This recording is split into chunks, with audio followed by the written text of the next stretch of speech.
Welcome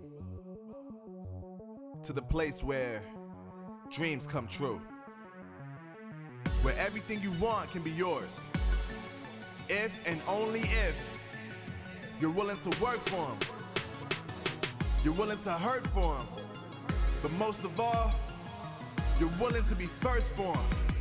Ha! Look, I'm going straight to the top. I don't know how I would stop, like it or not. I got some goals that I'm hitting. You hear what I'm spitting? It's hot. Look what I got. Whole lot of passion and pain. The road to success is insane. Stay out my lane, cause I'm on a mission. I'm getting what stands in my way. Yeah, I'm a beast. I wouldn't play with me, baby. The way that I'm training is crazy, and I do it daily. You wanna talk about drive? I got more drive than Mercedes. I've never been lazy. I'm in the room, it's a red alert. You wanna compete? Well, get better first. I got 10 toes in the dirt, push through the hurt just to show them my worth. I'm the best. Yeah, I'm the best. I never stress. I know what's next. I'm who they test, like we playing chess. But I'm unimpressed, so now let me flex.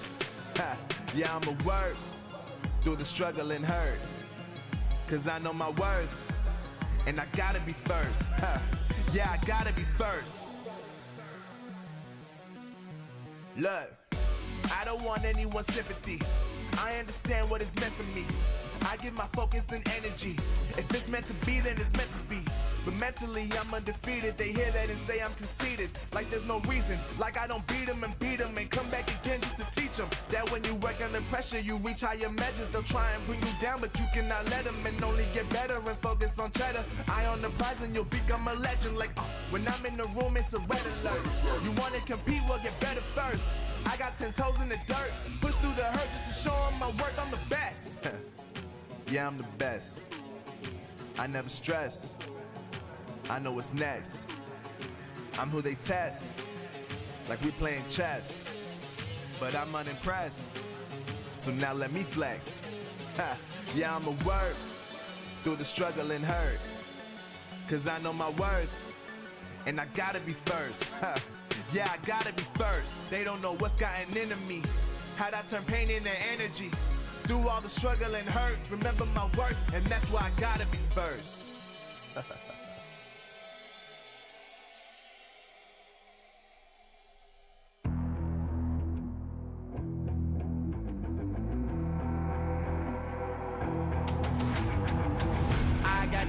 I'm on the mission, snap any minute, casually winning. Stop tripping on me, stop dissing on me. Yeah, I got a dream, can't take it from me. My fire's burning, now I'm always learning. Tell me where to go, man, I'm on a journey. Yeah, I can't explain it, I get excited. Keep a 300, King Leonidas.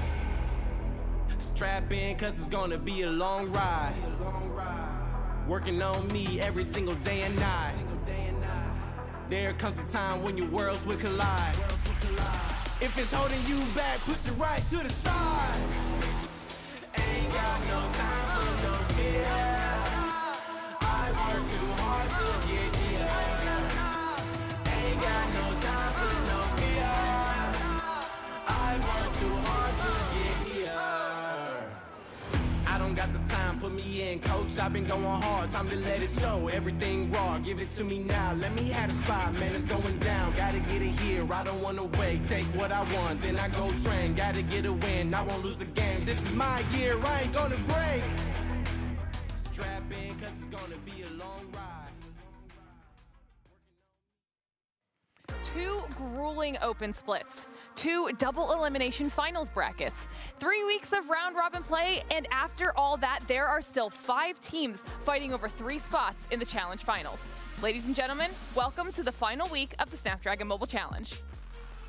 Tonight we will finally determine who advances to the finals at PAX, and the tension is at an all-time high.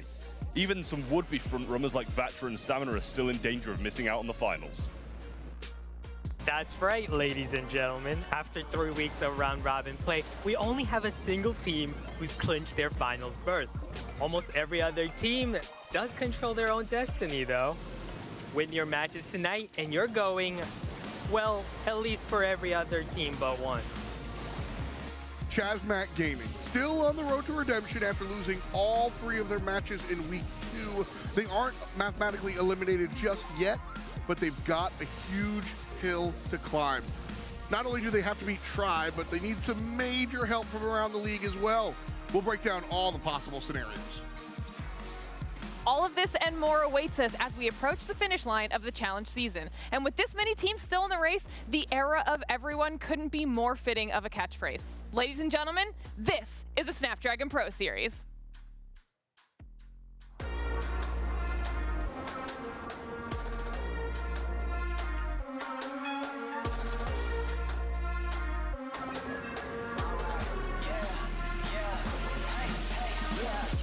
Won't stop going till a player on top know it. Rooftop, penthouse suite. If you really want it, gotta own it. Fight through it, we was at the lowest. Blood, sweat, tears, the components. Riding all year, now's the moment. We are not friends, we are opponents. Yeah, I'm coming for mine. Yeah, I'm making a play, the game on the line. Yeah, I've been on the grind. Yeah, I jump in the spot, I made it my time. Yeah, look in the sky. Yeah, the stars align, no shade to shine. Can't stop it already. Emotional work and devotion, we put in this time. Look.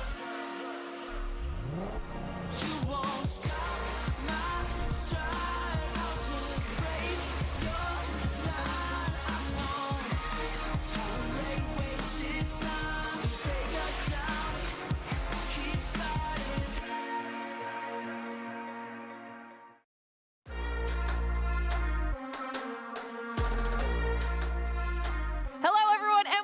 For the final time of this season to our lovely studio here in Burbank, California. It all boils down to today for so many of our teams, and it's going to be an epic conclusion today to be sure. The gang is all here today. The real question is, are you guys ready to close this thing out?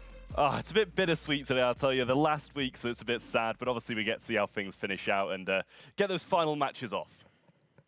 Oh man, last week was a blast. It was my favorite week. I'm hoping for even more today.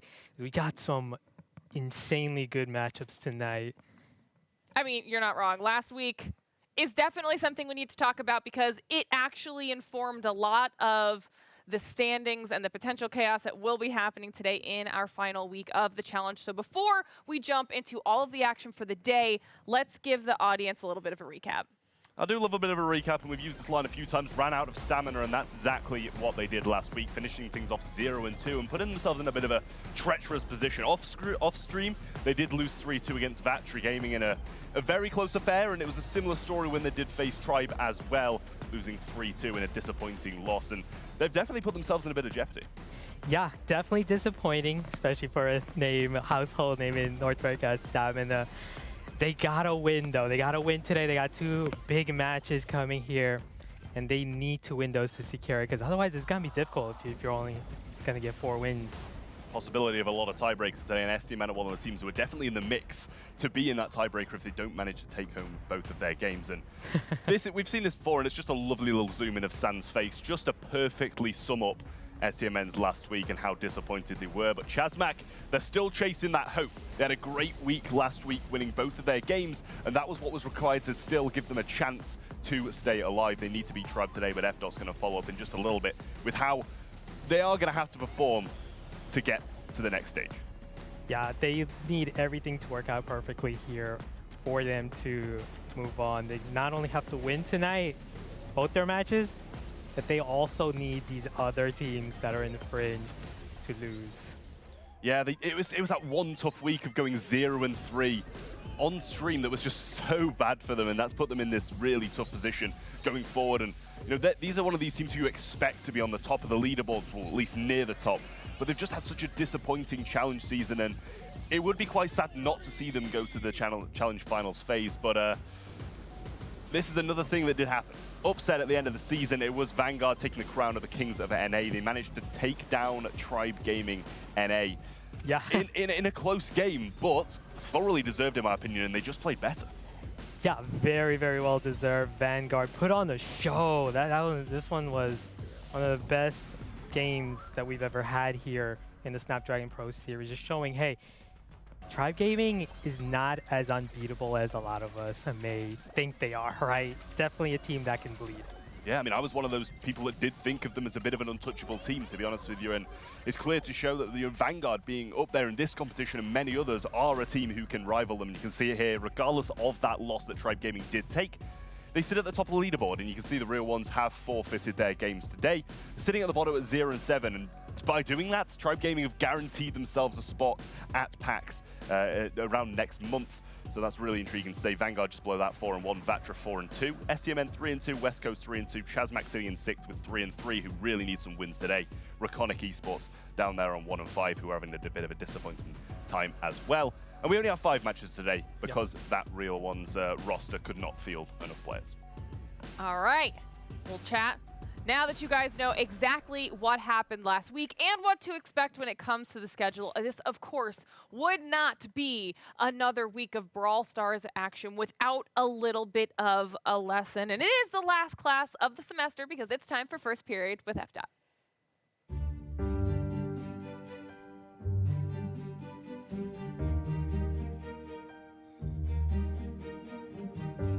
Hello, how's it going, class? Welcome to our final lecture of the season, and I hope you're ready because this one is everybody's least favorite subject. It's mathematics, folks, but we got to dive into the numbers this time around because there are a number of teams that are trying to make it to finals, and, well, only one squad has really done it. So we took all our teams and put them in 3 categories. We've got secured, eliminated, and then everyone else. So Raconic and the real ones, sorry, folks, you just aren't going to make it. See you later. They're gone. And Tribe, they've already got their tickets. Their feet are up. They got their neck pillows. Life is Gucci. But for all these other teams, Vatra, Stamina, Vanguard, West Coast, and Chasmak, they've got to bring the noise in order to find themselves at PAX and the good stuff. That's the problem here. But when it comes down to it, not every team is driving their own destiny. Some of these squads need to lean on other folks, but at the end of the day, there is a magic number that these teams are looking for. And that number is 5. Magic number 5. It is 5. We will count to 5 as Count Dotula is up there. That's my alter ego. And let's count and show you why 5 is the magic number, because that's the amount of wins you need to get in order to find yourself in the finals. Vanguard, Vatra, these teams can count to 5 and secure their trip. They don't need to think about anybody else. But we come down here to Chasmak Gaming, and I think that's going to be one of the more complex scenarios. So let's break it down right here. So first off, they gotta beat Tribe. That's not an easy task whatsoever, but it's absolutely first and foremost what they've got their mind on. Then they need Vanguard to lose both of their games. Now, Vanguard's a pretty strong team, but you look at the strength of schedule, all right, they're going up against Stamina. This is a squad that can reasonably beat Vanguard, okay. But then they're going up against Raconic, and like, bro, they're just not that good. And so if we're just talking plainly, Chasmak, if they need this team to, it's going to be an uphill battle, and they do not control how much they're hiking. It's a problem for Chasmak. Everybody else, just reach that magic number in number 5, and that's all we got to worry about. I'm very excited because I am going to be in finals, and I think everybody else is. And if you study, you can watch finals as well. Our teams, they've got to perform, but keep your eye on the prize, keep the magic number in your mind, and we'll see who winds up punching their ticket today. Class dismissed.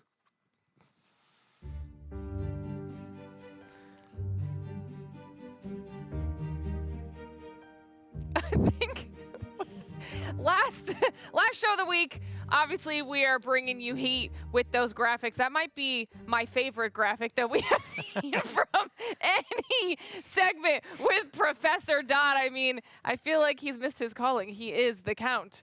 Oh man, I mean, that's it for all of your lessons. You have to wait till next season to get some more of that, but that was a great way to close things out. So of course, thank you to FDOT, and shout out to him for holding all of those office hours at his Instagram. But now that we've wrapped everything up, it's time for us to start moving into what we have planned action-wise for today, because we are starting things off very, very strong with Vanguard versus Stamina. I think this is going to set the tone for the day. Yeah, I will mention as well, you know, Professor Dot's teachings on Raconic are just a little bit too brutal in my eyes. They've been decent during the season, and I could not leave that untouched. But here, starting things off, the Vanguard roster, Frixie, Charles, and Luffy. A roster that's obviously been capable of massive upsets, taking down Tribe in that last week, and just such a solid performance. They can bring that same energy today. They can literally be waving goodbye to Chasmak and making sure they don't make it to finals. Yeah, I'm definitely hoping they're bringing in the same energy they did as last week, defeating our top team in Tribe. And if you're Stamina, it's going to be a pretty brutal matchup for you because you really need to win these 2 games today in order to qualify.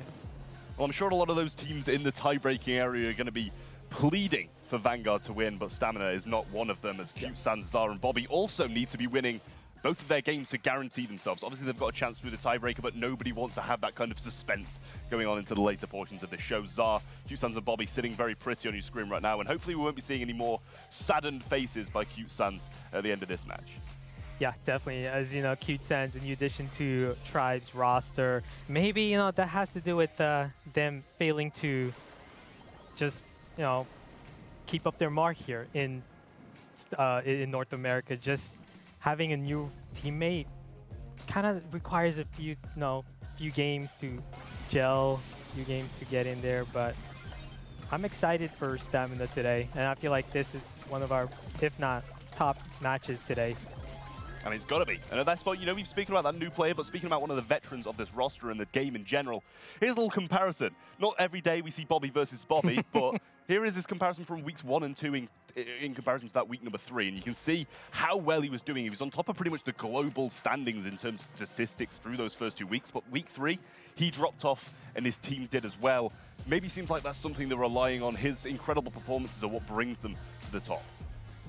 Yeah, they're definitely going to need more of week 1 and week 2, Bobby. Maybe not week 3, Bobby, but we really need him, what he was capable of, and he definitely is. And I feel like let's see the old Bobby here. Right? Let's see the old Bobby. All right, let's hope he's bringing it here in the final week in the first matchup to kick things off. But of course, chat, we got to check in with you, and we're going to check in with you all day for the final time of the season. Who do you think is going to be coming out on top in this first match? Will it be Vanguard or will it be Stamina? It's going to be a very close match. Great way to start off the day, and I'm excited to get into it. So let's kick this thing off.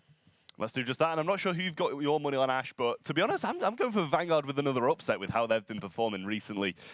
I've got all eyes on them. I'm really hoping Stamina can take it as well. I really want both of these teams to qualify as a thing. They're just so good, and it's gonna be a tough one for both teams, of course, as Stamina's gonna draft Crow with their first pick in Double Switch, and we know just how powerful Crow is on this map. I felt like that is a brawler. Surprising for Vanguard to leave off the table. Well, I mean, there's still a couple of decent brawlers still in the midst. We've still got Bonnie, we've still got Carl there that haven't been banned. Bans obviously being Janet, Jean, and Penny from Vanguard, and Penny, Amber, and Lola. And they've chosen to avoid it as well. They're going to go with that Max and possibly play for it as the second pick, or just play as a bit of a have a few countermeasures along the way to it. But if they let Stamina get Carl, I think their comp is just shaping up too beautifully. Yeah, definitely. And Max is always an excellent pick pretty much anywhere when you have Crow ban, but it's kind of surprising. Why pick Max into a Crow matchup?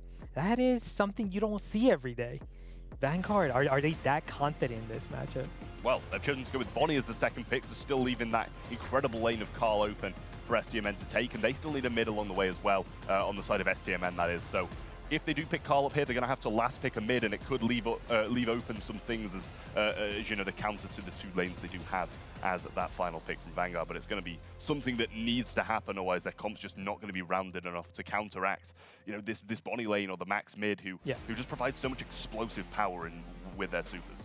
Oh yeah, definitely. Stamina has decided, let's go a counter to Carl, because if you're going to go Carl right now, you pretty much leave these brawlers such as Colette on the table for Vanguard to take as a last pick. So right now, Stamina thinking, hey, we need something to counter Tank, something to counter Carl. Let's take Colette here. And with our next pick, let's go with the mid brawler. That's also not very weak to Carl, right? Or they could also choose to even go Crow as their mid. That's always an option. Yeah, obviously with Jean off the table, that's one less mid that is going to be countering Carl, but they've chosen to go with a Stu. Maybe they'll play that in the mid. I feel like with the speed zone, it can still be really good.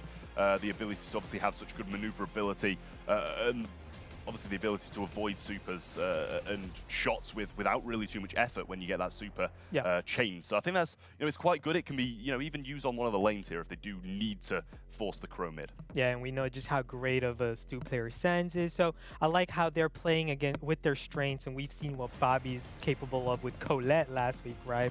He's killing it there.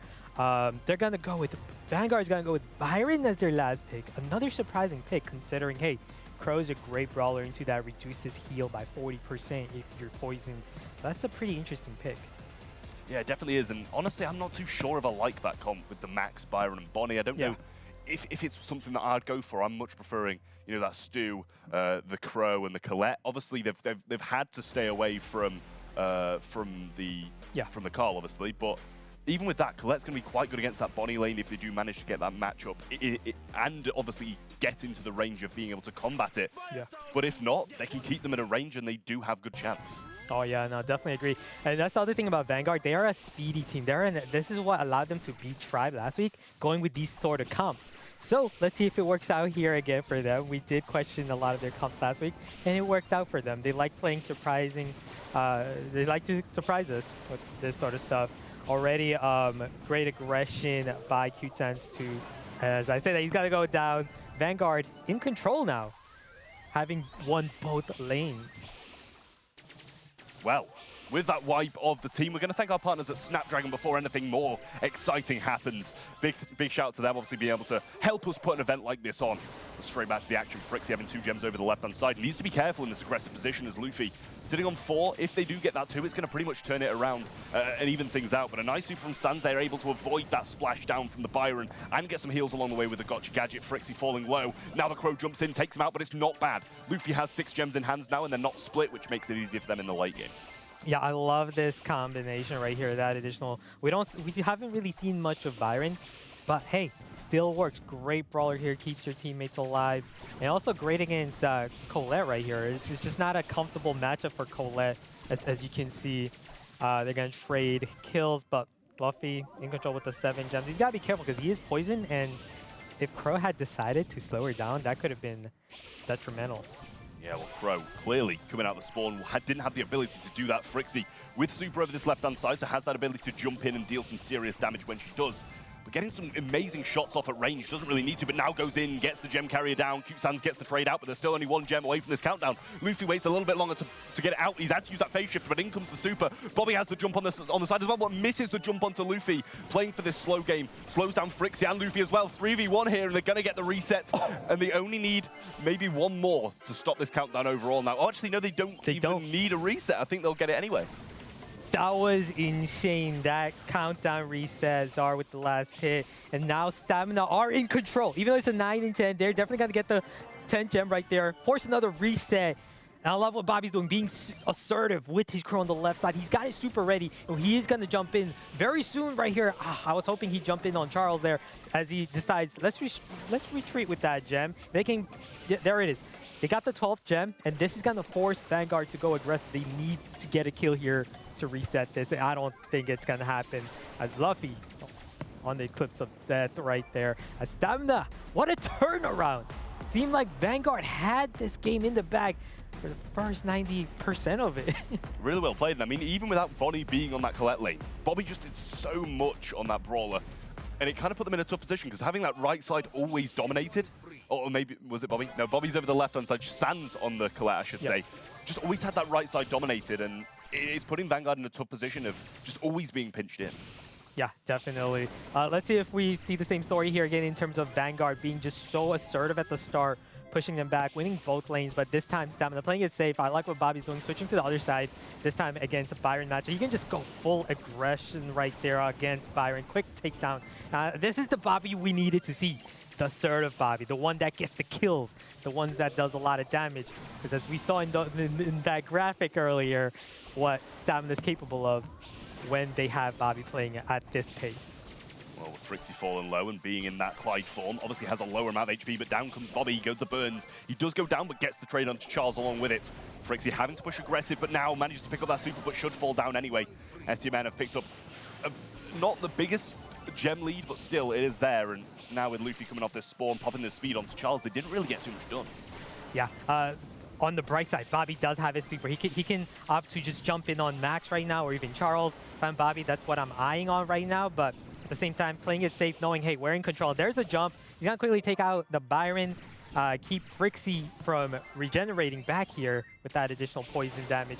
Zar's going to play it safe, back up with the 8 gems. There's a Bonnie aggression play, but fortunately for Stamina, quickly able to dismantle that strategy. I mean, he completely missed the jump onto the gem carrier. Ended up going on to Bobby, and Zar had some assistance anyway. They get this countdown started, and they take down the aggressing gem carrier. So that adds another 4 to the bank. Just have to keep up Stu now, and with Charles aggressing and going down straight away, he can't really do anything left. 5 seconds on the clock, and SCMN looking like they're going to be taking this first set with no real opposition in sight. They do just that and make it 1-0. They turned this matchup around at 360 pretty quickly. The first game right here in this gem grab, the first of this set, we saw what Vanguard was doing, just going full on, all fast pace, winning both lanes. And guess what? At the end of that first game, Stamina in control, winning it. Second game, they realized, hey, we can just take them on. We can just go at their pace, just go right at them. And that's what we saw. Stamina in full control over this second game, taking this gem grab set. I mean, we saw the Sans that we like to see. A nice little happy, smiling Sans in comparison to what we saw at the start of the day with that replay. But, you know, as you said, they looked really good. And I think, you know, Bobby on this Crow just provided so much help no matter where he needed to be. Might have been taken down in this replay, but over the course of it, that first game where they managed to turn it around really heavily, he got into a good position, even with low HP, got the shots on and got the slow down, which allowed his team to assist him and get the reset, bring the gems back to their spawn and finish things off. And it was just all-around amazing team play, really, from STMN. They had both of the lanes dominating quite a serious amount of circumstances, but at the end of the day, they managed to turn it around in the first one, and the second one was domination. Yeah. Stats, obviously, with the amount of gems picked up, it doesn't really matter too much, but Vanguard have dropped too many to be able to win. Yeah, they dropped a lot, just showing you they didn't really have the best composition to secure them when you go with these reckless type of brawlers. Max, Bonnie, these are divers, right? Go aggro with the speed. And oftentimes you're going to drop those gems. And it was questionable why they would draft something like that against the composition, against the counter composition. You would expect to pick Crow after someone picks a Max, right? But Vanguard's like, nah, we're going to dare. I don't know what they were thinking, but they decided, let's go with Max against a Crow matchup. But it just didn't work out. Well, I think you kind of self-explained at the start of that game there. You know, they wanted this aggressive stance again. Yeah. Even into a Crow, they're still, you know, they want to take these risks and stuff like that to be able to take a really confident team like STMN down. That's what they did against Tribe. They took them by storm, went aggressive and got those wins. And I think regardless of, you know, the Crow being there, they got a bit caught up in that strategy and didn't manage to pull it through. Shooting Star is the map on Bounty for this next one. The STMN one ahead. Vanguard need to bounce back, and they're trying to bounce back with the bans of Bonnie, Nanny, and Piper. Pretty acceptable bans on Shooting Star, but you don't want any speed approach at all from STMN as they got rid of the Max, the Carl with Flying Hook, and also a bit of a control brawler in there as well with Sprout.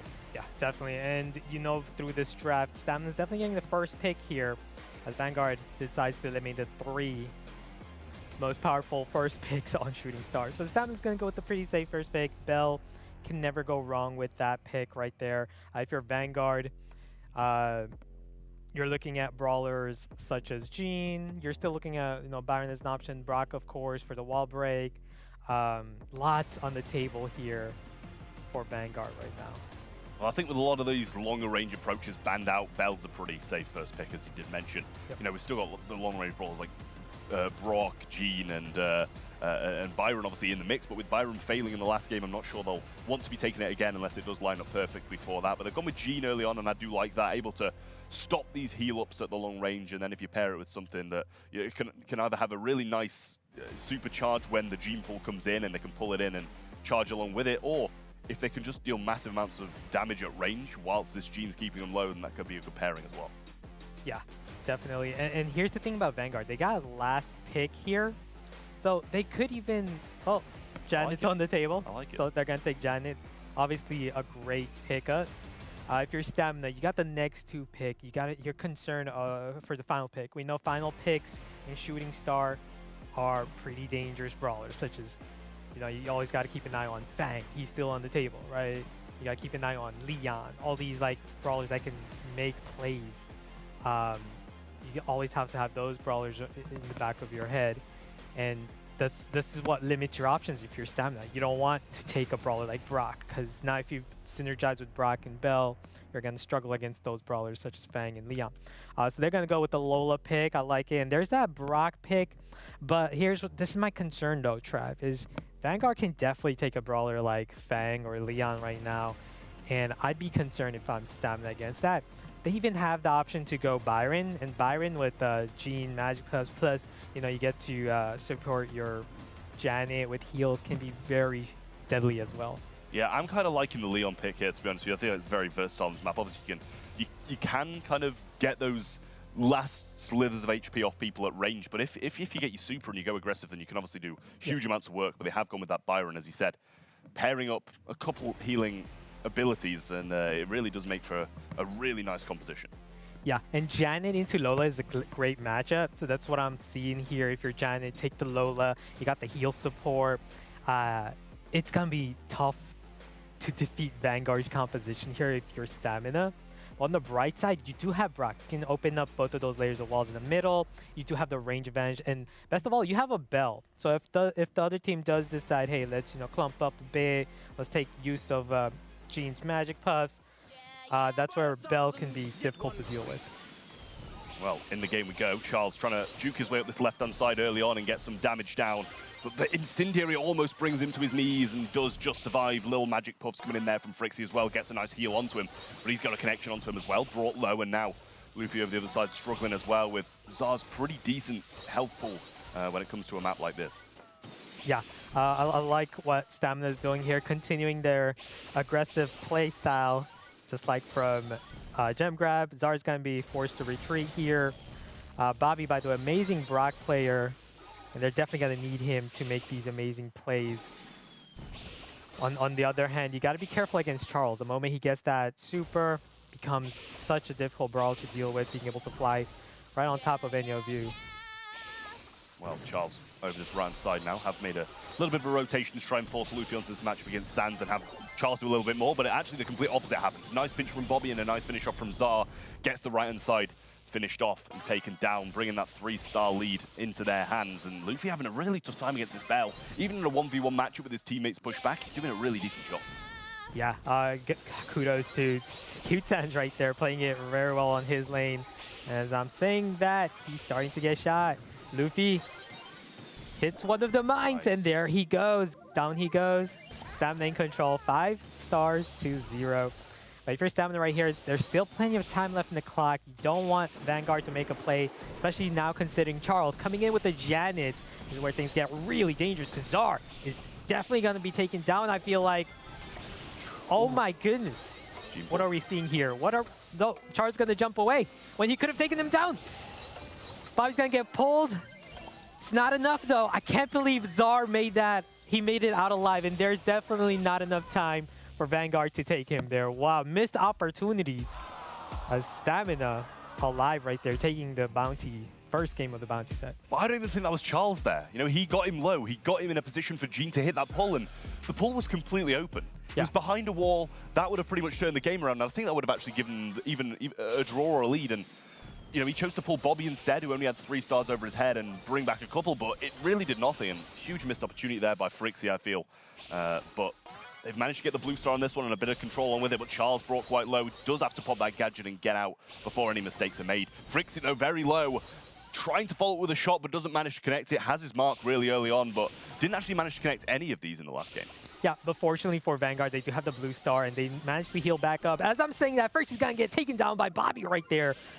Big hit, giving stamina control 2-1 right now, forcing Vanguard to be the aggressor if they want to get back. But Byron, again, going to be taken down. Great teamwork by Zar and Bobby right there with the 2v1. Luffy with super in hand, Frixie as well. Needs to make more use of that pull than he did in the last one, but Zar melting Charles down because he is marked. Brought back, and they're still maintaining this aggression. There might only be 3 stars in it, but they want to keep in control of the map rather than be pushed down in a pressured position like they were last time. Keep in the middle of the map is the best opportunity for them to do. Frixie throwing up a crying pin, not liking his HP as he keeps on being brought low by both Bobby and Zar when he tries to push up, and Charles in an awful position because he just can't move anywhere. Yeah, no, he's targeted by Bell's Mark right now, which is the worst thing possible if you're a Janet, because that even prevents you from using your super at any point, knowing, hey, they can just two-shot me pretty quickly. I do not like what Cute Sense did there with his super, but at the same time, it doesn't even matter. It's 8-1.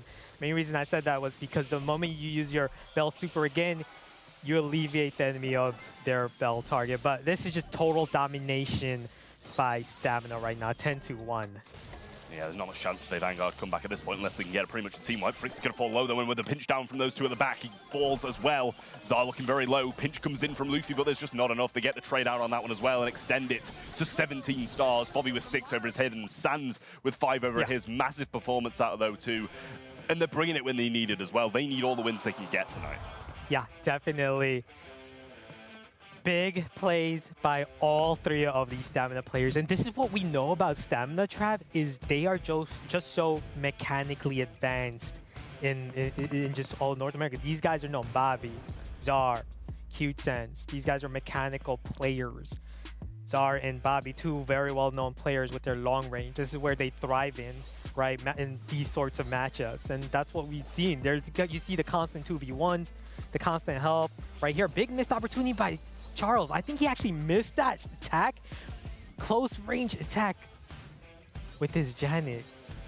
Yeah, I missed that when we were watching it the first time, but there you see it was maybe a missed opportunity from both Frixie and Charles, because I feel like the pinch just wasn't strong enough from Frixie either, and he was definitely in a position to get a Gene Super off at some point, but chose to go with Bobby, who just wasn't really an influential kill, and whilst doing that, he got his teammate killed as well by not pinching. So real, poor performance, I will say, from Vanguard in this set. Definitely not bringing the same kind of energy they were last week, or even the same kind of energy they had in the first set.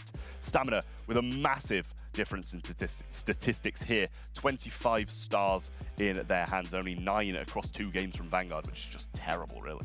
Yeah, definitely. If I'm Vanguard, I want to try to get back into that, aggressive playstyle that, won them that matchup against Tribe. So, like, instead of Byron was it was a great pick. We were thinking about it during draft 2. We're like, hey, they could go Byron as well with the heal and, play the range. But I would have liked them to either pick Leon, as you said, or Fang, these playstyle brawlers that you can just go all in on. And I feel like that's where Vanguard, does better when they play these aggressive style brawlers rather than play it too safe with healers, because it just hasn't been working. Byron hasn't worked out for them in that gem grab set. It didn't work out for them in the shooting star bounty set. It's just not working. It's just not a brawler that seems to be working for them. And we never saw them play this brawler against their Tribe matchup either, Trav. Yeah, I mean, it's different maps, so that's the thing, and it can obviously differ hugely. But I would have definitely liked the more aggressive approach from Vanguard. There, it's how they make these more established and well-known teams slip up and manage to bring upsets. But Safe Zone being this next map as well, I'm liking Stamina's chance to finish things off here now, because it's one of those maps that is, another long-range map, especially through that mid. And if you can get some decent drafts as well, you can play at close range down these sides. But at the end of the day, it's usually a massively open map, and with the bans of Brock being out of the way, it actually closes things off quite a lot, but Colette and Bonnie along with it, and 8-Bit, Lola, and Daryl are going to be those picks. The bans on the other side. First pick of Carl can easily slide across that water with the flying hook. Oh man, this is tough for Vanguard, because not only have you given Stamina Carl here, you banned one of the best brawlers to counter it, Colette, and then Stamina also banned Daryl. Those are 2 best brawlers to counter Carl on this Safe Zone map out of the picture. Now, if you're Vanguard, this is going to be a difficult matchup. You do have a mid brawler such as Piper on the table. You definitely want to consider taking her, because you know what Stamina is capable of, having these amazing Piper players. They're going to go with the Colt approach, and you have Rico as another option. But if I'm Vanguard, I would probably just take Piper here rather than Rico. Mainly because the chances of Stamina taking Rico with both Colt and Brock off the table right now, not as high. Yeah, no, I agree with that. A long-range approach will be quite nice, but you've always got to be scared of something very aggressive coming at you if that's the case. So if you've got Colt, who is quite difficult to hit shots, I do like that Bell a lot, actually. Still has that long range, but also can thrive when it gets the mark and still do some decent stuff at close range. If they'd have taken Piper, I feel like they'd have been very susceptible to that more aggressive route of things. Here's the other thing though, Trav. I would have taken Piper because now you're going to give stamina Piper. We saw what Bobby with Piper was capable of last week. Just couldn't miss. He couldn't miss a single shot, Trav. And there's the Piper pick, there's the Rust pick. And here's the other thing about Piper. Great matchup against the Bell and Colt as well. If you're Vanguard, that's a difficult situation to be placed in. Now you're giving them Piper, you're giving them Carl, you're giving them Ruffs, which is also going to be a great lane matchup if they choose to go Rico, which we're expecting here. You got to go Rico now with that with the silver bullet of Colt to assist you. Yeah, I mean, they've given them the matchup that they pretty much did want if they'd have gone with Piper as well. Yeah. But, they've actually gone with the Amber. Yeah, I guess they've decided, hey, we got to spice things up. But again, like... I'd still like Rico. I don't know about Amber. I mean, it's going to be a good matchup against Ruffs, don't get me wrong. But, I don't know. It's a questionable pick.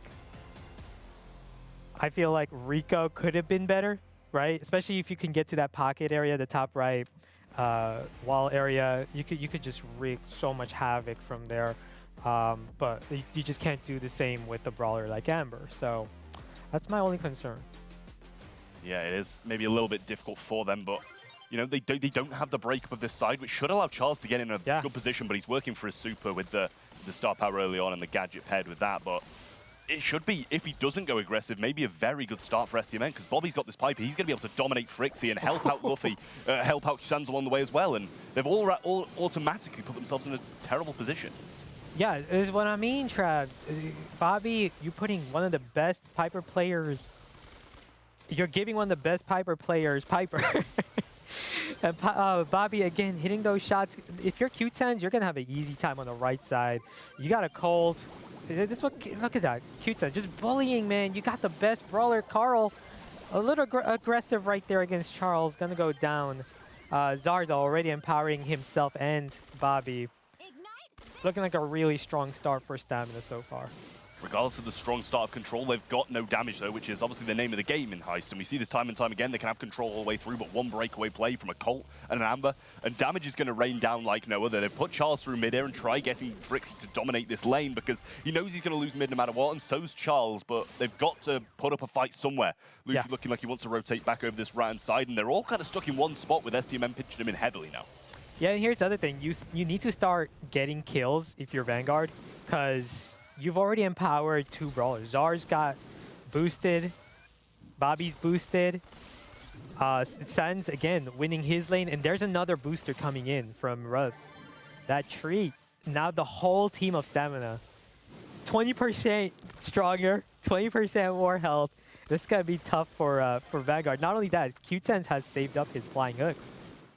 Yeah, Zar getting pushed back a little bit now, but still not much to worry about. Charles just going to try and keep this control, and Sans just goes in and gets traded out. Might not have been the best move. A little bit more control on the way would have been quite a nice thing for me. Bobby's been marked as well. In comes the super, which could have been provided to Sans once more, but with 25 seconds on the clock, they needed to start getting some damage down. Zar falls low, and this is what I mean. They can have all the control in the world, but if they make a push now, then it doesn't make a difference. 5% in the lead thanks to that Ruff's supply drop. Bobby's going to miss that shot as well, and Sans in a tough position. Burn comes down, and it hits Zar as well. Charles needs to start pushing up, but in comes Sans, who is going to survive on a small amount of HP, make the damage on the save, and no time for a Vanguard comeback now. STMN moving on to match point in great style. Yeah, it got heated right there at the end. Both teams looking for that one big kill. I like what Q10s did right there. Just went full aggression in the final 10 seconds. That forces Vanguard to double team him, and that pretty much secured the win for stamina. It could have gone the other way, though. If they'd have got Sans down, and he was very close to being down, massive damage could have been rained down in the closing seconds by Vanguard, though. Little gadget pop early on from Zar, and Charles choosing to take a little bit different route. This is what I'd have chosen to do in the first one. Try get some early control, thanks to them not being able to push up and Colt being able to break this right-hand side wall. And it looks like they're doing a good job of it now. Q-Sans is going to fall low, and Luffy's going to use a silver bullet, but bring him down just with the small amount of HP. He's going to fall low, with Bobby getting some nice taps and a good pinch. No way! Did you see what Bobby just did there? That was insane. Got the kill. Luffy, by the way, big shout out. He won his lane against the Carl, right? In comes Bobby. Boom, pop. Luffy down. Boom, Again. pop. Frixie down. And now Stamina again. 3v2 here. Bobby's going to trigger one of the mines. Going to go down. Q10's in control of the left side, though. This is where things get dangerous. You don't want Carl to sneak in through the left. This forces a 2v1, but Vanguard decides, let's not do it. And this is going to be a pretty nice time for Q10 to get a lot of damage, because look, they've decided to ignore this Carl. I don't know if that's the best idea to do, as now they're decided, hey, we got to take this Carl out, but now a massive amount of damage by Stamina. Yeah, that gadget from Ruffs gets some damage on safe as well, with the meteors falling down and Vanguard falling very low. The power-up been placed. He brings it to himself and extends his HP and damage. Now, the left side is open as well for Sans to freely walk down, but Charles is there to try and combat at 84 HP and brought low, and Sans, although he got burned, he's still got 50% of his HP left, and the damage gear's there along with it. Yeah, this is going to be a very difficult deficit to come back from, but Vanguard does have the capability, having, you know, high DPS brawlers in Amber and Colt, but everything needs to go perfectly here on out in these final 34 seconds. As I'm saying that, Stamina looking to be in control. Bobby, snipe after snipe. Well, massive leads started to be accumulated by STMN now, and 23 seconds, but there's the kill from Luffy. Falls down, though, and Frixie following with a few good shots onto Bobby, but these shots need to be connecting faster, and they need to be connecting some on the safe as well. Charles, no ammo left, just trying to get it back, and Luffy pushing up once more. Bobby needs to get some taps onto him. Frixie's going to fall, but Luffy's still there. Charles getting a burn down, and Sans coming in with the flying hook and cleaning up with the pirouette. Bobby going to shoot some more damage on safe, and it's all over for Vanguard. STMN stay alive in the competition, and Vanguard are now amongst the rest with only 4 wins. That is absolutely huge for Stamina right there. Swept one of the top teams in Vanguard, who pulled the upset against Tribe last week.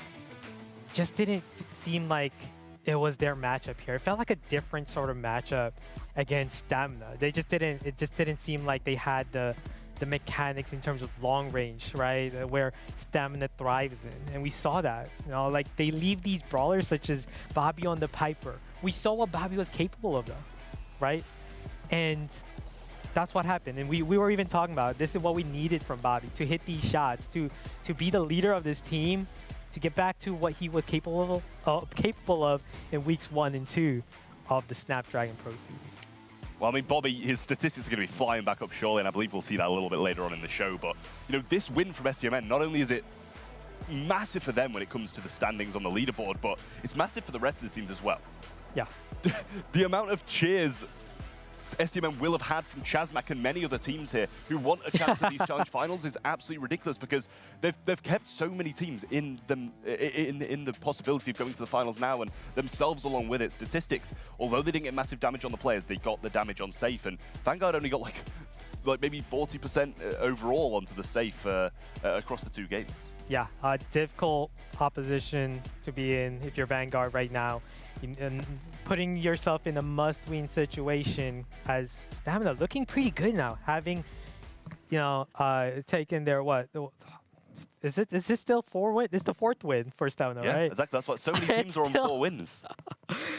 Oh man, we have a bloodbath going on tonight. That's crazy. Ah, man, I think we've got 4 teams on 3 wins now, and we've also got 1 team on 3 who still have a chance as well, thanks to that win from STMN. We'll be taking a short break now, but we'll be back with more action just after this, and all the games mean so much.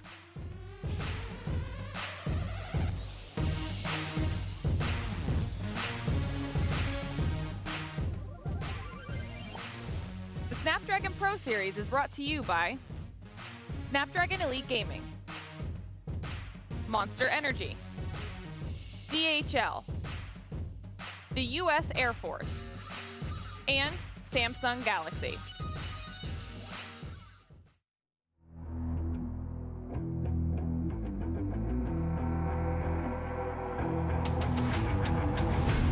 To get it, I'm on the mission, snap any minute, casually winning. Stop tripping on me, stop dissing on me. Yeah, I got a dream, can't take it from me. My fire's burning, now I'm always learning. Tell me where to go, man, I'm on a journey. Yeah, I can't explain it, I get excited. Keep it 300, King Leonidas.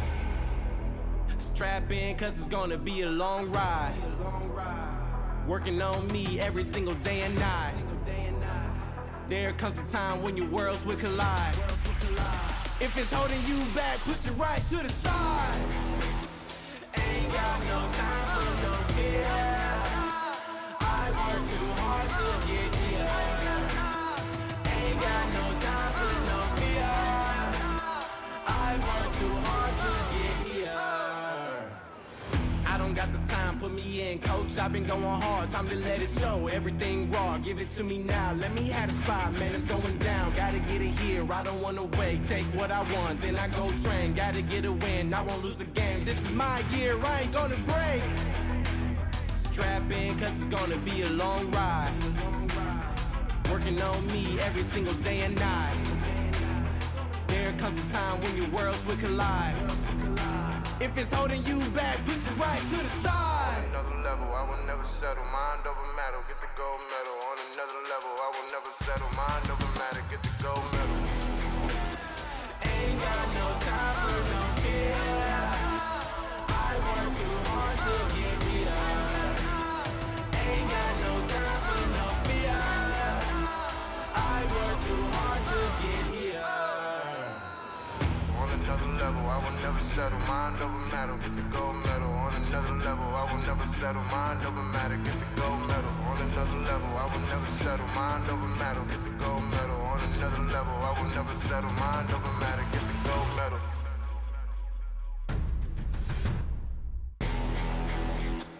Ain't got no time for no fear.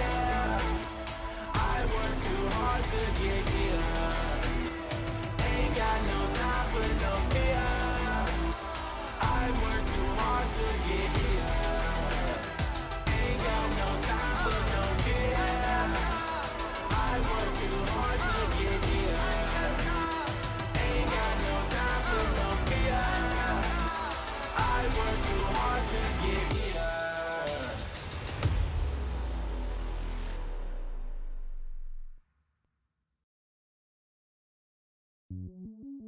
Welcome to the place where dreams come true. Where everything you want can be yours. If and only if you're willing to work for them. You're willing to hurt for them. But most of all, you're willing to be first for them. Ha! Look, I'm going straight to the top. I don't know how I would stop, like it or not. I got some goals that I'm hitting. You hear what I'm spitting? It's hot. Look what I got. Whole lot of passion and pain. The road to success is insane. Stay out my lane.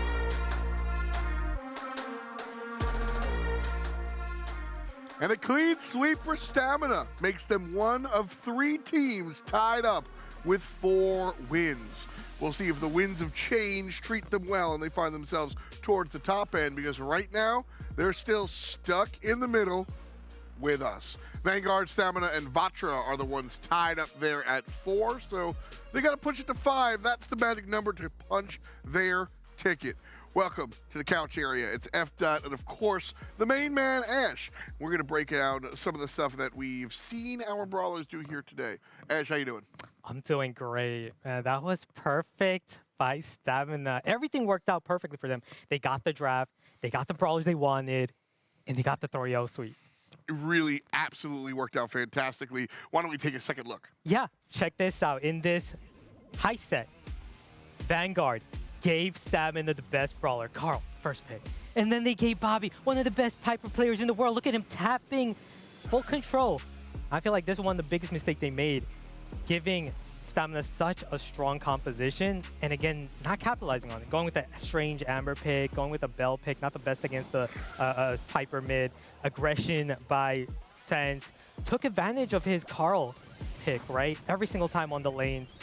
Bobby assisting every single time as a mid here. Just a massive lead by Stamina, knowing, hey, we got the lead, just play it safe, right? Bobby's gonna use the super. Had to go aggressive here, forcing Vanguard to really turn things up. But it just didn't happen for them. Stamina just felt like they had everything in control in this set and the whole matchup in general.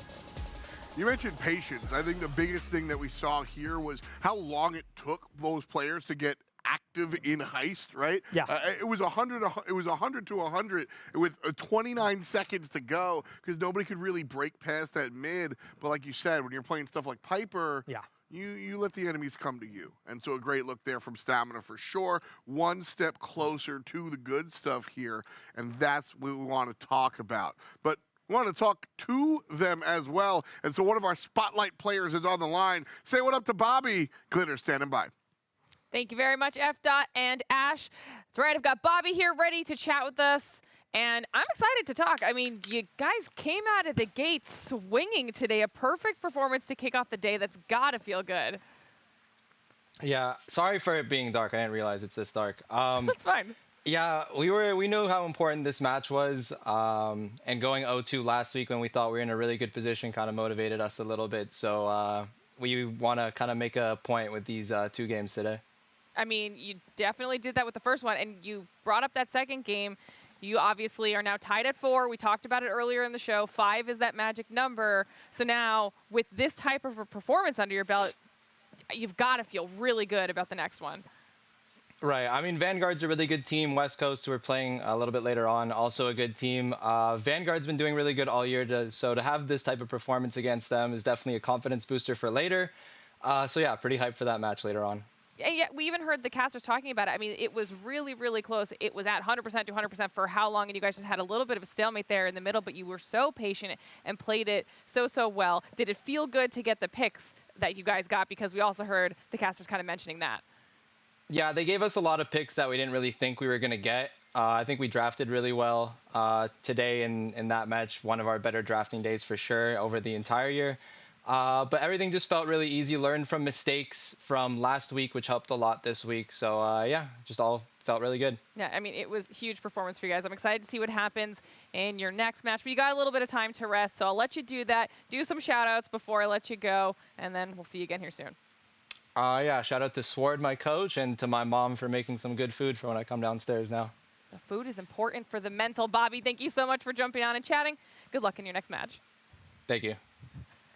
All right. I mean, we knew that the day was going to start off with a really solid match, but that was just such a clean performance by Stamina. We even heard Bobby mention, really good team, went up against Vanguard, and it was close, kind of.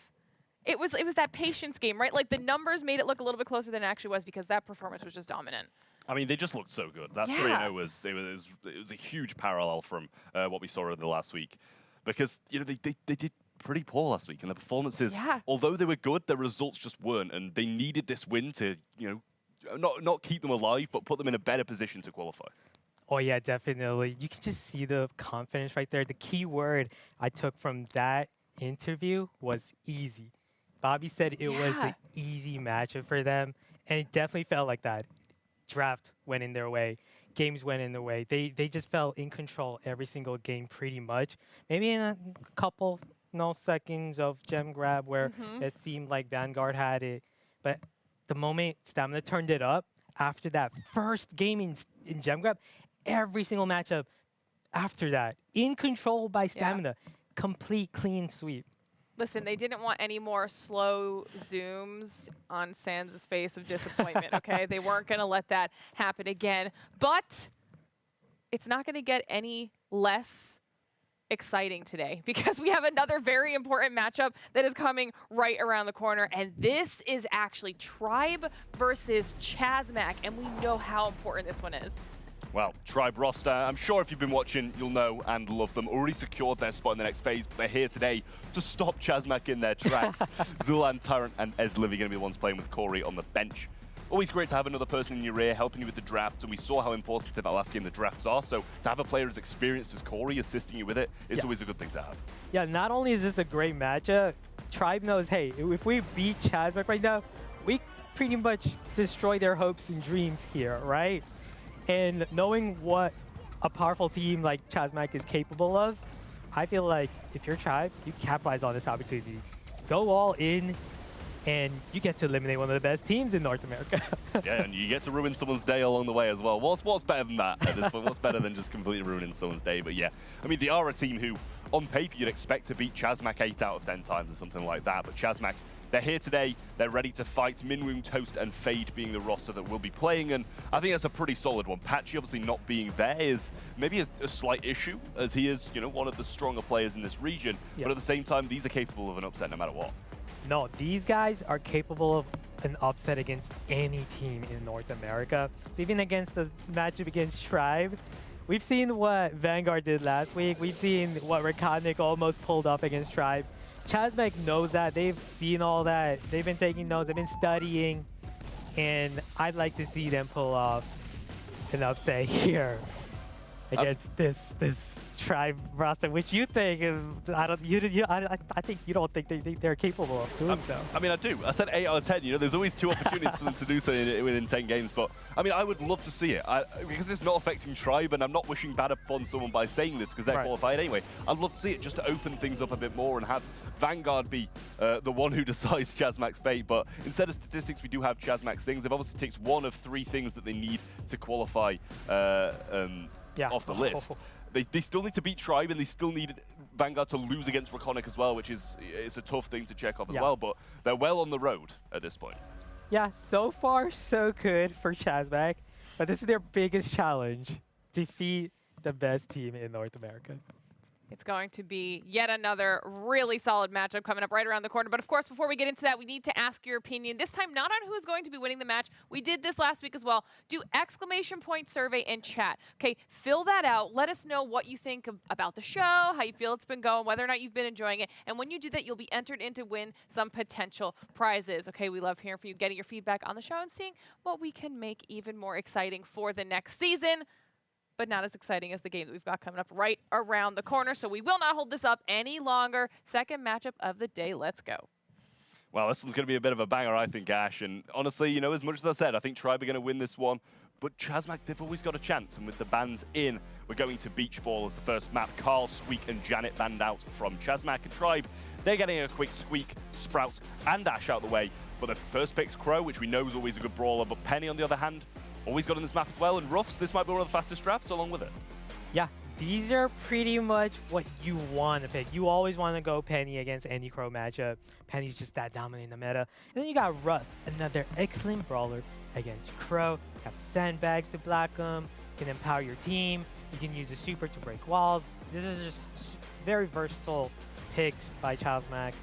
No question about them. If you're Tribe right now, you're looking at, well, you were kind of looking at maybe Squeak or Sprout to get rid of those spawns, right? But kind of eliminate that. You kind of eliminated them by banning them here, right? Kind of goes against you, especially considering, hey, you guys leave one of the best Squeak players. This is where a Squeak could have came in handy, no? I mean, Spike has fallen. It definitely fell out the meta that little bit more when that life plank got nerfed. I think about 50% of his HP just disappeared with one balance change, and it makes it difficult to do stuff. Against a Penny, you can't put it down because you're going to receive even more damage through it, and you're not going to be tanking anything. And obviously the heals as well, it's only 1,000, which really isn't too much, and it's not too influential in quite a lot of matchups. But Stu being their third pick, kind of seems like they've picked, on a usual map, 3 lanes, but I think Stu's actually quite good here in the mid with that speed zone. Yeah, definitely. My main concern is going to be, because they're going to go speed zone, most likely, obviously, it's going to be tough to deal with the spawner, especially a mortar behind, as now Chasmak managed to grab Bonnie. It's a good brawl to pick. It's pretty solid, I will say. You know, I mean, it's going to struggle when it's quite slow against a few of these quite explosive, fast-paced brawlers. So you want to be using Crow with the jump in. You know, Spike able to hit some serious damage against tanky opponents and stuff like that. Yeah. And obviously Crow slowing down, put people in jeopardizing situations, and it's going to have to line up pretty well for Tribe. And I do really like CMG's comp here. Yeah, I love CMG's comp here. Especially once they get things set up, especially that mortar down, it's going to be tough for Tribe to deal with. Once Fade starts getting his supers going, empowering his team, and then of course they've got a win condition in Bonnie being able to just jump in on any of these brawlers. Looking like, so far, 2v2, they're going to trade on the right lane. Both teams taking it slow. Pretty even at the moment. Bit of a stalemate in mid between these now. Minwoo's going to get slowed down by his Livy, but not really the biggest difference of using that super, but now Tyrant's able to push up just that little bit, but instantly pushed back by Minwoo as pretty much these brawls just tickling him at this point. Yeah, that hit was huge right there. There's that mortar placement by Toast, and this is what I'm kind of thinking right here, right now, Trav, is like, how are you going to deal with this mortar? As Levy needs one of those spike hits, and he actually managed to take down that mortar. If you're Toast, you got to get that mortar back. So I feel like that is your best chance against Tribe here. Well, Toast has got even more HP now and even more damage as well, along with that power-up that Fade did manage to provide. A couple of hits with Curveball heading over to the right-hand side from Eslivy now, but other than that, it's just Toast hitting shots, and Eslivy brought very low, close to being two-shot. Speed Zone falls down, but now a couple of shots from Eslivy come in and he bites back, but still in an amazing position with vast amounts of HP. Zulan being hit as well, and this power-up's doing work for Toast. Fade should be able to slot this one in, and Chasmak move 1-0 up. Wow, Toast right there, man. Just 3-shot clipped as Levy in the mid. Got the Crow as well. That was made it look easy right there for Chasmak. Only 44 seconds left. Toast, he can decide to just corner it bottom right and just play this defensively. But they got to be careful because you don't want to feed a Crow super, have him jump in on your roughs, maybe even steal the ball and make a play. With that said, Chasmak looking really good here, Trev. Curveball able to take down that mortar. Zulan over this left-hand side now trying to make moves forward, and he's not actually moving. I'm not sure if he's lagging there or something like that, but he didn't move in between those shots, and it allowed Minwoo to hit a couple of easy shots onto him. Tyrant the only one left, and he's pushing into no man's land, unable to do anything there. Ball remains in the corner, and Chasmak remain 1-0 up, and that's how it's going to last for the rest of the game. Put themselves in a great position, great comp, 1-0 up, and they're looking great.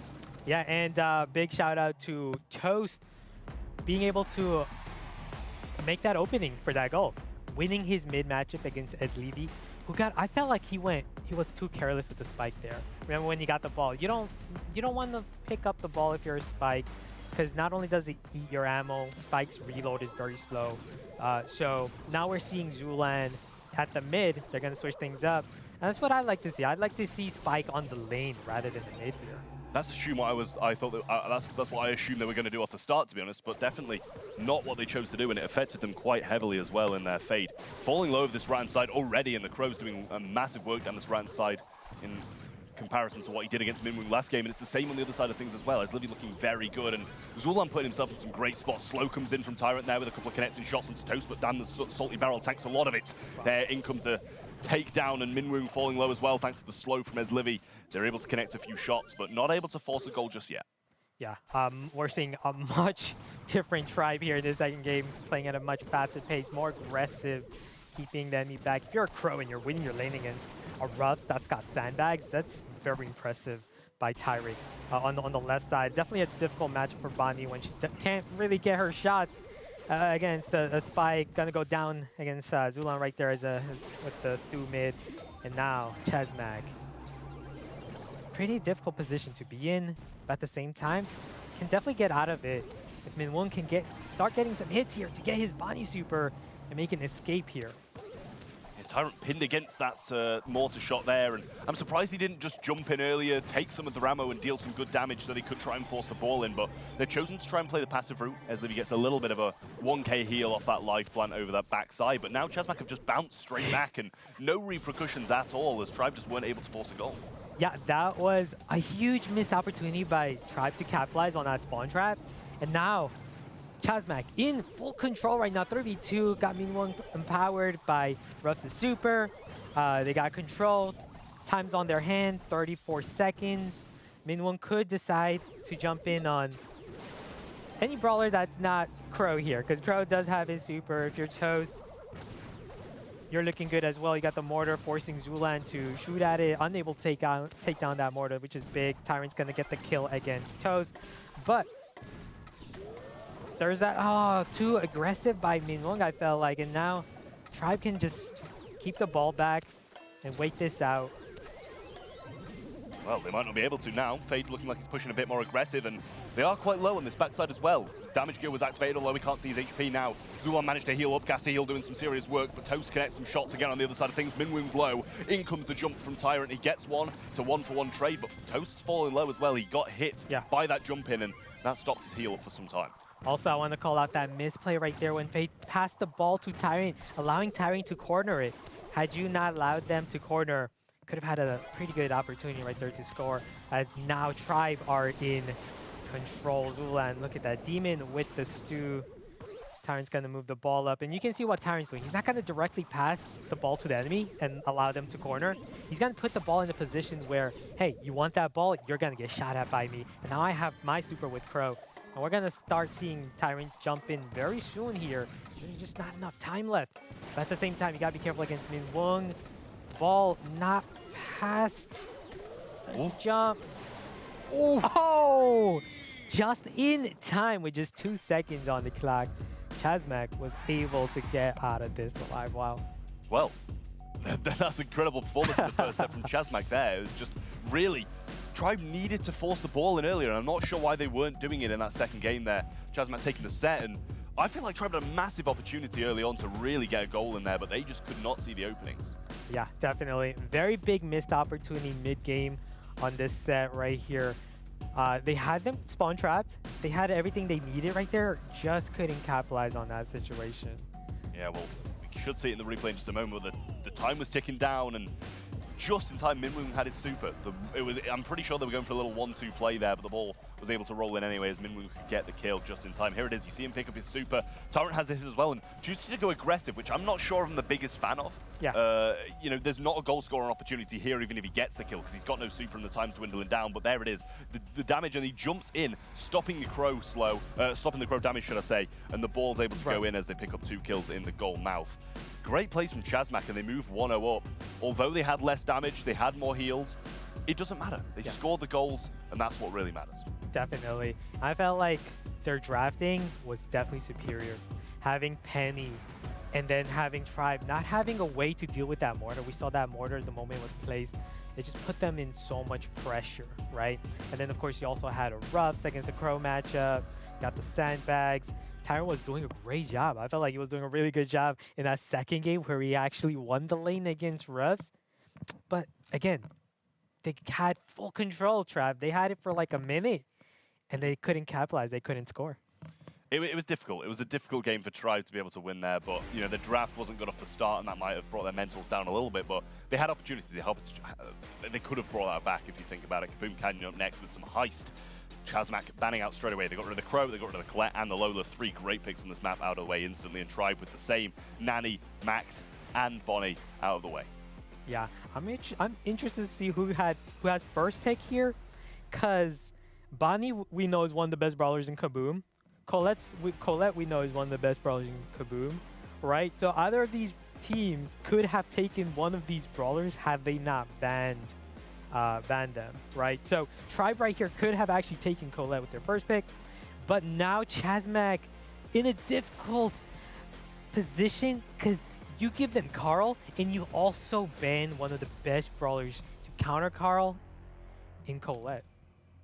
Well, I mean, with Colette out of the way, surely they're going to be looking towards a Daryl, whether it be an earlier or later phase. They've gone with a B as a first pick, which is going to stop Tribe's possibility of playing these more tanky brawlers, and I like what they've done so far.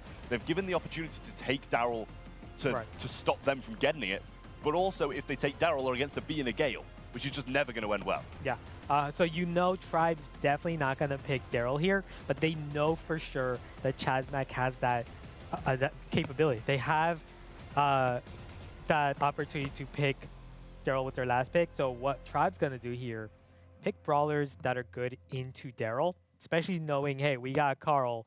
We really, really need Daryl counters right now. That's why they're going to go with Griff, a great brawler against Tank. Their options have become limited thanks to a lot of these Daryl counters off the table. So far, looking pretty good for Chasmak in terms of, hey, this is what we want. This is the matchup we want. But Tribe, if they can figure out another brawler to deal with Daryl, it's going to be a really hard pick for Chasmak. Yeah, but even if they do, it's going to be a tough time. You know, Griff into this B who can't really contest it at range, and you know, with the walls being a possibility to be taken down by Griff, it's tough. They've gone with the Bell, and obviously it's pretty decent against those rangier brawlers. Can deal with Gale quite nicely as well. But you know, I don't think they've really shut off the Daryl route too hard. You know, with if they're able to use the jump pad into the mid, they get instant control of that and able to get his super so quickly and just cycle it over this water. But Chasmak comes dangerous in my eyes. At the same time, I feel like you're also kind of underrating Griff. I feel like Griff is going to be pretty good here. And then when we look at win conditions for both teams, we're looking at Chasmak, we're looking at Daryl. There's your DPS, right? And Gale and B, those brawlers not going to be the best DPS output. And when we look at Tribe, they got Carl in their hand. Now, if you're Carl, all you got to do against the Daryl matchup is stay away from the Daryl, right? Use your flying hook, get to that top right, you know, get to those walls behind, right? And you're looking pretty good. Tyron already slices 2 brawlers and then already gets his super right there. good. He was slowed down. Minwoo falls in the mid as well as Livy connects a shot on Fade, but he does have that invulnerability to start things off. Mark available and does connect it as well. Toast's going to bounce a shot back onto Fade, stop his healing, and he should be caught up against the Carl here. Unable to push in any further. Minwoo has this super, and he's using that slowdown. I'd have liked the stun a lot more here. Yeah, but he knew that with these walls down, with Griff, you're just not going to be able to capitalize on the stuns. And so he was forced to go with the slowdown instead. I like the aggressive play right there by Tyrant, knowing, hey, I'm Carl. I'm the main DPS here for my team. I need to get to that save, get that damage. And Zulan, man, he's going to be a monster with the Griff, because we know Griff, how dangerous he can be in an open area map, especially when there's also brawlers that lack range in Gale and Daryl, where he can just pierce through and deal massive damage. If you're Chasmak, this is the pace you want to play in. Full aggression, constantly, keeping control. And speaking of open map, B is another brawler that's a monster in an open area. Well, it was just an incredible play there from Minwoo and Fade to get that damage in. Slow down, shots come through from Minwoo and Fade just rolls through, finishes one of them off and gets vast amounts of damage on the safe. Zulan coming in now. Tries to use the super but not getting any connections. He falls low and with a pinch from Toast, he gets some massive damage in. Fade's going to roll on, get some damage onto safe. Although Tyrant's able to clean up, they're down heavily now. Yeah, and the reason for that is because Chasmak can control the mid area, but also just keeping the motor going, just keeping that aggression, that launch pad, just jump forward and just prevent Tribe from being the aggressor, right? If you can just keep pushing the enemy, you're just gonna force them on defense. And if all you're doing on heist is just defending, you're never gonna win. Yep, Zulan now respawning and Fade back again once more. The jump pad in is doing massive work here. Super comes in from Zulan, but that shield is going to tank a lot of it. Tyrant can't get over the water towards Toast. Doesn't use his super because Minwoo's there to knock him back as well. And 14 seconds on the clock. There's no chance of a Tribe comeback at this point. They're getting cleaned up and swept through in the mid. Chasmak continuing their dominance once more, and Tribe are looking pretty defeated right now. Yeah, it's looking really good for Chasmak.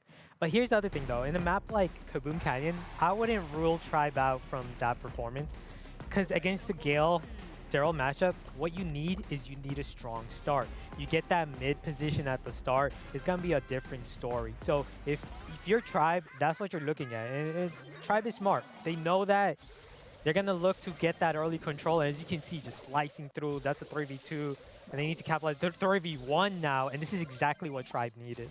I mean, Toast still putting up a good fight, though. They might have got a few shots in from Livy, but Toast was able to keep them off the safe and stop the damage from raining in early on. Tyrant going aggressive, but he's against Minwoo, getting some damage here and able to just maneuver around these walls, but the slowdown's putting in some massive solid work here. Shot comes in and Tyrant survives regardless. Damage gear activated now, and massive damage should come through from him. Starting to get some... like, he's being pitched down, but still, the damage remains. No, this is exactly what I was talking to you about, Trav. That strong start. Got 28%, but look at Zulan. He managed to open up the wall, managed to destroy some bushes. Much different game. And now with these, with the lack of bushes here at the mid position, you're not going to be able to utilize that concealment, right? Being able to hide in it, but also your speed gears. You're not going to be able to capitalize on them either. Tyrant could have used his super, considering Fade has been targeted by Bell. As Levy starting to pop off with his Bell right now as well, hitting major shots. Only 20% in it. This wall's down, so that means that launch pad's just not doing as much as they'd like. Tyrant's going to go in, and Fade's going to miss the roll, stopping that, not that there, but he's just going to jump back. Minwoo should be able to pinch him now, and Fade staying in the mix as well. Brought down by Livy now as the shot connects, and Minwoo trying to push through, gets the takedown, but the cards almost bring him down on the return as Livy finishing that kill off, and 30% in it now, and Tribe looking good. Yeah, if you're a Daryl and you're ever like rolling back on defense for heist, you're pretty happy about that if you're Tribe. Pretty good so far for Tribe, and this is exactly what we were talking about. Get that strong start, maintain control of the mid here. Much different story now. If you're Chasmak, though, you just need at least 30%. You need control. You got time on your hand. If you can get, if you're Toast and you can get a couple of hits. But now, as Tyrant hitting some shots with his pickaxe, just mitigating that lead. Well, starts to extend even more. Fade comes in, though, gets the roll through. The cards connect on the way, and he cycles in again. Minwoo's low on the other side of things as well, but Zulan brought down by the super. Can't use the stun, so he'll use it to get a kill. Tyrant got his super and can back things up a little bit. Fade's got his though, and Chasmak are slowly gaining some control back, but 10 seconds, they need to go in right now if they want to get this damage. Shot comes through from Toast. Fade's going to roll in, but cleaned up on the defense from Tribe. Marked up as well. Minwoon can't get any more, and that is going to secure the game for Tribe. They bring it back to 1-1 in Heist, and they're only one game away from tying things out now. Chasmak need a better start, otherwise this could be tied out really easily.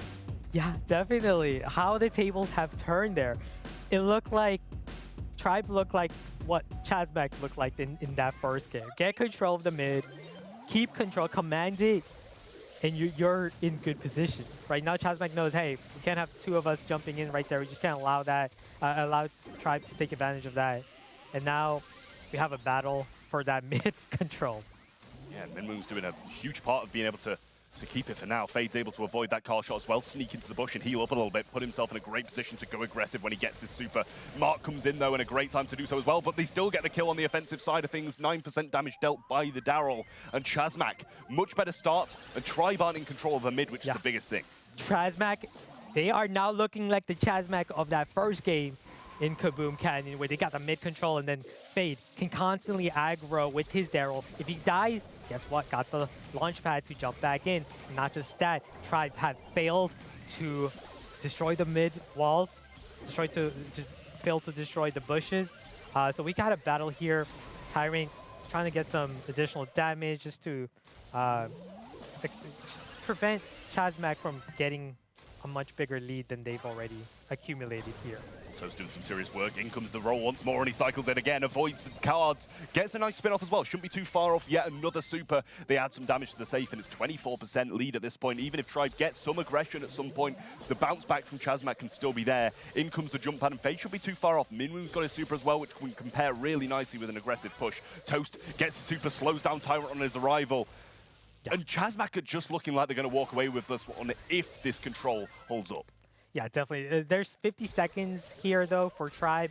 If they can get a couple kills here, get control, they definitely have a shot, considering the lead is only about 24%. Fade going in, got the trade, and the best part is he's going to be able to jump over this wall right here with his Daryl with 30 seconds to work on. Slowdown comes in. Now Tyrant is low on the other side, can't aggress, and that's what they need. 25 seconds on the clock, Mark comes in, Fade falls low, and the bounces are still there as well. Cards are as well. Tyrant starting to aggress, and Zulan's going to be breaking the mid bushes, but not the mid wall. Not sure about that, as they liked that hugely last time, but Fade just going to tank on the defense. They know they're not going to get further damage, so he's going to try, but he goes up and gets the shots onto Griff. He cycles that super, but gets the break takedown. 8 seconds on the clock. It's just as Livy, and there's no chance of him getting the damage alone. Chasmak clean up, and they take the second set. One set away from putting Tribe down in the dumps. 2-2-0 right now against Tribe. Chasmak looking pretty good there. I felt like that Griff gadget was definitely has to be a misplay by Zulan. Had he opened up that mid, would have allowed Tyrant to get in there comfortably, would have allowed him to use more open area with Griff, right? Missed opportunity by Tribe. And Chasmak, I love that they realized the problem. Hey, we can't give them that mid control, right?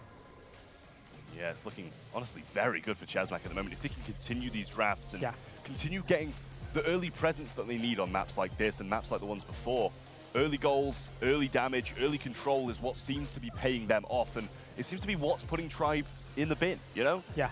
It's just so difficult, and Tribe struggle against Vanguard as well. This pressure that the teams start to put on against them, and it's something that teams are widely realizing now and starting to adopt when facing this team. Oh man, I wholeheartedly agree with what you're saying right there, Trav.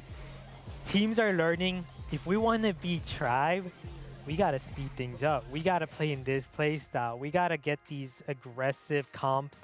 They managed to take Gale, Daryl, right? I love what they did with the B. That was brilliant. The B pick was brilliant because it prevented Tribe from taking Daryl. And then with the Colette ban, the Crow ban, all these bans, you just had limited options, forcing Tribe to pick a brawler such as Griff, which we almost never ever see in Heist. Well, I mean, it's the same story again in Heist. Kills do not equal the wins. And we saw that in the statistics just there, just jumped over them while you were making that point. But it's just always the same in Heist. It's a common statistic, and getting the kills usually means you're not focused on the safe. And focus on the safe is the name of the game in Heist, and that's what brought Chasmak home the win, along with a lot of control and some great plays, obviously, along with that. But Ring of Fire, yeah, go on. Here's another great point, though, Trav.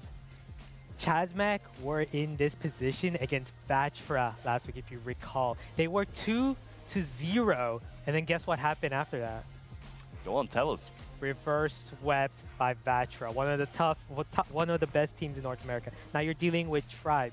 We've seen Chasmak fail in these circumstances where they got the 2-0 but failed to get that last win. Are we going to see that again? That's going to be the major, I feel like, storyline heading into Ring of Fire now.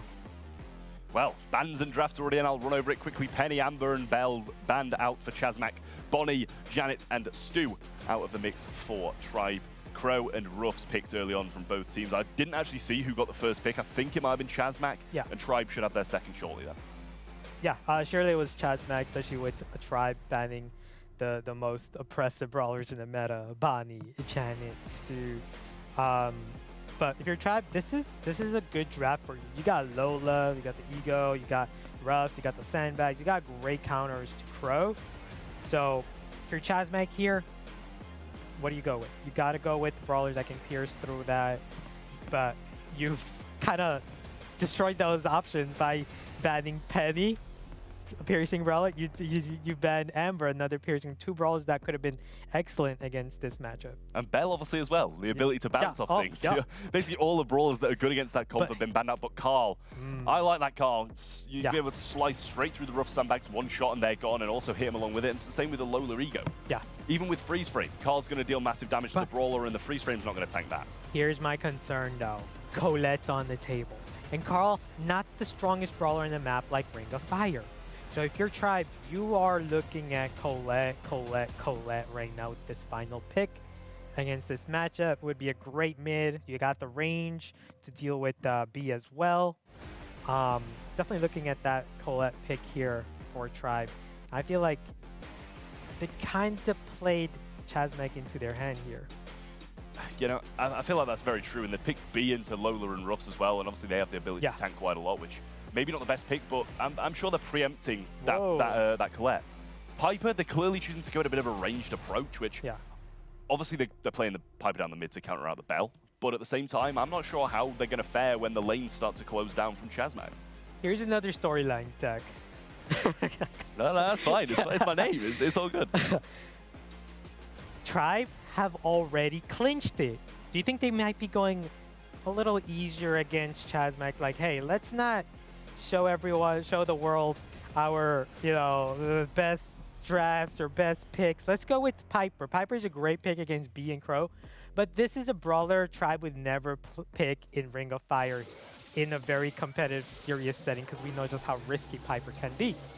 Sandbags down in the mid, and he's obviously got the ability to tank some of those shots now. We're going to see some assistance from Zulan as he pretty much knows he can't win this 1v1 lane against Carl if he stays in that position. Toast obviously has the ability to tank it down as well, and the honeypot there, not going to be enough. And Tyrant pushing down this left-hand side, putting down some serious work, and this isn't the start I expected from Tribe. Yeah. But they're in a good position at the moment, but percentage is still down. Yeah, definitely. You're like, whenever everyone knows this, well, every competitive player knows this. If you're going Piper on Ring of Fire, you need a strong start. You need to hit your shots, because if you don't, sometimes where it counts, you feel like you're hitting every Piper shots, you're still not gonna be able to keep control. That's what we're seeing here. Chasmak in control, forcing Azlidi to hit those shots with his Piper if they want to win this match.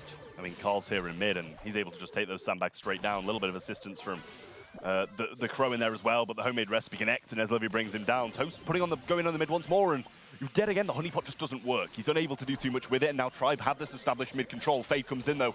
He's got the pirouette, and he's getting some serious damage down. Ezlevy's going to jump out, but Fade's going to follow him as well, get the shots through, and maybe able to get a two-piece here with a pinch in. Unable to connect that shot though when Ezlevy brings him down, but it's allowed Chasmak to re-establish themselves in mid. It's allowed them to gain some more percentage, and this might have put Tribe out of it.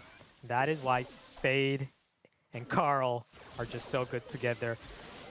Fade trying to establish mid, a little reckless right there, giving Tribe a team wipe and control over the mid here. Chasmak has to work to get it back, and there it is. There's that pinch against Tyrant allowing Chasmak to get in play, and now this puts Levy in so much pressure because you got to hit every single shot right now if you want a chance to win. Gets a couple of hits right there, slowed down by the Crow. Missed opportunity though. Feel like that was a little rushed. Yeah, I mean, they're not totally out of it. Tribe is still here, they're still fighting. Power-ups can be placed onto Tyrant's hands as well. As if hit though, Minwoong's gonna get the slow off onto him, still had a gadget left. Fade now in a position to try and get some damage down. Minwoong has that super as well, Fade his as well, but the percentage is going back in Tribe's favor. In comes the Ego, and Tyrant's still there fighting. He's down on the spot. In comes the jump. They survive, and Tribe bring it back. Chasmak are not going to be on match point yet. No way. The comeback by Tribe right there. I felt like Chasmak definitely rushed that one. You saw the moment they got team wiped when Fade made a reckless play. Might have been better to just wait it out, wait for your teammates. And then, of course, the Crow gadget using it right after, I mean, right before you die. If Chasmak can clean those misplays, I think they still have a shot here. Yeah, well, Chasmak trying to slot on earlier. They've got 6%, but Toast did fall low thanks to a shot from Eslivy. In comes that flying hook from Fade, but he missed a shot there, and the pinch from Eslivy goes quite a long way. 3K missed by Toast. Second one avoided by Eslivy, and he provides him another one in return. Honey Molasses goes down, tanks the shot, but Eslivy follows up with another and hits Fade as well. Tyrant over the right side with some control, and Tribe establishing themselves once more. Yeah, and here's the tough part. Eslivy empowered by Refs and then Tyrant as well. And now you also give Tribe control, getting spawn trapped in a map like Ringfire. Fade so fortunate to win that one with just 3 HP. Gotta be able to capitalize though, gotta be able to get back control. Shots following through from Toast. Does have his 3K, but too low to get in a position to use it. Power up placed down, and Tyrant wants that. He's going to use the Ego even to try and pick it up. Tank some stuff, and Minwoong unable to connect shots through this Ego. Zulan should clean up over the left, but Fade actually does just that, but traded out by his team, and Tribe are looking much better in this one. Don't see much chance for Chasmak to come back from this one unless they establish themselves pretty much right now, and Toast too low to do so. Yeah, definitely. They're going to need a team wipe coming in right now. Fade going to go aggressive with the Carl. Going to, again, trade it out. That's been the story in this second matchup is every time they get a kill, they die. It's always a trade. And when you're making these trades, when Tribe has control, you're just not going to be able to get back and play to win it. Yeah, well, Minwoong has this jump in, but they're pushed back. Ego comes down, free frame there to tank a lot, and Toast can't really do a lot to shoot through that. Tyrant cleans up, Tribe take the set, and bring it back to 2-1. The reverse sweep is now alive. Wow. And this is what we know from Chasmak's history, getting reverse swept by Vajra before. And now you're up against the top team, Tribe. If you're Chasmak, you really need to show that if you want to win this, you got to show the world we're not the team that gets reverse swept, right? This is where things get, the pressure gets to them, right? Are they a team where, you know, they can't handle the pressure, or are they a team that can, you know, actually finish their matchups here, get the 3 wins to win against Tribe? Well, they're definitely going to need it, and with the start they had, if they were to get reverse sweeps and denied, when it's actually in their hands for this game, at least a position in those finals, that is going to be the toughest break they've had, and absolutely ruthless from Tribe if they do manage to do it as well. But at the moment, I think Chasmak can still close this one out quite simply, either in the next one or in the final one at that. They've got 2 chances to do so, and they're going to be desperate for it. Yeah, they got to make it work here. Just domination by Tribe right here. Maybe not that first game in Ring of Fire where it got really close. A second game, Tribe knew what they needed to do. So establish control, Ruffs empowered their whole team pretty much, got the spawn Tribe in Ring of Fire, and that was pretty much it. Well, looking good, and this is one of the games where stats does back up the storyline. As Tribe, 29 kills and 90,829 damage to go along with it. Just shows that they've established control time and time again. Kills after kills after kills, and most of them definitely came from that second one where all 3 members of Chasmak were just pushing up mid time and time again, sniped down, and I feel like they needed to play those lanes a lot more. Oh yeah, definitely. We saw some missed opportunities by Fade, missing pickaxe, and then resulting in trades. And it just didn't work out for their favor. They just need to clean it up. Maybe the pressure's getting to them, because we know this is what happened to Chasmak before. They have strong starts. They're a really good team with strong starts against other great teams. But it's their ability to, you know, finish matchups, not give these teams, you know, any hope. You don't want to give Tribe any hope here. as we're moving into Minecart Madness. Gene, Crow, Janet, Band. Tribe with the first pick, they're going to go Penny. Very strong first pick, of course, but if you're Chasmak, you do have Carl still on the table. But looking at the previous matchup where Tribe invited you to take Carl and you took it and you still lost, it kind of puts you in that position again. Yeah, you don't want to be baited into it twice in a row and have it fail. Yeah. Although, I do think Carl is still a great brawler and has a place to be picked. I would be disappointed if they don't take the Carl here. Sure, Tribe is baiting you to take it. But here's the other thing, though. If you don't take Carl, you got to pick brawlers that are good against Carl. And when you're taking Belle as your mid, you're taking Amber as your lane. These are not brawlers that are great against Carl. I feel like Tribe definitely going to take advantage of that. Definitely are going to take Carl. And now you also have another brawler to worry about having, hey, Flying Hook, super into our Belle, could even steal our gems and just run away with their right. Dangerous situation to be in if you're Chasmak. I think the only mid that can really do much against Carl in this meta is Gene, and they don't have Gene as an opportunity there. They've gone with Bonnie, which makes me feel like they're not going to go with Carl. As no. If they pick Colette as a last brawler, then it's going to pretty much be a really tough time for them. I would still take Carl here. Have them take Colette, right? I would still take Carl here because I don't want to deal with Carl lane if I have Colette as my lane, Penny as my mid, and Bonnie as another lane, say, right? I would still take Carl if I'm Tribe. But they're going to go with Lola. Interesting, because now you're definitely inviting Carl. Yeah, you really are. And I mean, if they don't pick Carl now, it's going to be maybe a bit of a slip-up. And if they do, I love their comp if they, do grab it. Here's the other questionable pick with the Lola. Why are you picking Lola against Amber? That counters. Why are you picking Lola against Belle? That counters. And now you also have Carl to be concerned of, who also counters. And there's the Carl pick, right? So we don't often see Tribe making these draft misplays, but that one kind of seemed like it with the Lola last pick. I'm sure there's a plan behind it. Tribe always have a plan. And that is true. They always have a plan. And Lola did work in that previous game, although it was not a mismatch. But here, I want to see what Tribe's cooking up with this composition. Yeah, I'm intrigued to see if they do actually have a plan or it is a mistake, because it could be a bad mistake. Yeah. If they didn't have a plan behind it, just forgot about Carl or thought they might have a better counter against Carl, then it could go quite wrong. As Chasmak's comp, in my opinion, is one that I would not mind having.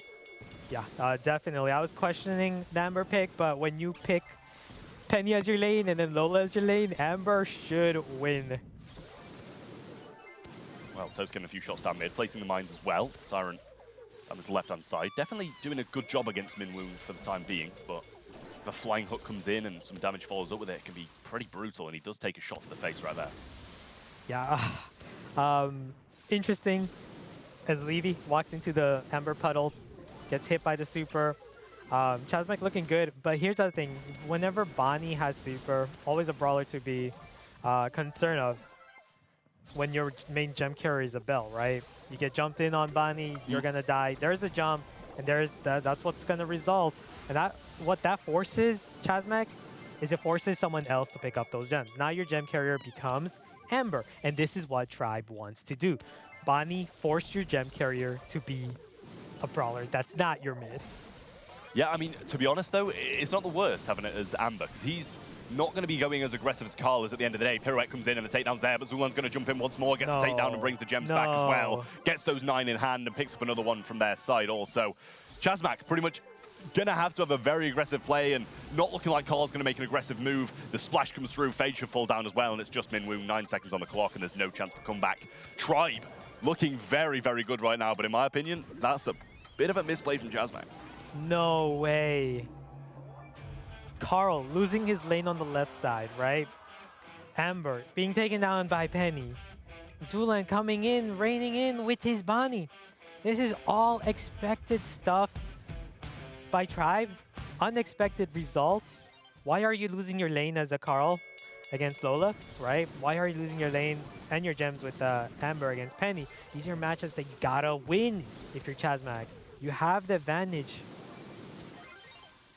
Well, Minecart comes in and Chasmak starts strong once again. Tyrant push back this time, and it's the same story as the last. Tribe didn't have a good start thanks to the minecart pushing them into an unfavorable position, but as soon as that minecart comes behind Chasmak, that's where it went wrong. Tyrant's going to slot into the same position this time, and Toast isn't connecting as many shots onto him as he did in the previous. Right, and of course, having your gem carrier as Bell, as we saw in that previous game, it's never safe. It's never safe against a Bonnie that can just jump in on you. So if you're Chasmak, you're never safe here. I mean, a lot of gem carriers with Bonnie jumping in them is not a safe scenario. Like, the majority of the brawlers on this team from Chasmak are just going to be pretty devastated if a Bonnie does jump in. The mine connects, and so does the mine cut onto Zulan, bringing him fairly low, but they don't have that brawler like Bonnie who can capitalize on things like this, except from Carl, who was in the spawn. And now, Tribe fully healed up. Shots connecting now from Toast, though. Start to establish a little bit more control, but Eslivy's still dominating, and the Mortar's going to help as well. Yeah, I would like to see more aggression by Minwoo. Does have the flying hook, does have the super. Should just use it to win that matchup. There it is. But I really need to see Minwoo be more aggressive with the Carl. Because you have Carl, you should win that matchup against Lola. And not just that, having flying hook, force that Bonnie to use her super early rather than later to get your gem carrier. There's the 10th gem. But you gotta cut off Tyrant, but it doesn't even matter because Levy's gonna be up there to pick it up, and your whole team's out of the picture. What just happened? Well, why was Minwoo over the right side? Like, it doesn't make any sense. And Eslivy's just BMing, walking into the minecart, 2 sets in the hands of Tribe now. And Chasmak just looked so off. Yeah, disoriented. It just didn't, I don't know. Again, same thing we were talking about. This is a team that got reverse swept that always looks strong. They really come out, you know, 2-0 against the top team. And then what happened? We're seeing a completely different team now. It seems like pressure does affect them immensely here. Well, I mean, that's one way to put it, but, you know, the pressure should be at the start of the game, not 2-0 up. You should be able to easily finish this 1-2 up. And Minwoo, I'm not sure why he didn't help out more in this position. Yeah. Like, he jumps in and he kind of just didn't care about his gem carrier. And times like this happen, obviously, Fade can't do anything against Zulan jumping in, but the times they could have done something, they didn't. And also, you know, at the last period of the game, Minwoo's, like, over here. He just completely disengages Tyrant. At the later periods of this game, he walks over to the right-hand side, and you see he just comes in here. Why have they got 3 people on the right-hand side and nobody contesting Tyrant? Right, lots of questionable, decisions by Chasmak. And as you can see, the stats backing it up. Just lost so many, he just lost so many gems, and much of it has to do with Zulan and Bonnie just constantly harassing your gem carrier, just jumping in. And that was my concern with the Bell mid pick. Bell, don't get me wrong, is a great mid brawler, but when you leave a brawler like Bonnie on the table, you're never gonna be safe. You're always gonna get jumped on. You're gonna force a reset. You're gonna force your teammate to be the ones to pick the gems up. And now you don't have a good gem carrier anymore if your Ember is picking those gems up. Yeah, it's really tough there for Chasmak, to be honest. And, you know, with Bonnie jumping in, no matter who it was, except for maybe Carl with a pirouette available, they're going to be going down. We needed Carl to be more aggressive. We needed Carl to be what Bonnie was for Tribe. Be the one to jump. You got the flying hook. Be a demon with it. Go in on Tyrant. You got the matchup advantage. Carl should not be losing it. So we know that, right? Yeah, well, Knockout is the next map, and it's Bell's Rock. They're not having any of the Bonnie anymore. That's straight out of the way. Piper and Jean go along with it. Tribe are going to get rid of Tick, Max, and Carl, so definitely don't want that aggressive route coming towards them and want to play their passive style and actually have it work. Yeah. And here's the other thing with the Carl out as well, ban there. Every time it seemed like Chasmak got Carl, they lose with it, right? So I feel like it's pretty good right now that, hey, Carl's off the table, right? Banned. We don't have to worry about that. We don't have to worry about Tribe forcing us to take Carl again and, you know, putting us in a mismatch. Sprout first pick. Chasmak, I'm not sure why. Trev, why would you take Bell and Lola into a Sprout on Bell's Rock, the best map for Sprout? I don't think there's an explanation for it. I mean, I'm surprised to see even Sprout being left open, considering how influential it's been across this map for meta after meta. And we saw it paired against a Grom last week. dominance from Sprout. And I think it was actually in the Tribe game as well. I think they had the Sprout last week as well against, I think it was maybe, Vanguard or something like that, and the Sprout was doing very well in that one. It might have been the only set that Vanguard did drop against Tribe, and they've managed to get it again. They've got the bow along with it, which I love as well. And I think Chasmak are just maybe setting themselves up to be reverse swept here. Yeah, because like, it had Chasmak got 2 first picks, and they went with Bell and Lola, guess what you're going to pick? You're going to pick Sprout, obviously, here. So it's still questionable. I love that pick. That was the brawler that I was thinking Chasmak should take with their final pick. But Tribe, one step ahead. They're like, hey, we know you want to take Fang against our Bow and Sprout. How about we take Fang, and now that prevents you from getting that counter brawler. If you're Chasmak, you got to go all in. Maybe Mortis, right? You got to take advantage of that Sprout. You got to go something against it, Trav. I mean, I was going to say, it's just so difficult, really, because it's you know, the Fang's going to go aggressive on something like a Mortis. It's going to get it stunned, it's going to get taken down. Janet is the last pick. And, you know, honestly, I don't mind it too much. I don't like it. I don't think it's terrible. It's got the ability to fly. If they can get that super off the Fang or off the Bow, it can fly in aggressive on the Sprout and have the teammates pinch in, but at the same time, it shouldn't get it. It's not going to get it. I don't think Janet's going to get it. Their entire season hinges on this final game. Chasmak must win here. They go with Janet as their final pick. They go with Lola. They go with Bell against a Sprout that they have no counter against. I mean, you were talking about the pressure getting to them, and as you said, their whole season relies on this. This is where the pressure is the highest. They want to get to the finals, where the big money lies, where the bigger, you know, everything lies at that point. It's just so difficult, and the Sprout is already dominating. Fade hasn't connected a shot, Wall's there, can throw it down, and now he's in a position to rain down on all members. Brought Fade very low, 1 shot left, but he doesn't even care. He knows he can dominate him at any point, and he's just going to help his team. Yeah, definitely. And the other thing is, Fade hasn't gotten a single shot yet with his Janet. Just getting bullied here. Can't make a move. We know he's using the jump gadget. He's trying to look for an opportunity, and there it is. But his Levy's too smart. He's going to block it off the moment he jumps in there, and he's going to trap you, is the thing. So, tough situation to be in if you're Chasmak. Fade has to make that jump. There's that jump. I don't know what it was, but that should be in favor of Tribe right now. 3v2, Tyrant's going to go all in, but down. Goes down. Toast low though, now gets the shot off and Zulan connects. It should be close to his super as well, and he wants it for the next round too. Connecting another couple of shots, gets it. In comes a pinch from Eslevy, he was 1 HP, but he does fall anyway. Tribe in a great position now. They got Fang super, I believe they got Sprout super as well, and Bow super in the mix also. They're looking dangerous right now, and this should be a win. It should definitely be a win. And also considering, I don't think Fade has gotten a single shot with Janet yet. I haven't seen him land a single shot yet, so I don't see him flying anytime soon, Trav.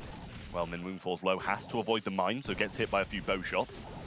Toast just trying to bait the super from Fang so he can come over this Bell mine, but down comes the wall, and now they're pinched in, and Eslev's there to try and punish them for it. He might use his jump, but his teammates are there to pinch them anyway. If he'd have jumped in, Tyrant was there to pinch across, and Min Moon would be left doing nothing. Wall brought back with the gadget now, and Toast starting to go a little bit more aggressive, wants to try and hit this mark, so they do have the capability of defending it when they come in. He does connect it. Now a couple of shots won't go amiss. Oh, too early with the Fang right there, but Tribe in a situation where they're going to force Fade to make the jump. 2v2 now. There's another block. Are you kidding me? Another block. But he might win this. The comeback might be there. Min Woon, no. He gets the takedown. And if it had managed to place his ego and get some damage onto Zulan with that while still being blocked in, if he got the Sprout kill, there was a possibility. But it was closed off. Tribe on match point and 1 round, well, not 1 round, 1 game away from reverse sweeping Chasmak and crushing their dreams of a Snapdragon Pro Series final. This is not gonna be easy, Trav. You're down. You're in a mismatch against Sprout. What do you do? I don't know what they can do. Sprout Super's already there as well, thanks to the bow totem and a couple of shots to help. Thrown down instantly. Toast is low as well. Doesn't have any Bell Mines down just yet, and a few shots raining in from Reslivy now, getting massive damage onto Minwoong and Fade as well. Bow Mines placed so they can't escape, and Fade's trapped. He's either getting hit by the Sprout, by the bow, or the mines. Minwoong tries to bait them out now and doing a solid job of it, but they've got no control. They're wasting so much time on other things. Zulan's got his super as well, can go in. Shots should connect. Tyrant's going to pinch and Minwoong's going to fall low as well. Zulan has the super, wants to hold it for the next round though. They should clean up this round side right now. Sprout shots are missing, but Tyrant gets it anyway. Toast 1v3, and this is going to be round. Yeah. Round, match, game, everything point to Tribe, and Chasmak are looking defeated. Chasmak, none of their brawlers has super. On the other hand, Tribe, everyone's got their super. This could be it right here. I want Fate to just be reckless right now. Just go aggro, go in, get your super, jump in over the walls, go for the Sprout, because we know when you get pushed back, when you take hits, you just don't have any more other opportunities. Great wall from Eslivian. Jump comes in, but Zulan's going to super that. He gets trapped in, though. And this is an opening. But no, they still get the takedown. Minwoong 1v2 for his entire SPS season. He loses it. Tribe bring it home. Reverse sweep Chasmak, and they are out. Tribe are already confirmed anyway, but just adding salt into Chasmak's wound and taking them out of the competition. I don't know what to say. Oh, man.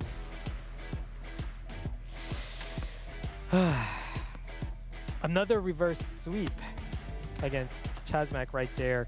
Tribe, looking good, looking poised, obviously. Headed into the top 4. We're going to see them in packs. Excited to see them. Well, I mean, they don't even look happy about the win. They genuinely look sad for Chasmak. And I wouldn't want to be the person who destroys someone's chances of those finals either. That's the kind of faces they were giving me, at least, and disappointed for their friends on that side. I think Tribe were definitely disappointed as well. They're like, not because obviously like they won, but because they were expecting more from Chasmak there.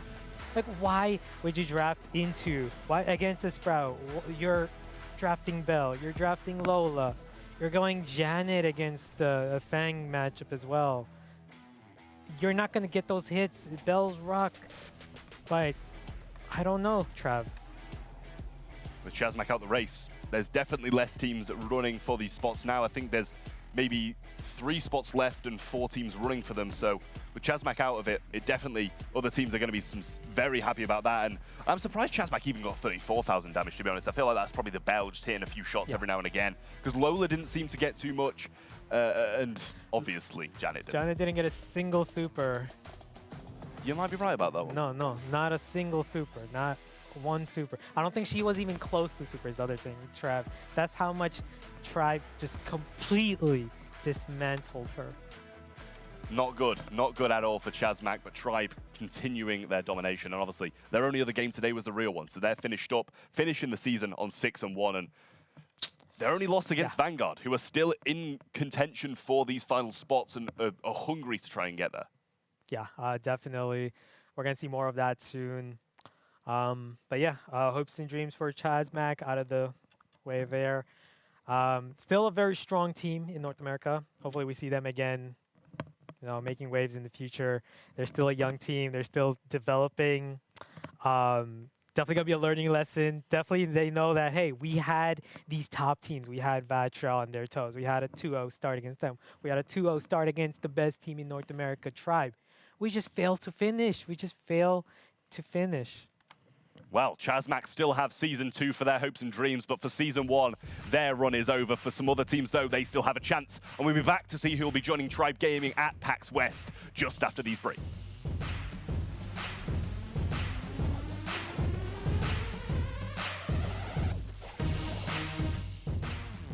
The Snapdragon Pro Series is brought to you by Snapdragon Elite Gaming, Monster Energy, DHL, the U.S. Air Force, and Samsung Galaxy. Welcome to the place where dreams come true, where everything you want can be yours, if and only if you're willing to work for them, you're willing to hurt for them, but most of all, you're willing to be first for them. Huh. Look, I'm going straight to the top. I don't know how I would stop, like it or not. I got some goals that I'm hitting. You hear what I'm spitting? It's hot. Look what I got. Whole lot of passion and pain. The road to success is insane. Stay out my lane, cause I'm on a mission. I'm getting what stands in my way. Yeah, I'm a beast. I wouldn't play with me, baby. The way that I'm training is crazy, and I do it daily. You wanna talk about drive? I got more drive than Mercedes. I've never been lazy. I'm in the room, it's a red alert. You wanna compete? Well, get better first. I got 10 toes in the dirt, push through the hurt just to show them my worth. I'm the best. Yeah, I'm the best. I never stress. I know what's next. I'm who they test, like we playing chess. But I'm unimpressed, so now let me flex. Ha. Yeah, I'm a work through the struggle and hurt, cause I know my worth, and I gotta be first. Ha. Yeah, I gotta be first. Look, I don't want anyone's sympathy. I understand what it's meant for me. I give my focus and energy. If it's meant to be, then it's meant to be. But mentally, I'm undefeated. They hear that and say I'm conceited. Like there's no reason. Like I don't beat them and come back again just to teach them that when you work under pressure, you reach higher measures. They'll try and bring you down, but you cannot let them, and only get better and focus on cheddar. Eye on the prize and you'll become a legend. Like, when I'm in the room, it's a red alert. You want to compete? Well, get better first. I got 10 toes in the dirt, push through the hurt just to show them my worth. I'm the best. Yeah, I'm the best. I never stress.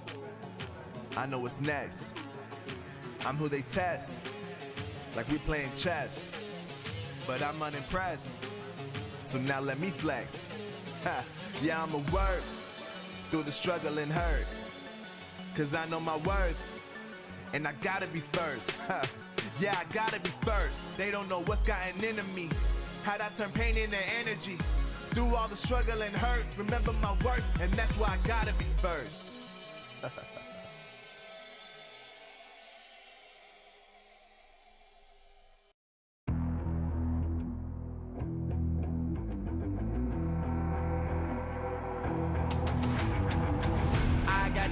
I'm on the mission, snap any minute, casually winning. Stop tripping on me, stop dissing on me. Yeah, I got a dream, can't take it from me. My fire's burning, now I'm always learning. Tell me where to go, man, I'm on a journey. Yeah, I can't explain it, I get excited. Keep it 300, King Leonidas. Strap in, cause it's gonna be a long ride. Working on me every single day and night. There comes a time when your worlds will collide.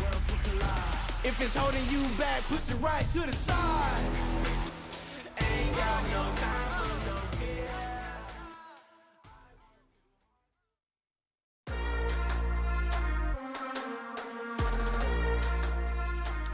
And just like that, this one goes all the way, but Chasmak won't be. 2 reverse sweeps in 1 lost season. Unfortunately, Chasmak Gaming needed all of the stars to align in order to find themselves in the finals, and they just won't do it. Unfortunate for them, dropping the game, they find themselves at 3-4 at this moment, which means unable to either reach that magic number of 5. And so all the other stuff that needed to happen, it do not matter. Vatra, Stamina, Vanguard, and West Coast still in the running. Tribe the only one with their ticket punched. And so Chasmak joins the likes of Arconic and the real ones as far as teams not really making it.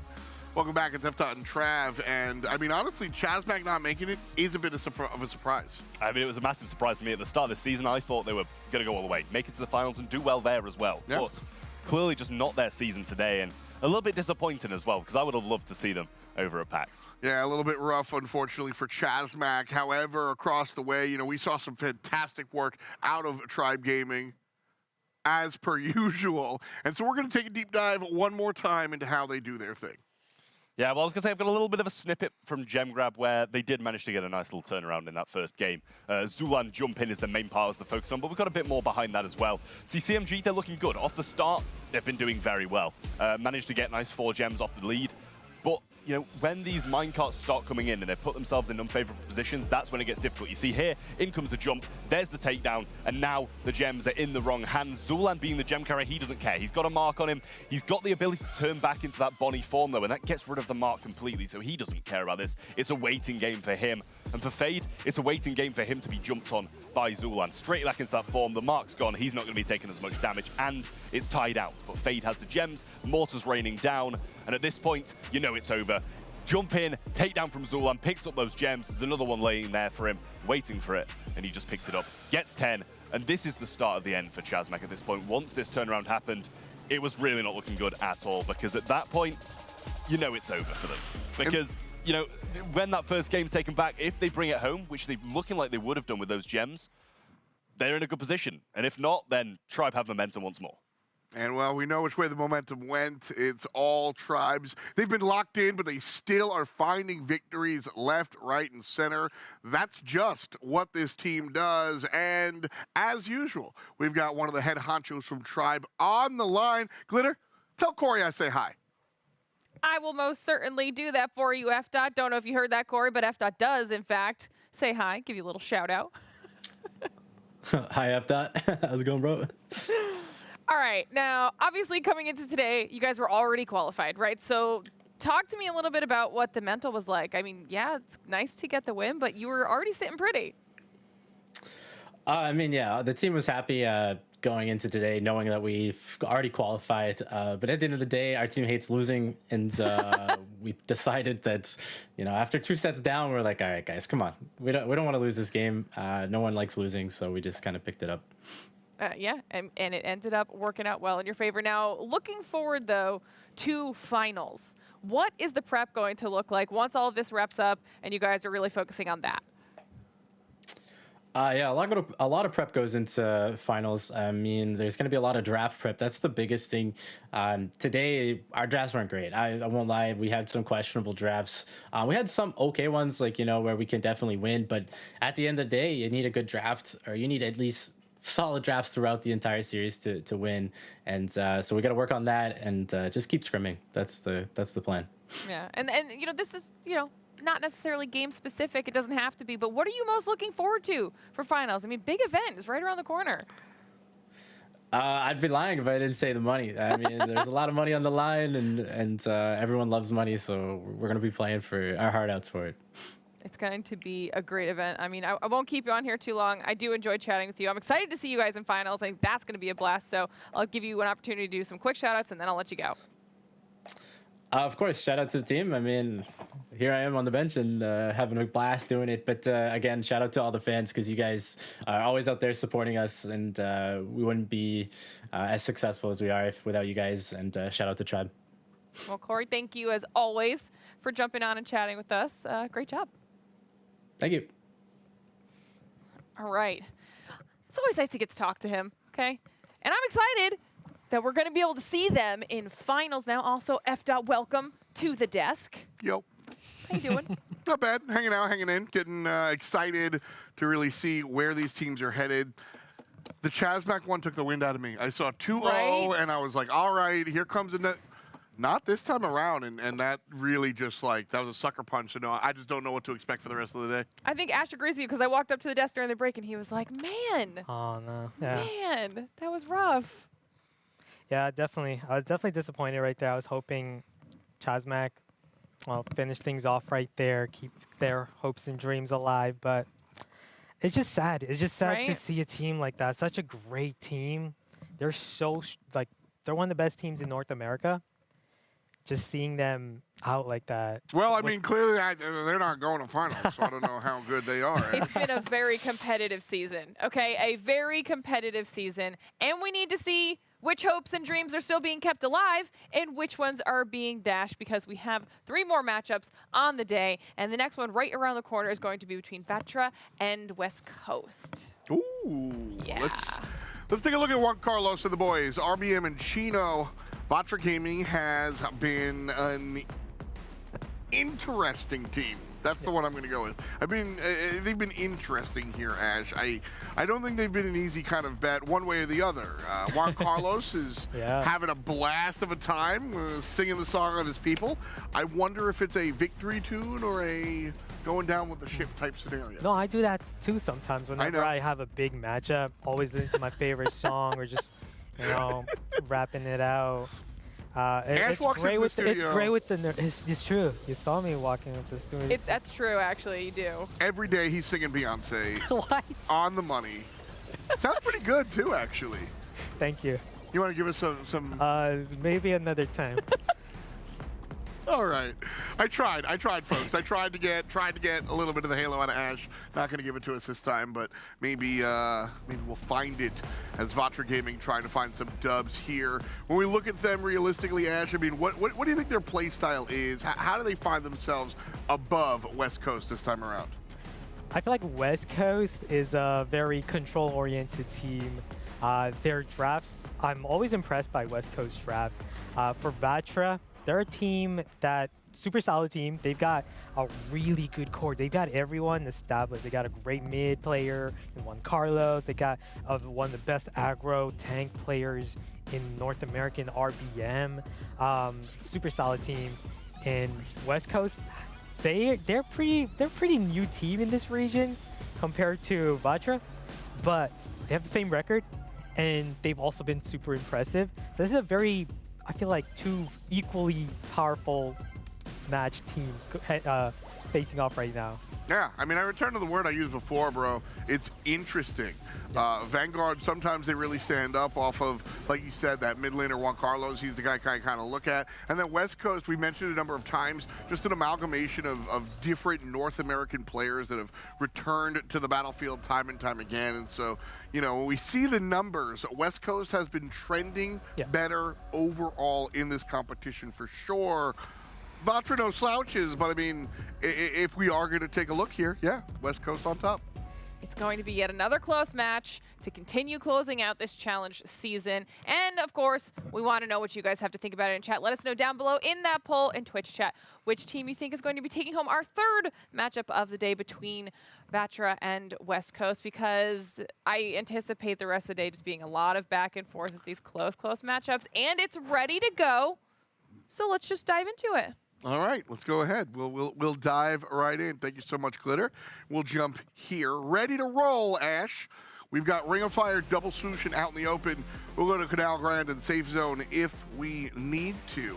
But starting off the day on the Hot Zone, and a lot of the bans I like to see, specifically Hot Zone. No Squeak, no Carl, he's just numero uno. The stunt team's gone.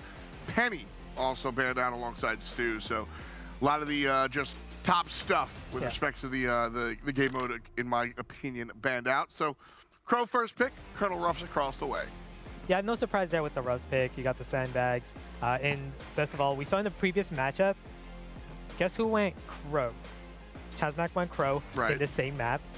Tribe went with the Ruffs, and they were the ones that came up on top. But again, we're seeing here Vatra go with, you know, spawners is what you want to do. Or most likely expecting Lola. There's the other spawner.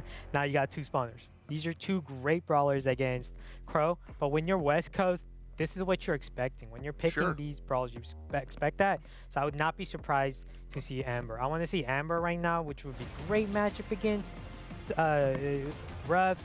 Great matchup against Lola. And then for their final pick, they have another brawler that can also take advantage of spawners such as Belle. So that's what we're seeing. So we see Belle, and now there's Amber. Hey, we called it. Puts it in. Watch out, folks. Oh my goodness.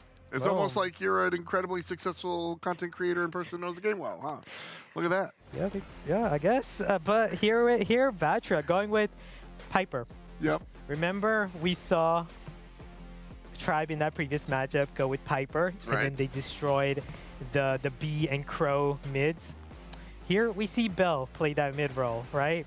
So Vatra's saying, hey, let's take a page off of, you know, Tribe's notebook here. Let's go with the Piper. Let's see if it works out for us in this matchup. So kind of a very similar matchup. It's interesting though. I look at the composition that we see out of the Bell players, and for Vatra it is, or excuse me, out of the Piper players, and for Vatra it is. I mean, these are kind of just standard brawlers, right? You're just kind of shooting stuff. There's not a lot of area denial. There's not a lot of utility.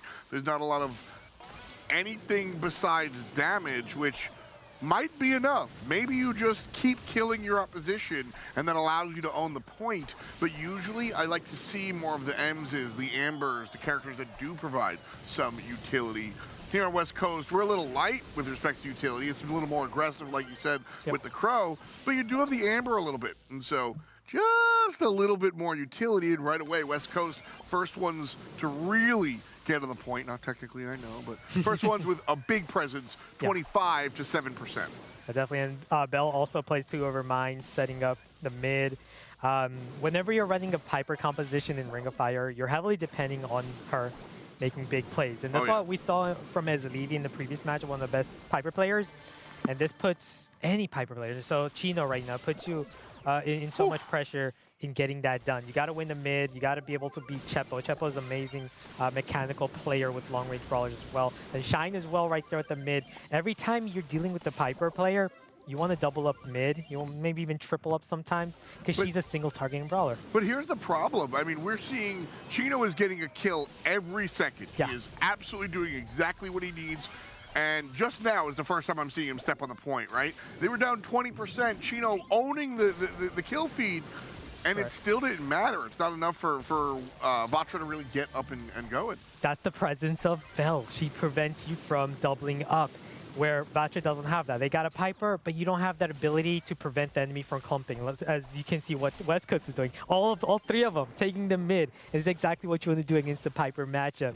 If she's a single targeting brawler, those shots are just not going to matter as much. You need a lot more support from your lane. You need support from Juan Carlos. You need your refs to do a lot more than just, provide a boost. Just want to take the time to thank our partners over at Snapdragon. Without their support, we would just be us. So thank you so much to Snapdragon Elite Gaming. # when winning matters. Right now, we got about 36 seconds left in the contest. West Coast prevailing with a 74% in total. About a 34% lead here as Vatra has gotten involved, but as Ash and I have broken down, just not a lot of utility to allow Vatra, despite their kills. Chino and Juan Carlos are going off, but they're not doing it enough to own the point. A nice shot by Piper, but it's answered back, and I don't think Vatra can climb 40% here. No, it's impossible here for them to climb back. If you're Vatra, you got to change up your game plan, but how do you do so? You can't. The game plan is basically you rely on your Piper. You got to win the mid pretty early, right? You need to impose yourself. You got to get those hits with Piper. You got to force the enemy into a spawn's trap. Because if you don't do it, your ability to win here is just not as easy. It really isn't. And that's what you've got to really internalize, is that Vatra didn't lose the draft because West Coast played this very well. Vatra chose to go a very curious composition. Just Ruffs is going to be the support player here. We just haven't seen that out of him. And the problem is that Juan Carlos and Chino are playing really well, and it just didn't seem to be enough last time. Vatra Gaming this time around, step up on the point, but we have to be a little bit careful. West Coast just now getting involved, players pretty low. Yeah, I like the adjustment by Vatra, though. They all decided, hey, we don't care about Belle and her shots bouncing on top of us. If we want to win this matchup, we have to play it this way. We have to clump up. We got to command the mid. We got to double up, even triple up in order to beat West Coast. And that's what they're trying to hope.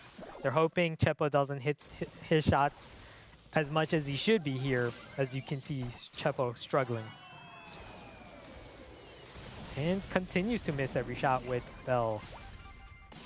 Well, there's a little bit of Ruff's presence. Perhaps misplaced. As West Coast again are able to step up. Chino still going to work, taking care of business. And there's a follow-up kill by Juan Carlos. And this is the difference here in game number 2 than 1. Vatra Gaming, after their kills, are stepping forward. And they are maintaining presence on the point. And this composition could totally work out if you're going to sit on the point and find these pick-off kills. Yeah. But you've actually got to get on that point. That's the hardest part when you're facing off against that Amber, I think. Vatra's been playing it so well, they got control, but what's so surprising is they only managed to get a 20% lead here with all of that. Just showing you what West Coast, they have the potential to make a turnaround.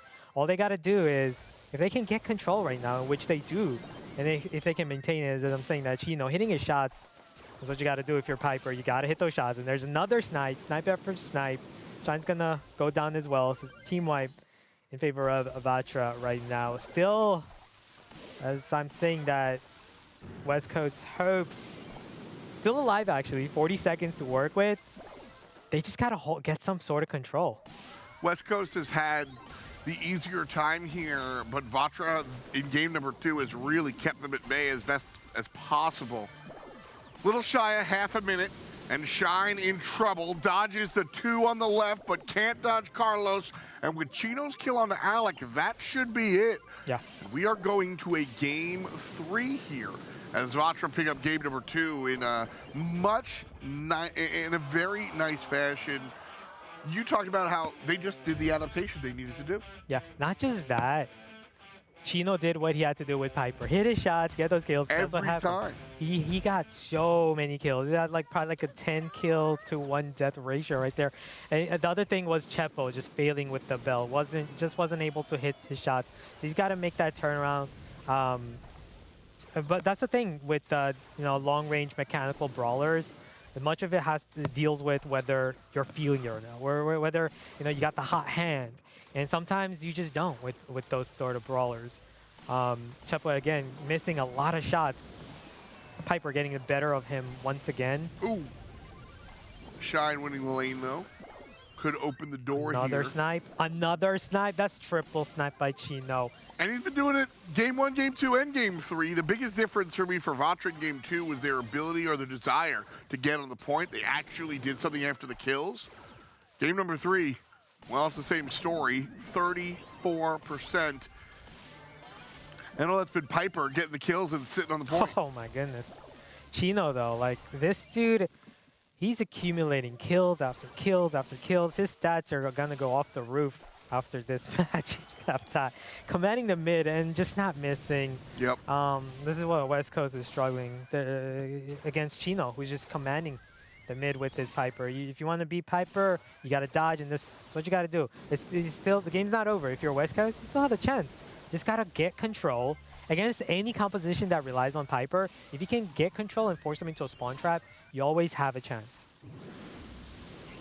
West Coast right now, climbing back up. They trail about 20%, but it is zooming as Chepo and Shine really have presence here. Alec loses over on the left side to the long-range Juan Carlos's Lola, and Juan Carlos follows up. That second kill for Juan is a big deal here. West Coast trailing by 5%, but now option over to Vatra as they've gotten the important kills. Yeah. And they are making making themselves known on this point.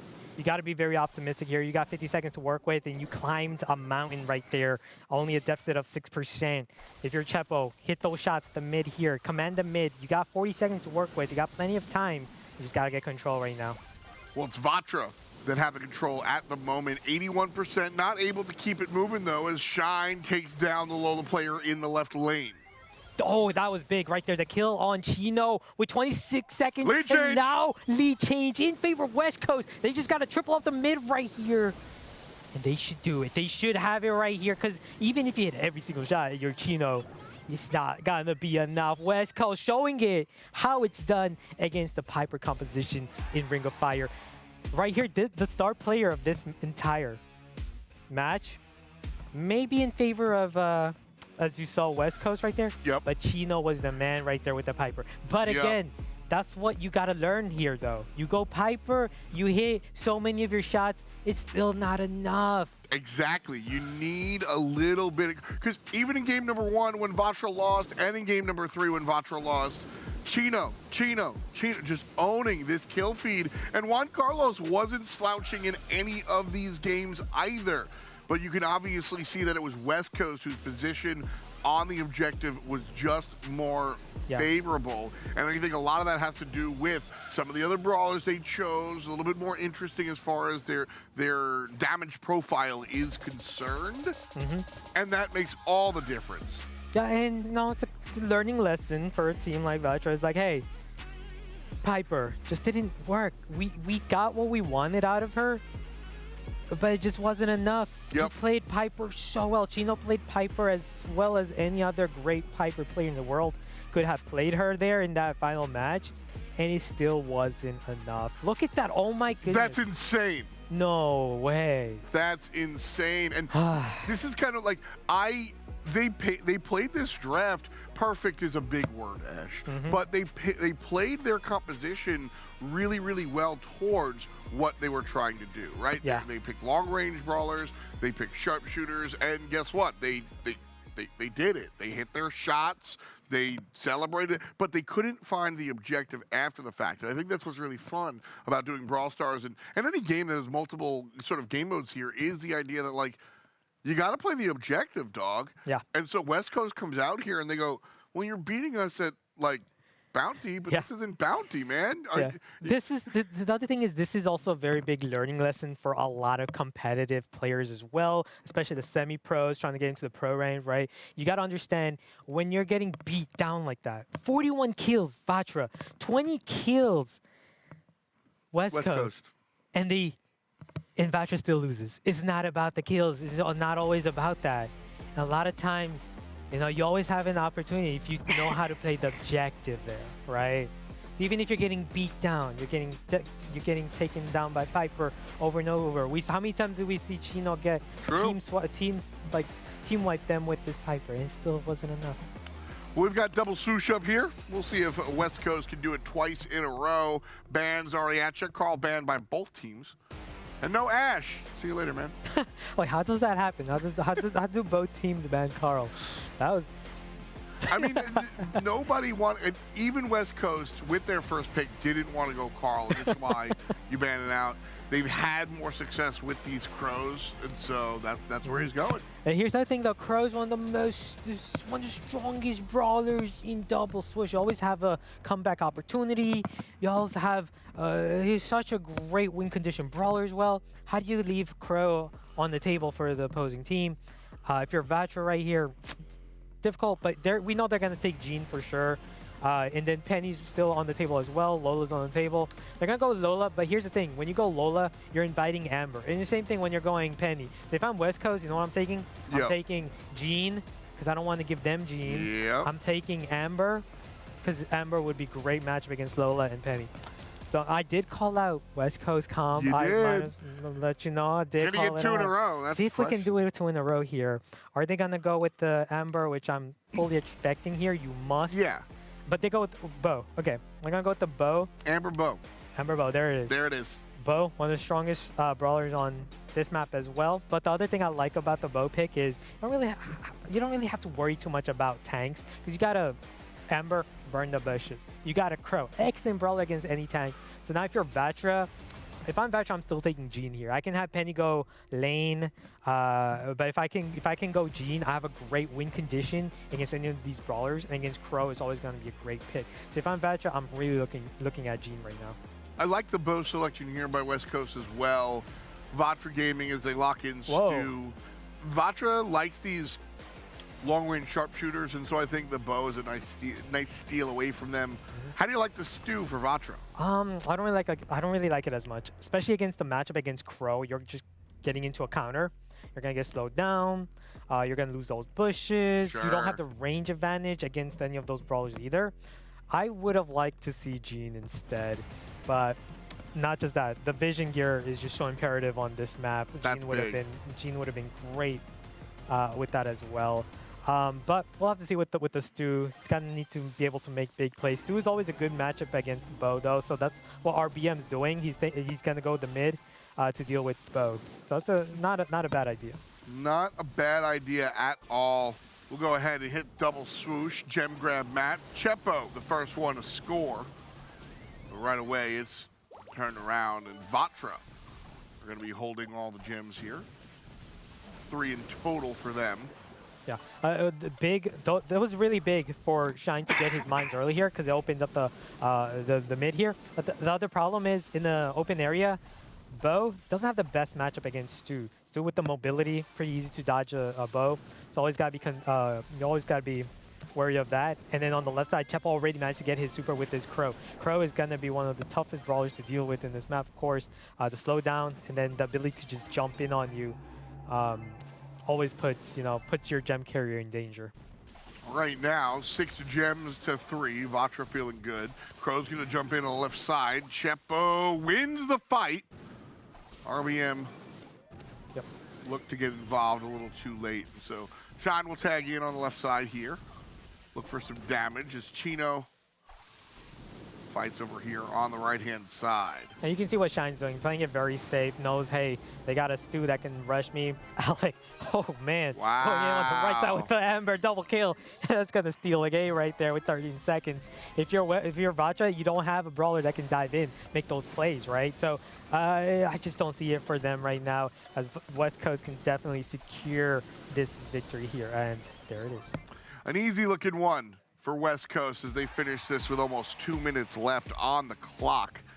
And that is the face. And that's what we've been talking. Just start of this matchup, we've been talking about how West Coast and their drafting skills. Yep.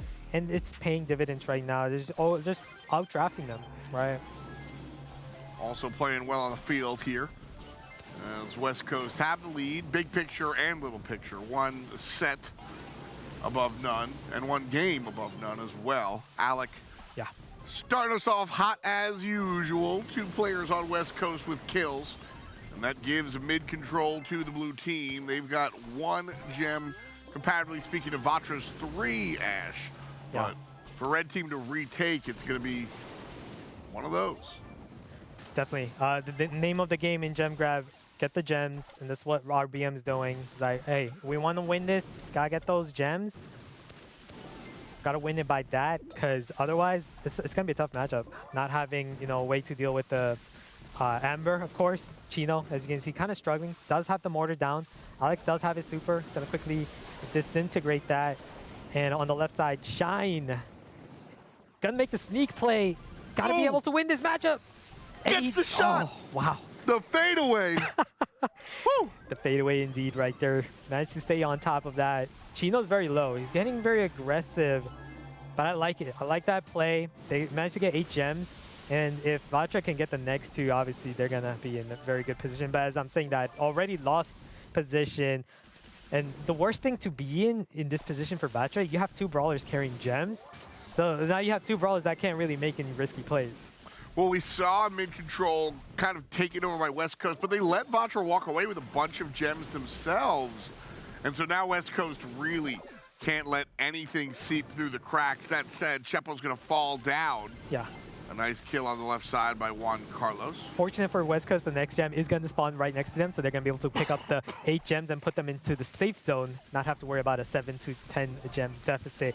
Tying up 99 gems in control. Chepo's very close to getting his Crow super, by the way. He's very close. There's a slowdown, but it's a 10 to 9. They still need to get 1 more gem to secure it. I love the aggression by Chepo because he knows he's very close to his super, and there's a super. He's going to jump in on Stu. Great decision making, and that will definitely secure the win.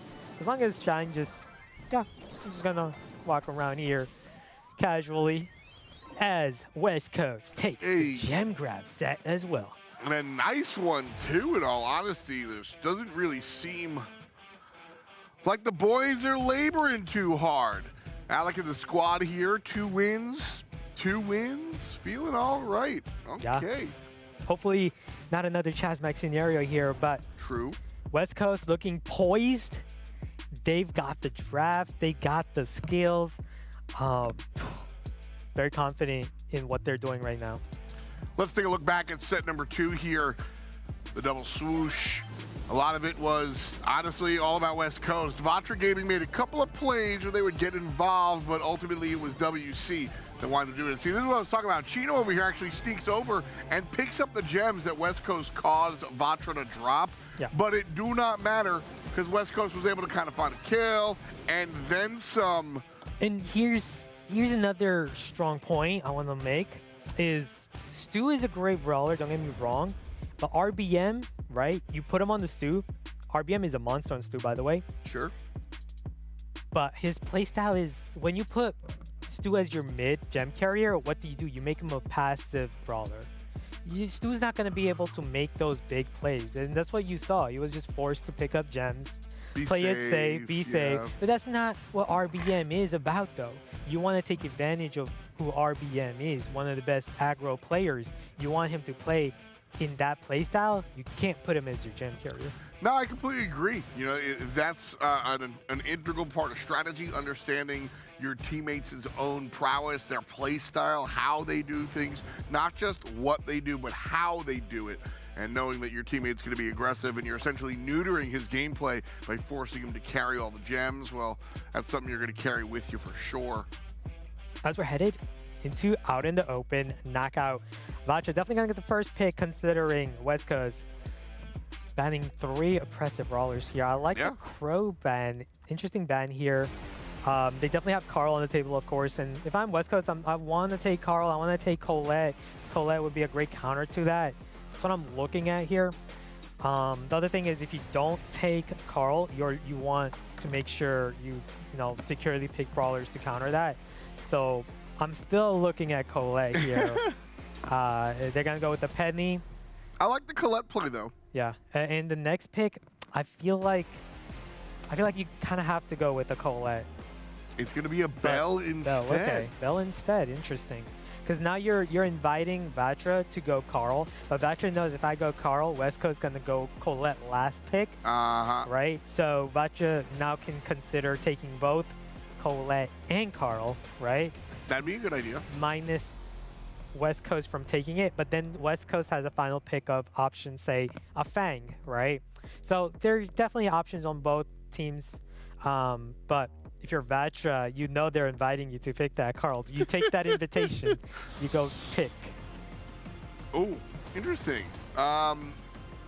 Tick is a character that I think does really well, specifically on Knockout.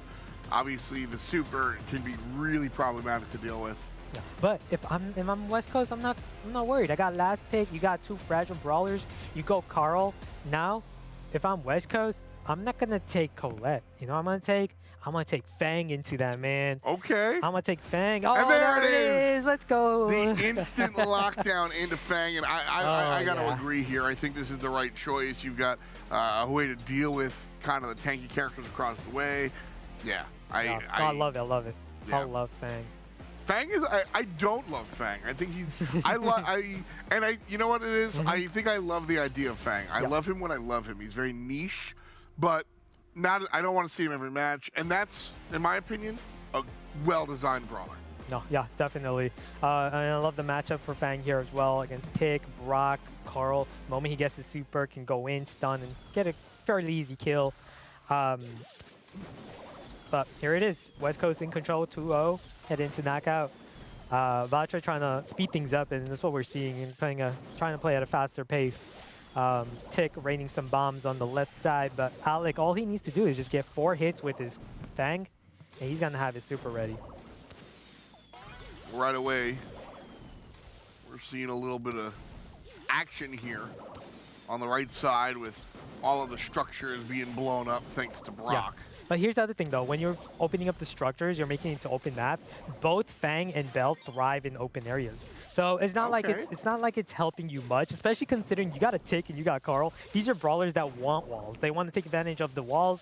Obviously, Tick being a thrower behind walls. Carl take advantage of choke points. And when you destroy walls, you kind of let go of that. Tick doing some damage here to Alec on the left side. Gas seeping in. So our map's about to get a whole lot smaller. Here comes the Tick super, and it will just be taken care of. West Coast in general taking care of Vatra Gaming.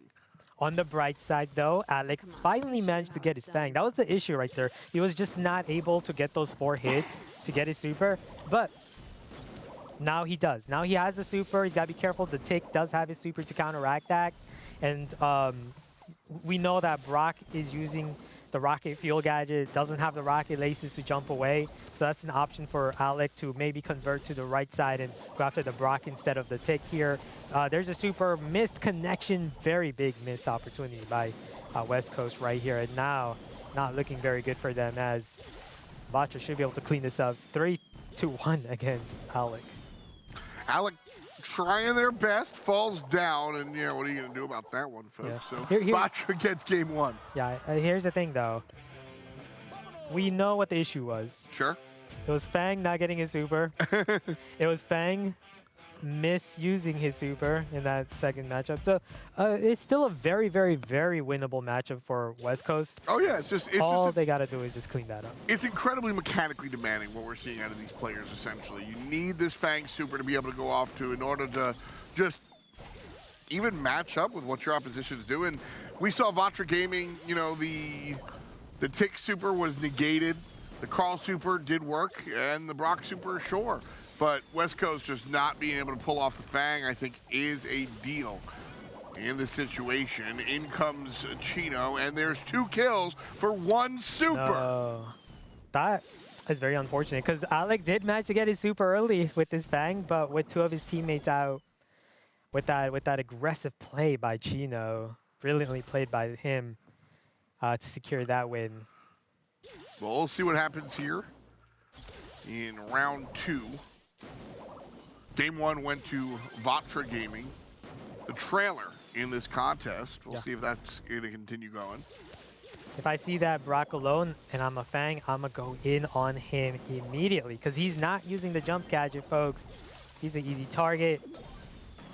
On the left side, I would want the Penny against Tick. Not mainly because Penny these days she has a lot of health. Sure. You're not gonna be able to cleanly take her out. You want the Fang on the Brock. This is exactly what West Coast wants. But we need some aggression very soon by the Fang here. Right there, there it is. Perfectly used super by Alec. And now it's a 3v2. And this could be a change of story now.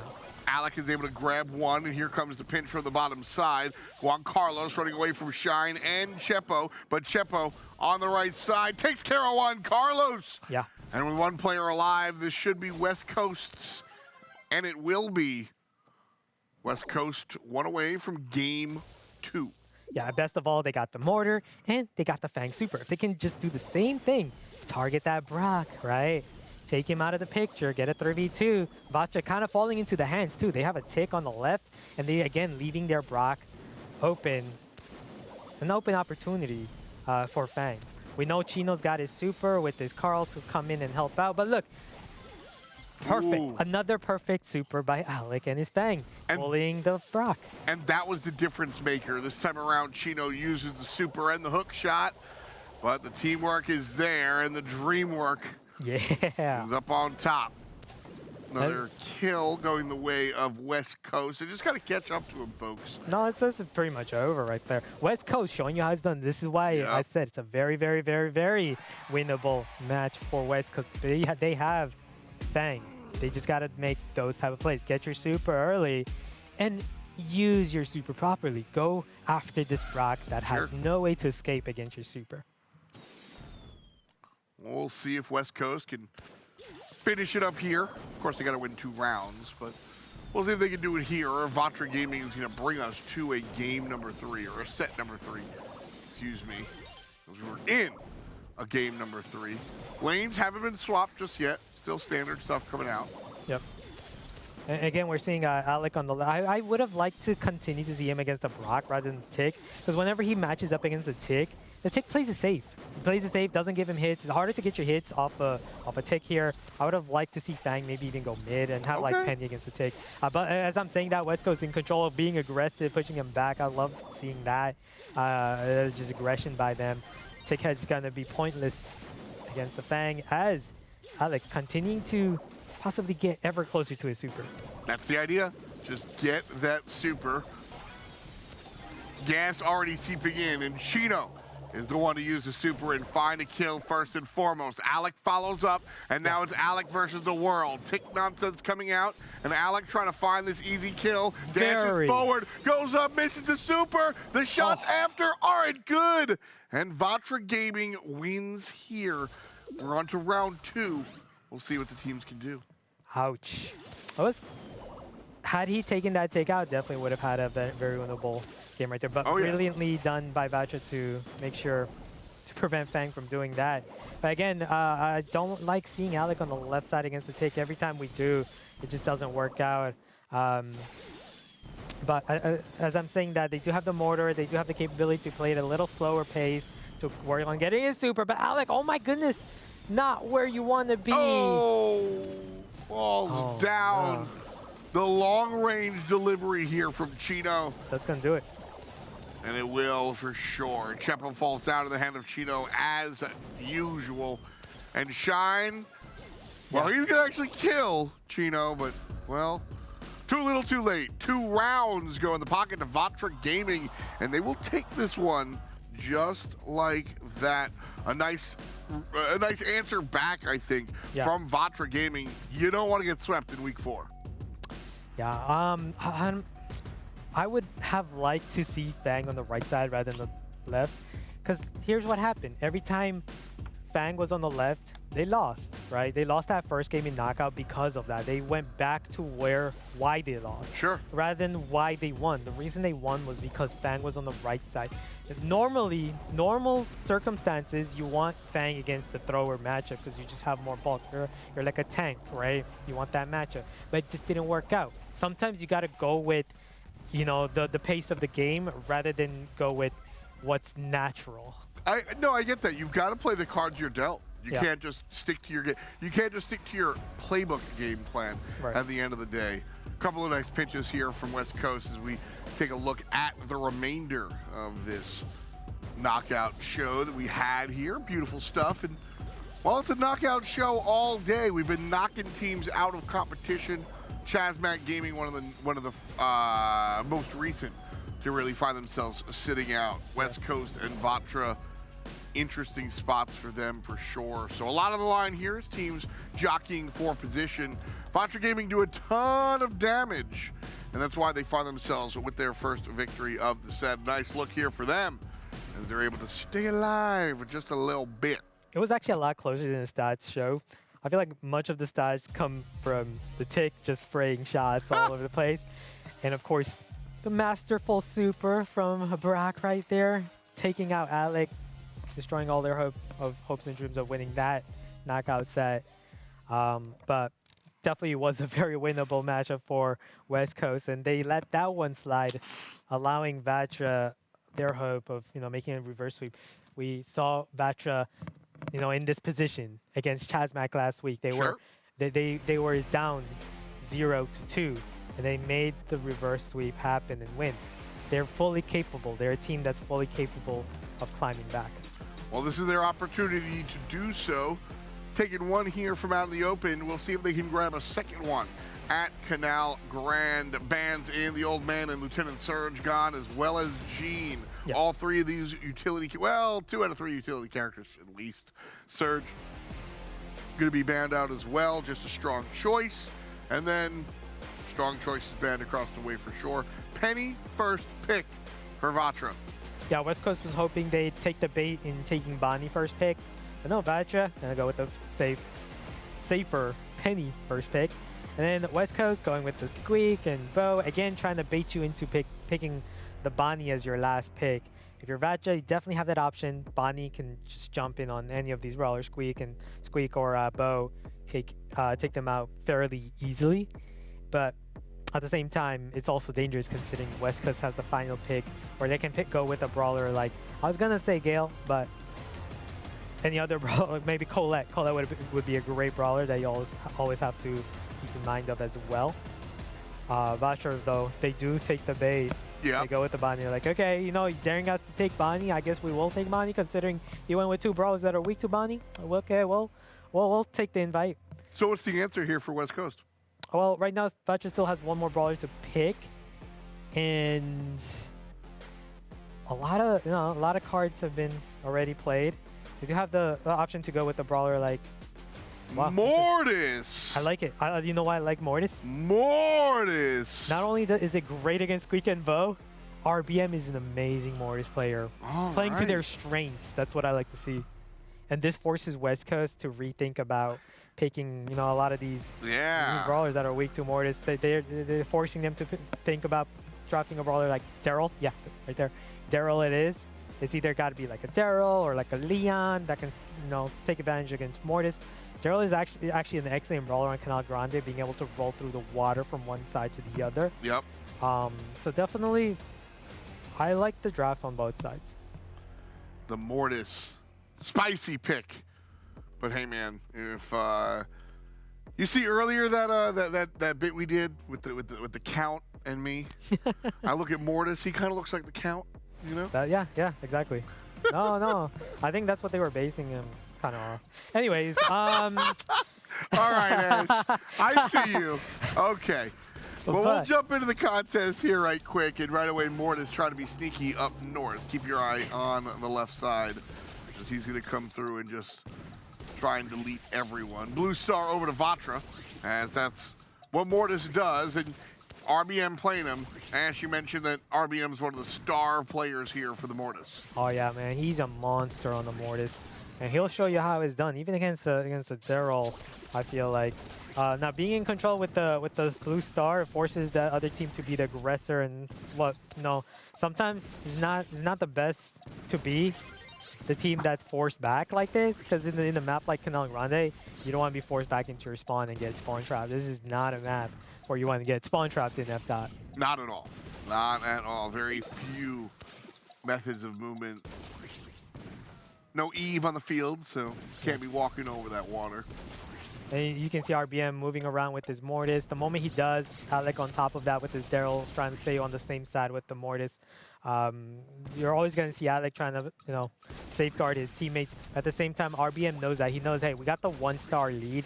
As long as I, force the enemy to just hold their stance as they are, we can walk away with this. Bonnie's going to go, finds the opening. RBM's going to move up a bit, but gets caught by one of the mines. Oh. Alec with the super. RBM just one hit away from getting taken down.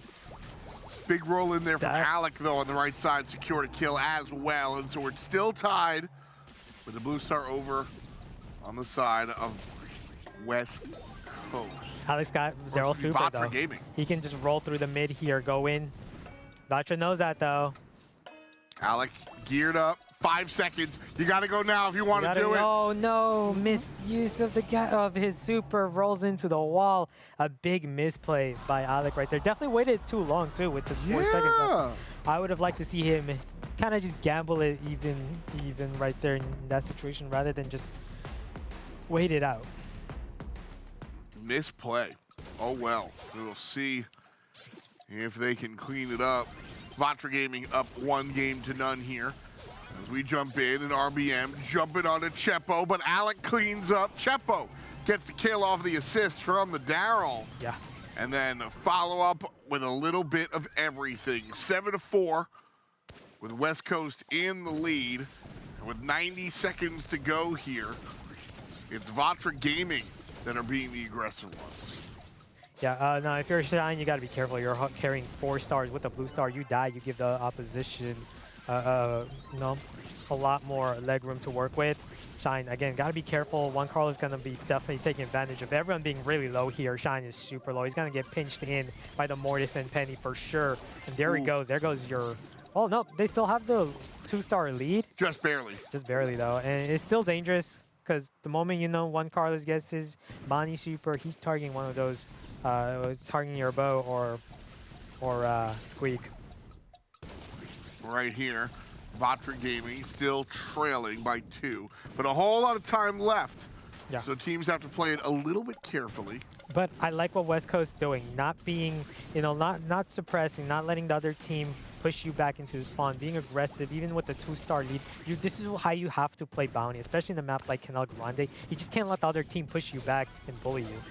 You've got to make sure to stay out of that, because what will happen is the team will get 1 kill and then walk away. Oh, no. One Carlos with the jump with the Bonnie and another one. The team wipe right there. 5-star lead. There's 18 seconds to work with, especially if they can get their more like Daryl with his super go across the water right here. Definitely, West Coast has a small chance. It's possible. There's the roll. Rolls in. Alec trying to deal and Shine here from the left side. RBM is able to answer, and that's all they need. Vatra Gaming take another one. Wow. And we are going again to a set 5. Don't tell me tonight's a night of reverse sweeps, F-Dot. It might be. Oh, no. We might be moonwalking with a broom. Who knows?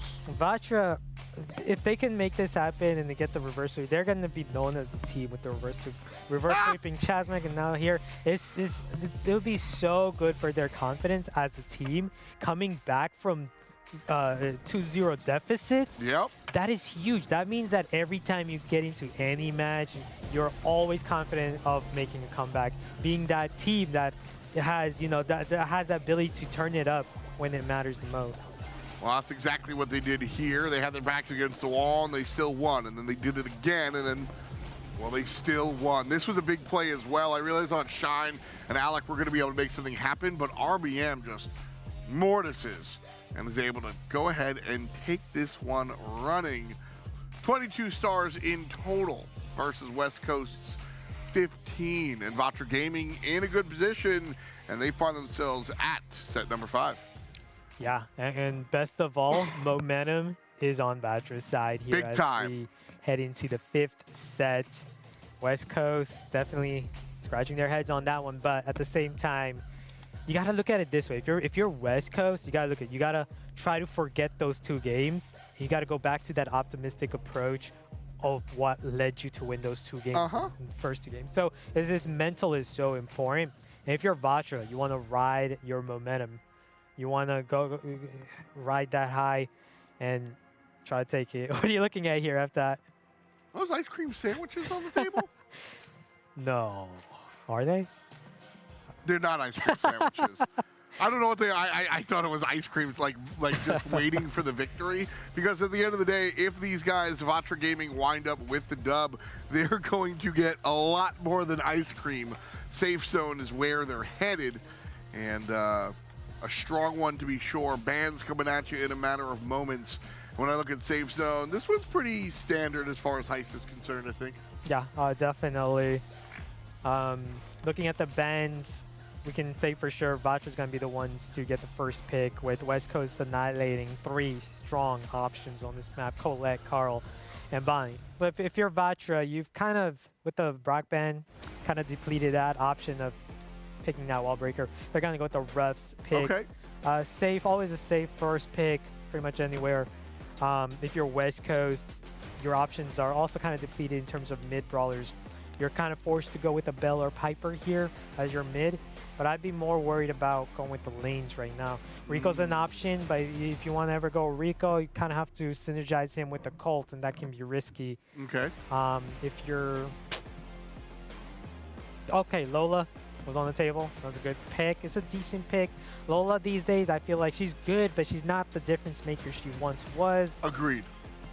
And then with their final pick, they have to go Bell now, but they go with Piper. And the reason I said Bell is because Bell's a great counter to Lola. So you want to go with the brawler that, you want to take that brawler off the table, because now you're inviting Vatra to go with Bell. So now Vatra's for sure going to take... Why does Bell counter Lola? Because of the ego. You shoot at Lola, you get the ego, you get the constant bounce. It kind of, it counters you, because you just can't use your super now. So now Vatra, they know that they have to take Bell here. It's the only good mid left here, especially against Lola. And if you're West Coast, when you made that choice of going Piper, you invited them into taking Bell. So you're already one step ahead, thinking, hey, we got the final pick, we got to go with the brawler, we got to take advantage of the DPS deficit of Vatra. Yep. They don't have the best DPS now with the Russ and Bell, so they got to go with the brawler where they can add DPS in. So you're looking at a brawler like maybe like a Colt right now, but it's not the best pick. But you need the DPS is the thing. You're thirsty for it. You really want to see this Colt, huh? You keep bringing him up. I mean, I don't want to see it, but they good look. They go with it. They go with it. All right, man. You know why they go with it? They go with it because they the DPS. You keep doing this. And listen, when it comes down to draft strategy, I think a lot of the time we can. I mean, I've gotten them right, but you're getting these out of left field choices that I just. All right, man. I see you. But now with West Coast, they know, hey, their main win condition, the DPS with the Colt. We go with the aggro brawler as your last pick. Safe. Oh, right there. Okay, Penny can take advantage of Ruff's sandbags. It's just another, the mortar placement is another unit to deal with. So I like that pick.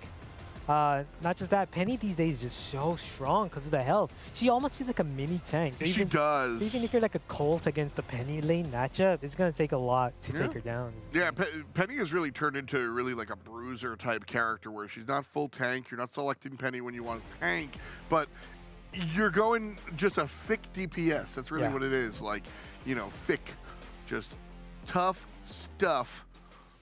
We'll take the field. The rubber match here, West Coast and Vanguard, both with 2 wins in their dub column. Shine versus Juan Carlos with the Penny Ruffs matchup. And it's Colt versus the Lola. Yeah. This is the biggest advantage Vatra has, is that West Coast doesn't have a wall breaker like what Colt allows you to do. So this forces you to kind of double team, and which is not a great thing to do against a Bell. So you really are relying on Alec hitting his shots and winning this mid position against Bell. So there it is. That's the shot. I'm surprised Alec didn't use his gadget right there. He could have just used his gadget right here to quickly take out the Bell. Not sure why he opted not to do so. RBM on the right side opening even more of that, the walls in an open area. Bell will always thrive thanks to her bounce shots always bouncing. Juan Carlos getting really aggressive here versus Shine. Down to 10% HP, and the Dogman can't find the secondary shots. A little bit of help for the mid lane Bell. And she'll be swinging real heavy in just a matter of moments. Vatra, the first ones to get involved here. Chipping away at the safe, 20 and counting. Wow, big damage coming out of that mid lane. 30% done by Vatra. Here's the thing though, Vatra is just outplaying you. They're just outplaying you. Colt winning his lane against the Lola. Chino just destroying your Piper. Piper oftentimes does have the matchup advantage. All you gotta do is get one hit, use your super. It's just not happening. RBM monster right now with the Colt. It's pretty much over. You're just not gonna be able to come back against such a deficit like this, especially with Chepo. I'm not sure if he's having connection issues or not. No, I think Chepo, there was 40 cent, like, honestly, dude, it's tilt. It's tilt. I was gonna say it. That's the word. It's tilt. Oh, it's tilt. That's like I've done that, and you know, and it's funny when you play Brawl. Like, for those that haven't played recently, first of all, just do it. Yeah. But like, if you go AFK for like 3 seconds, it alerts you that you're being idle. That's it. But sometimes that you go like, all right, I just watched Colt fire at will into the safe. I put my phone down for a sec. Like, what are you gonna oh man. F-top. This team, man. Vatra?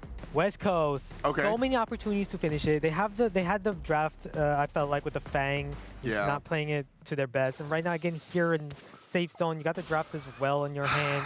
Like, especially you got the Piper at the mid. Why are you not using your gadgets? That thing. It does feel like a dropped opportunity. Alec didn't use his Piper gadget a single time, man. Just use it. You get the hit. Use it. Be more aggressive, right? Don't miss those opportunities. Press your buttons. We see it sometimes. Maybe he was holding it for a different situation, but guess what? Yeah. The different situation didn't happen, so you just didn't use your gadgets. Not a winning thought process here. Yeah, I'm seeing Alec wiggle here. Now he just needs to get this one hit. Get that one hit on that Bell. Pop your gadget, you win it. I like the aggression by Shine here on the right side.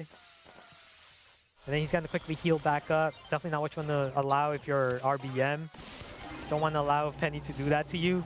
Nice assistance by Chepo. Alec missing some key shots here with Piper, though.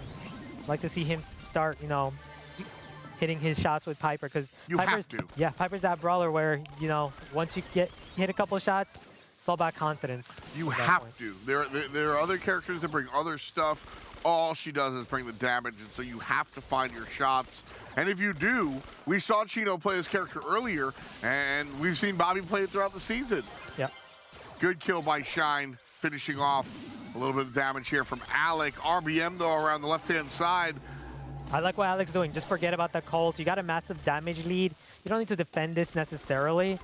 They disagree. Alex looking to play defense. Okay. But it's also a good idea right now, being forced back on defense. Just take out their main DPS, which is their Colt.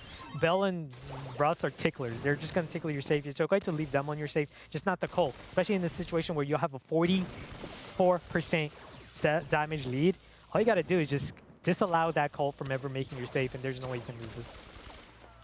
30 seconds to go here. And West Coast with a bit of a lead. Strong one, too. Vatra Gaming needs to really get in there, and with these last seconds ticking down, Ash, I don't think it's possible. Juan Carlos opens the door, and Chino helps. There's 13 seconds. It's a Bakers doesn't enough because a team wipe came through. They've got to beat 28%, and I don't think they'll be able to, despite Vatra's best efforts. We're going to a game 3. What I don't understand is why did RBM just waste all of his cold shots moving up, shooting at a mortar for no reason? What was the point of that? Had he had that ammo, maybe charge his super and lasered the safe? I don't know what he was thinking there. Those are those mid moment split second decisions. Yeah, kill the mortar. That's the right thing to do. But in those last seconds, every bit of ammo counts. That could have been the difference maker. Yeah, no, for sure. It had the time. He had the team wipe. Missed opportunity. Now here, Alec again. Gotta win this mid position. We know just how important it is. But Chino gets the better of him. RBM now assertive thanks to the 2v1 assistance of Chino. Chepo here on the left side. The Lola now dealing with Colonel Ruffs. As a little bit of a swap. Not the best start for West Coast, but again, if Alec can find his shots with his Piper here, can be a different story. As I'm saying that again, he's gonna go down. Twice you've mentioned it, and twice he's fallen down. RBM steps forward, a shine shoves over to the mid to deal with some of that. Colt is able to come and assault the safe so far. So Vatra Gaming with a much better start this time around, and they're gonna keep on keeping on as Juan Carlos gets the kill, and he'll go ahead and shoot the safe. 53% left, 50, a perfect half for West Coast safe. Vatra Gaming in the lead. Yeah, no, Chino, monster on the bell. RBM, monster on the Colt. And then Juan Carlos winning his side with Ruffs. Everything going in favor of Vatra here. RBM, another laser. And that's going to put you in a 57% depth. You haven't even touched the other state. There's less than a minute left. I just don't see any hope for West Coast right now. Still technically a whole lot of time. Technically there is, but I don't see it. But it'll be tough. This is the beginning of it, though. As Alec walks forward, starts looking for some action. Won't find it. 40 seconds to go. Vatra Gaming. Heels in the mud. It's just a mental fatigue, F-Dot. It's still. Alex just not hitting it. Again, Chino, that's the 4th time he just took Alec out in the mid, 1v1. As a bell. On the right side, RBM again. Chepo falls. Checkmate. I agree. 16 seconds and we'll count it down for fun because Vatra Gaming is having all of it. Single digits now for both the timer and the safe. And the reverse sweep. Again. Again. Not just a consecutive game today, but also previous week they came back from they made a reverse sweep, and again another reverse sweep by Vatra. Well, he's a fan himself. He's got the fans to hug as well, and well, these guys need a hug. An unfortunate season for West Coast. They find themselves not smiling like we see the Vatra boys. They are absolutely enjoying themselves here. Juan Carlos and friends have earned this one. Like you said, another reverse sweep. We'll take a second look here at Heist, the last one that we got a chance to see. And honestly, this was just great work, specifically by Chino, to counter what Alec was able to do in the mid lane. Just straight up, Chino played a better mid lane sharpshooter than his opponent today, and I think that's what won Heist. 100,000% F-Dot. It's Chino commanding the mid. West Coast were able to win that second matchup. Guess why? Because they were able to win the mid.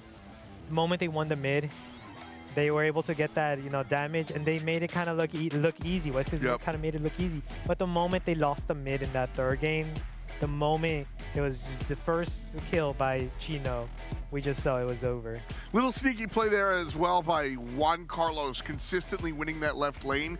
Didn't always wind up in direct safe damage as, the Colonel Ruffs, what's he gonna do?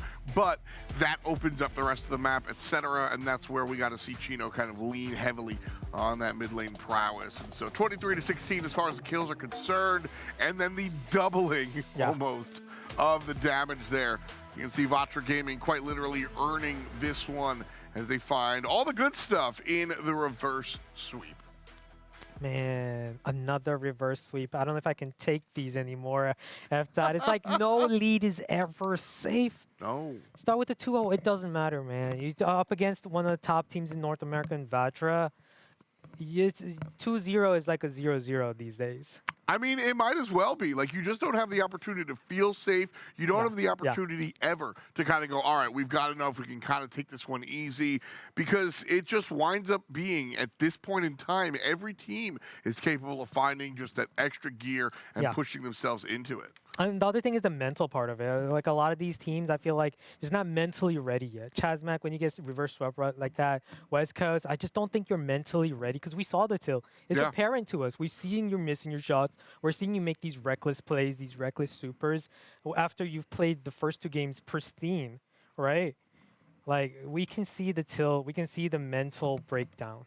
Well, just a little bit more stamina to find themselves in the finals. That's what these teams are fighting for. We got 2 more matches. Stay tuned. Brawl Stars on the way.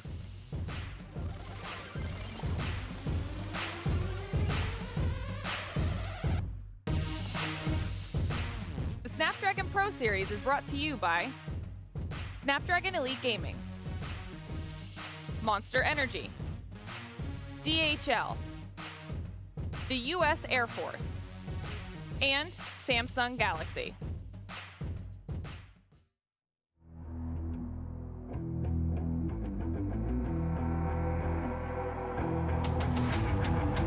I gotta get it, I'm on the mission, snap any minute, casually winning. Stop tripping on me, stop dissing on me. Yeah, I got a dream, can't take it from me. My fire's burning, I'm always learning. Tell me where to go, man, I'm on a journey. Yeah, I can't explain it, I get excited. Keep it 300, King Leonidas. Strap in, cause it's gonna be a long ride. Working on me every single day and night. There comes a time when your worlds will collide. If it's holding you back, push it right to the side. Ain't got no time for no fear. I work too hard to get here. Ain't got no time for no fear. I work too hard to get here. I don't got the time, put me in, coach. I've been going hard, time to let it show. Everything raw, give it to me now. Let me have the spot, man, it's going down. Gotta get it here, I don't wanna wait. Take what I want, then I go train. Gotta get a win, I won't lose the game. This is my year, I ain't gonna break. Strap in, cause it's gonna be a long ride. Working on me every single day and night. There comes a time when your worlds will collide.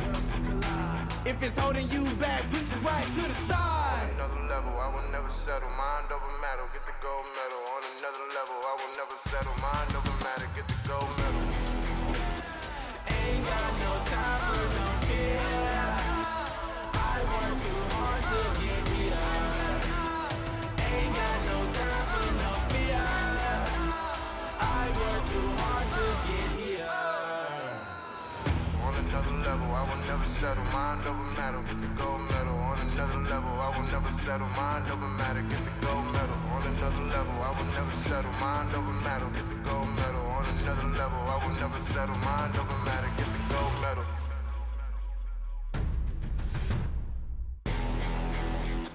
Ain't got no time for no fear. I work too hard to get here. Ain't got no time for no fear. I work too hard to get here. Ain't got no time for no fear. I work too hard to get here. Ain't got no time for no fear. I work too hard to get here.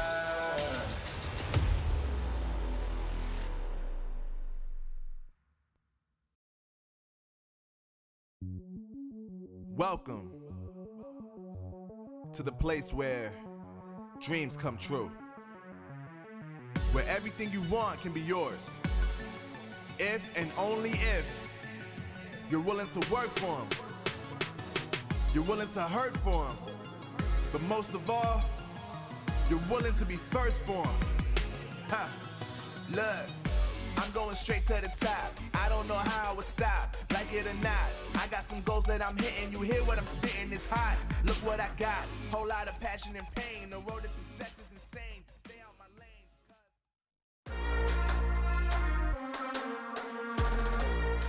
And we're back like those dinosaurs. West Coast here falls down to Vatra.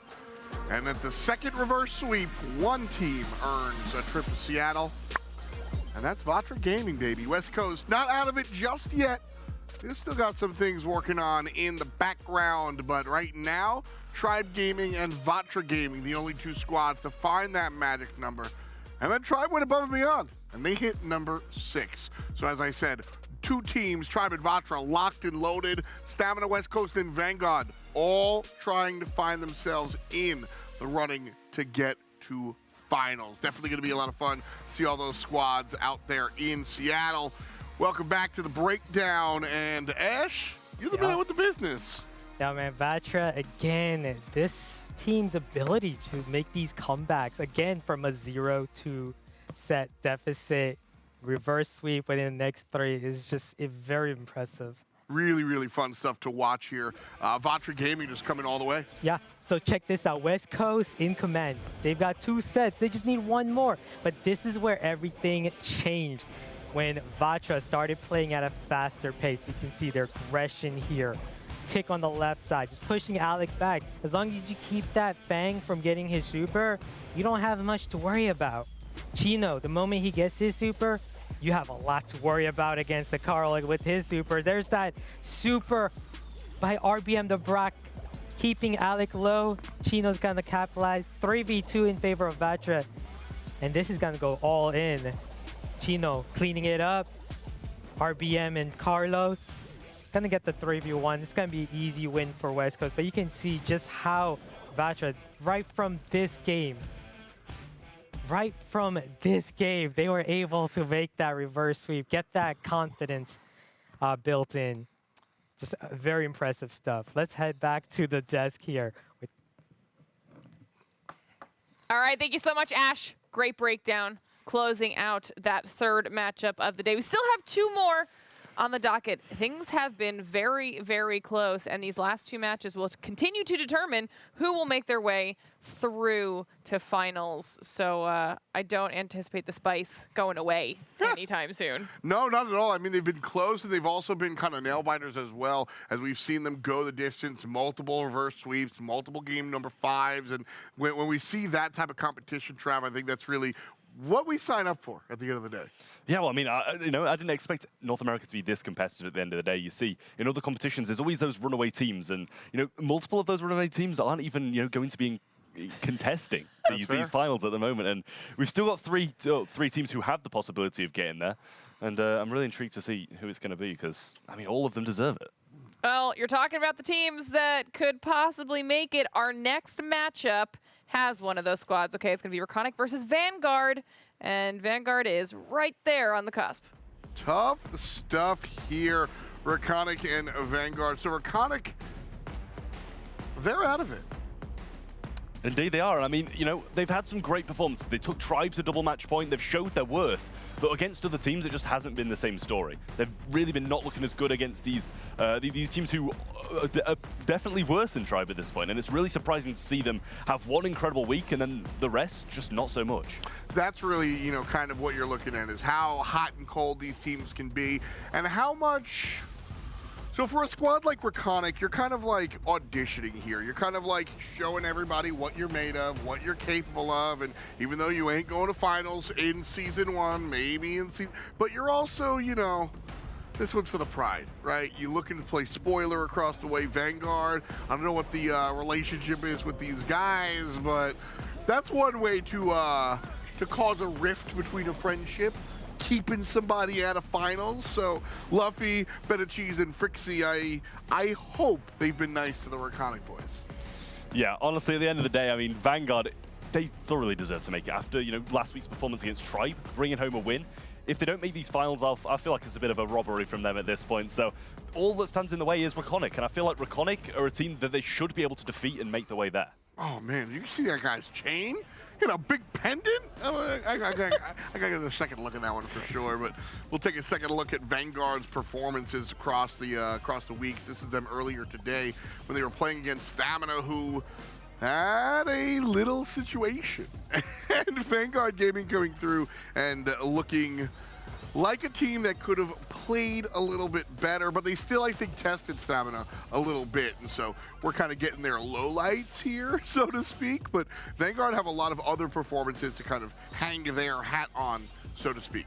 I mean, I think it's fair to say, you know, if real ones actually turned up today, they've been on an even score with Tribe in terms of where they were on the leaderboard, number 1 and 2, with the same amount of wins. And I think that kind of shows how well they've been playing throughout the rest of the weeks. And regardless of their pretty poor performance today, getting outdrafted time and time again by STMN and having some pretty devastatingly bad performance along the way, they just need to bounce back, because it's all that stands in the way, as I've said, is Raconic, and it's a pretty easily beatable team for them. I think this is a perfect litmus test for what this squad is capable. Listen, Vanguard, if you and I mean to say this with all due respect to Raconic Esports, I like to dunk on the teams, but this isn't one of the times.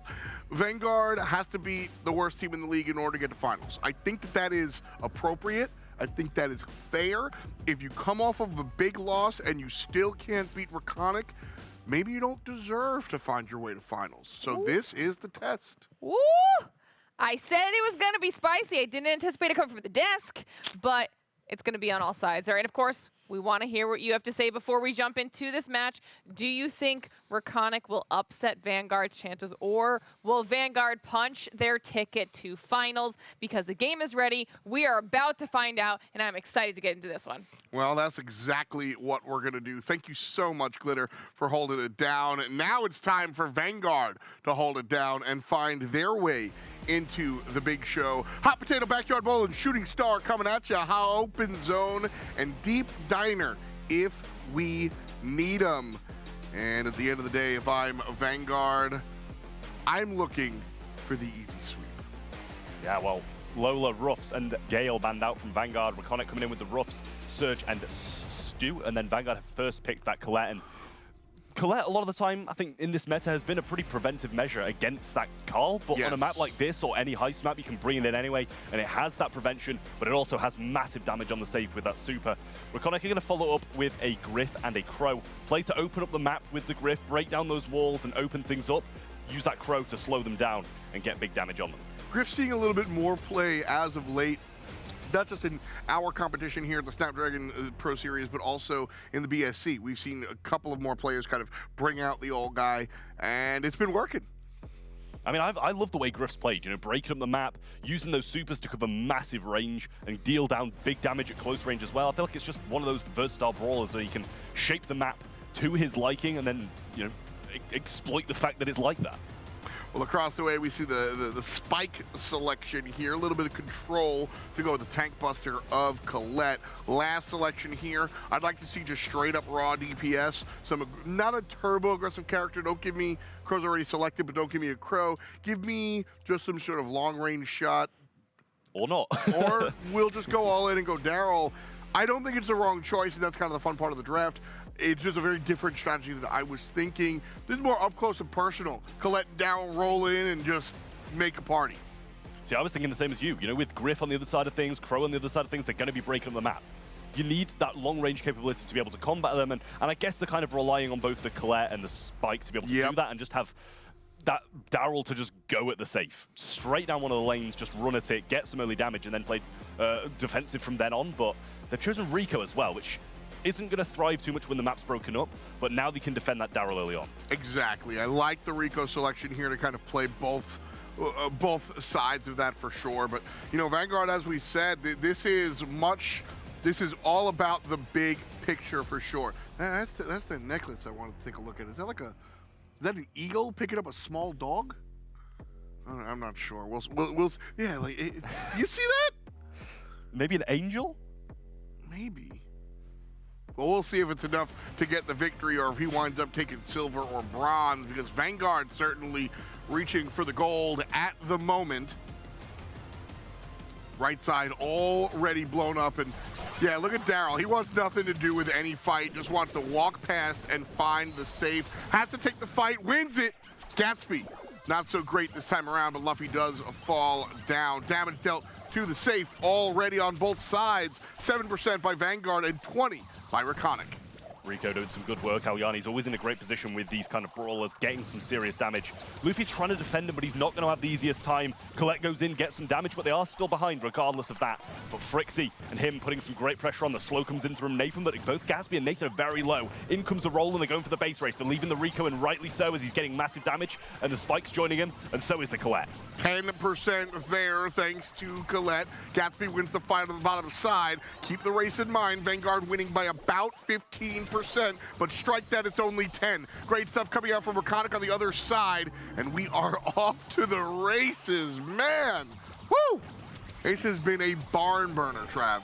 He's got a super, he's gone up, but now they are behind. He gets to the safe, he's getting some damage down, and it's only Crow defending him. Spike and Colette join him. They deal the damage, and they get the win, but not by much. 15% on the other side of things, and Raconic, I'm not sure if it's the best brawler to base race against. Yeah, I got to agree. I think those are the decisions that I think make this game mode fun. When you decide, no, we're not going to fight, we're just going for the base race. Unfortunately for them and their fans, I don't think it was the right choice. So, Vanguard won in the win column as far as game numero uno. And we're back at it. Giannis takes the dub, and we'll go ahead and go to work on the safe. What a much different pace this one is than game number one, Trav. Well, I mean, he didn't actually pop his gadget there. I think he maybe mispressed a button, didn't manage to get the heal off, otherwise he would still be alive. Damage comes in from Colette and gets a decent amount too. Rico Super's going to be there, but Luffy's going to tank a lot of it with that. Get some more shots off as well and adds a bit of damage to the safe. And Alyani's had a lot of control at the start, but that does not matter if you have a Daryl rolling towards your safe. Yeah, not at all this time round. Luffy here, a couple of shots. But by this time last game, we were horse race casting. So a much slower approach from both of these teams. Only 10% done by Raconic, but Vanguard on the other hand didn't get the memo that they were pumping the brakes because they've been able to dish out 50% already.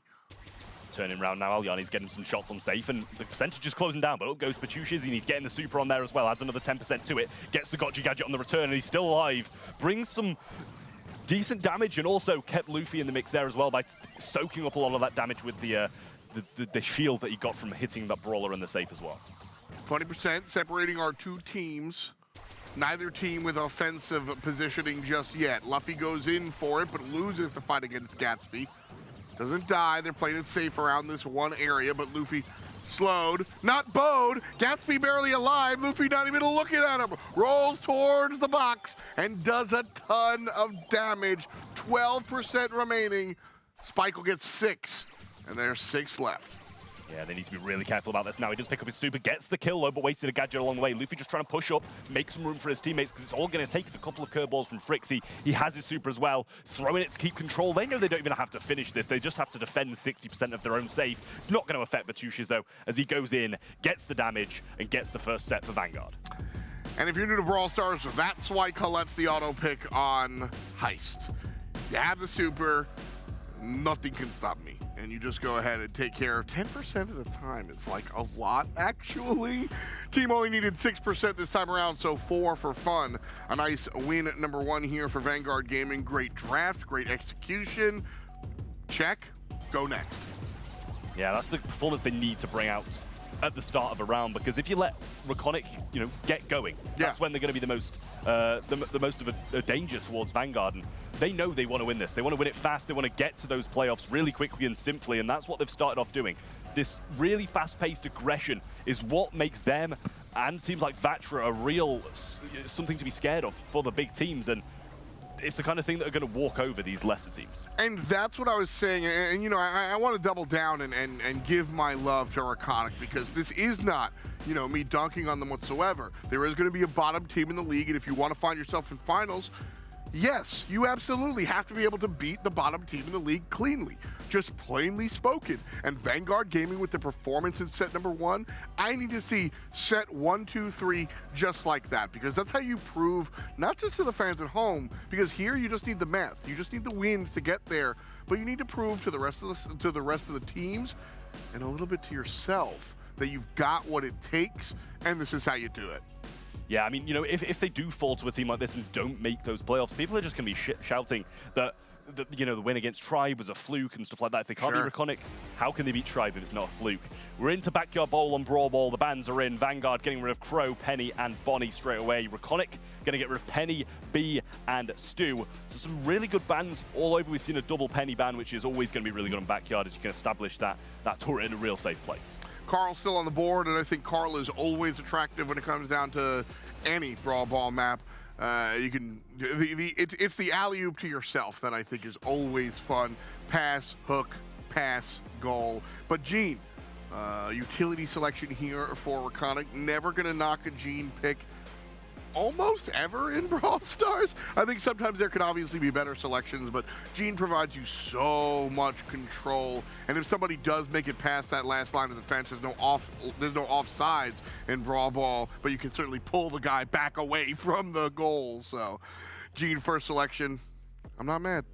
You know, it's kind of preemptive as well, the same as a Colette would be against that Carl.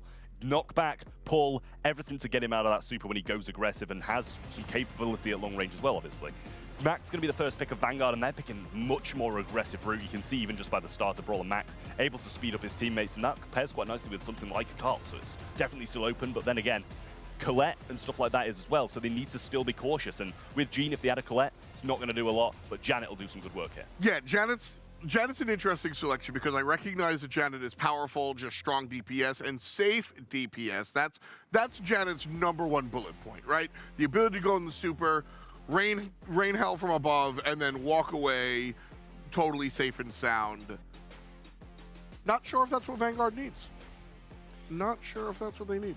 That's it. At this point, you know, both teams, like Reconic, Vanguard didn't want to pick Carl because then they could have countered Carl, but now these guys don't want to pick Carl in case they counter Carl. So there, it might just be left open to that last pick and just have it freely, or they can get a preventive measure towards it and still have issues when they do pick it. It's a little bit tough for Reconic here in this draft as they want to take it, but they don't want to be countered. And it's just vice versa as well. I think Vanguard could have selected Carl instead of the Janet, and Reconic would have been able to counter, and Vanguard would have been fine. I do think that the Carl selection, I would have liked to see it earlier. The Bo, though, great draft here from Reconic. You've got Lola and Bo bringing a ton of damage, and then Gene, well, he's just Gene, so.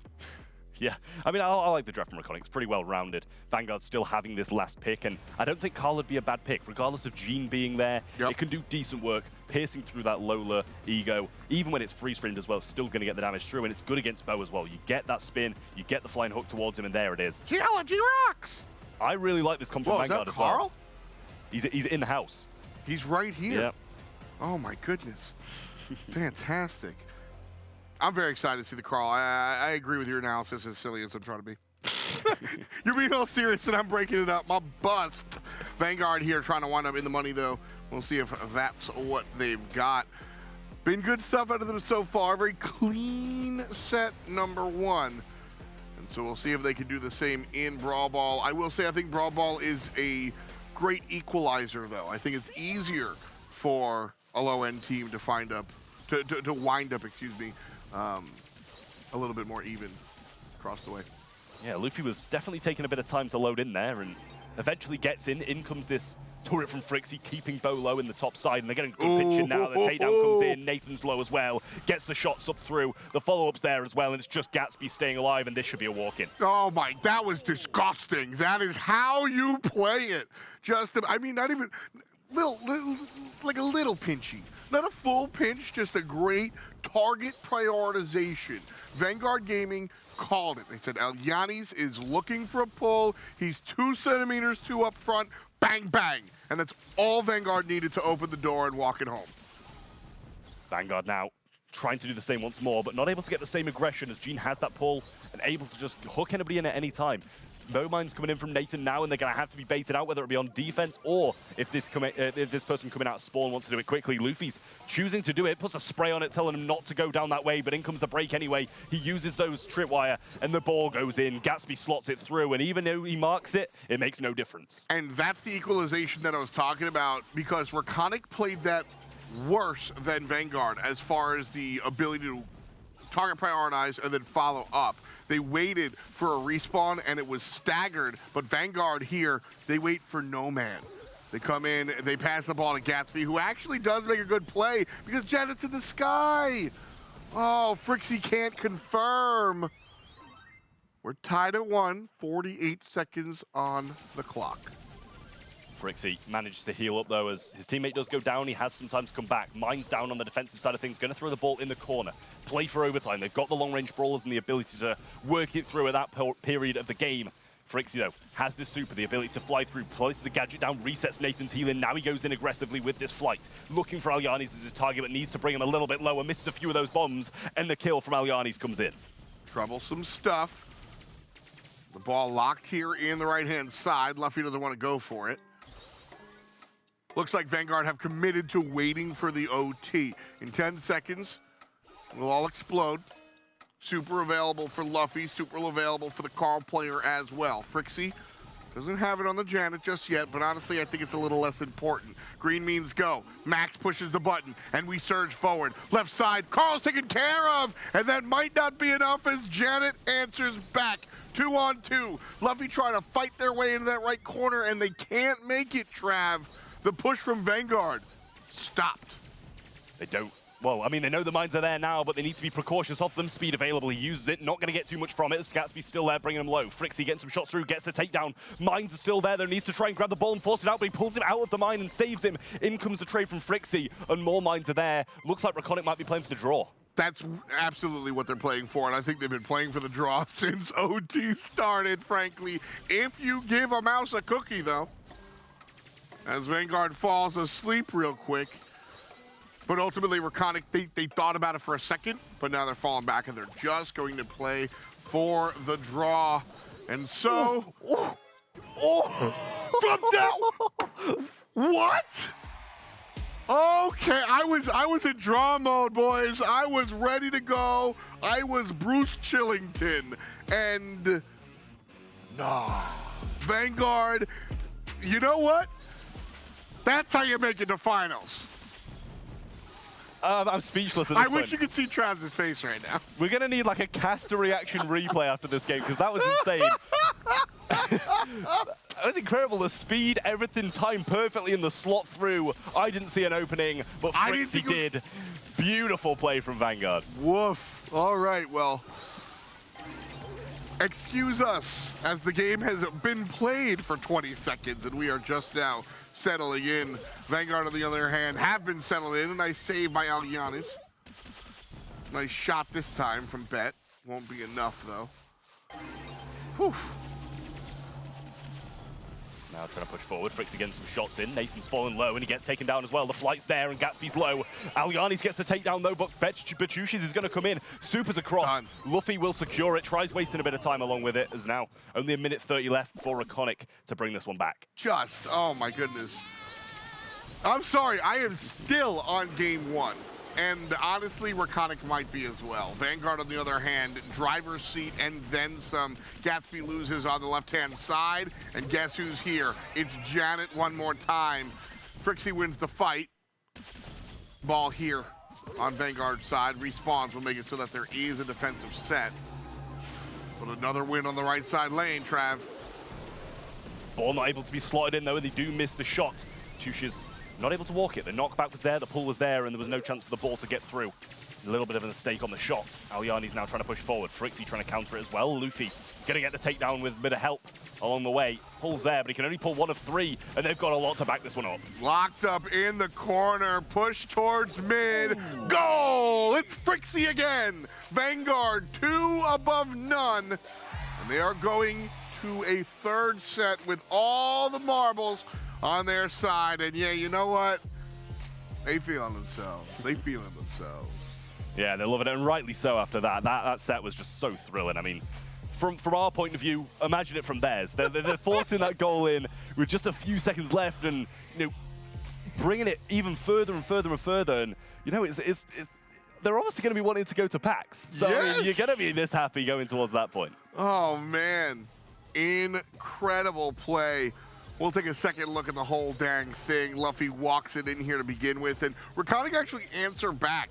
And what an interesting scenario this was, because they do the same play that Vanguard did, but without as much pizzazz. And this is the one, game's over, right? See you later. No, they get it. That's the reaction to that goal. And see, from the caster perspective, it was off screen. I didn't even think, I thought it was too far left. And then Luffy and the boys come in here for game number 2, and they're just like, listen, this is what we do. And they just took it to town. It really was something. It was something. Vanguard managed to slot that one in. Honestly, I thought it was out of range. I was saying like, oh, but he manages to go in the end. And pretty similar statistics, to be honest. It was a fairly close set, if you think about it. Especially in that first game, bringing them out to 1-1, and then that overtime goal in the last second. 94,000 to 92,000, and not much differentiation between those heals as well. Well, that's really what I was getting at, and you know, I won't bring the whole soapbox out, but Brawl Ball is a little bit of an equalizer. It lessens the gap between teams, and those first goals in game number 1, Raconic did the exact same thing as Vanguard, but they were a little bit slow to the take, and they weren't able to score the second one because they waited for the respawns. They weren't able to combine as quickly as possible, but they're still able to score 1 goal. And so a great look here from Raconic as they're able to show why they're here, but ultimately it's Vanguard that trumped them and show up on top. So we'll go to a set number 3, set point here for Vanguard. And this one, we had some complicated scenarios as far as who's going and how they're doing it. Vanguard winning in. Well, this is the one to decide if they'll be going or not. And if not, they may have to go a little bit further down these sets to make it to the finals. Piper, Bonnie, and Bell going to be banned out from Vanguard, and Raconic going to get rid of Sprout, Piper, and Fang. Nice bans here. When it comes down to Bounty, I think the Piper ban and the Bell bans totally speak to my soul. We've seen Fang really do work in the right hands. And as the bottom card team, I think Raconic intelligently ban out the Fang away from Vanguard. So the first selection, Gene. Again, I like the choice of going utility first. Yeah, I like it as well. You know, you've got the ability to keep the opponents low, wait for that pull, and get them in a position where you can grab them, turn the game around, and by that time you're already back in your spawn because you pull them a serious distance, and it just brings them into a spot where you can get that lead and get out quite nicely.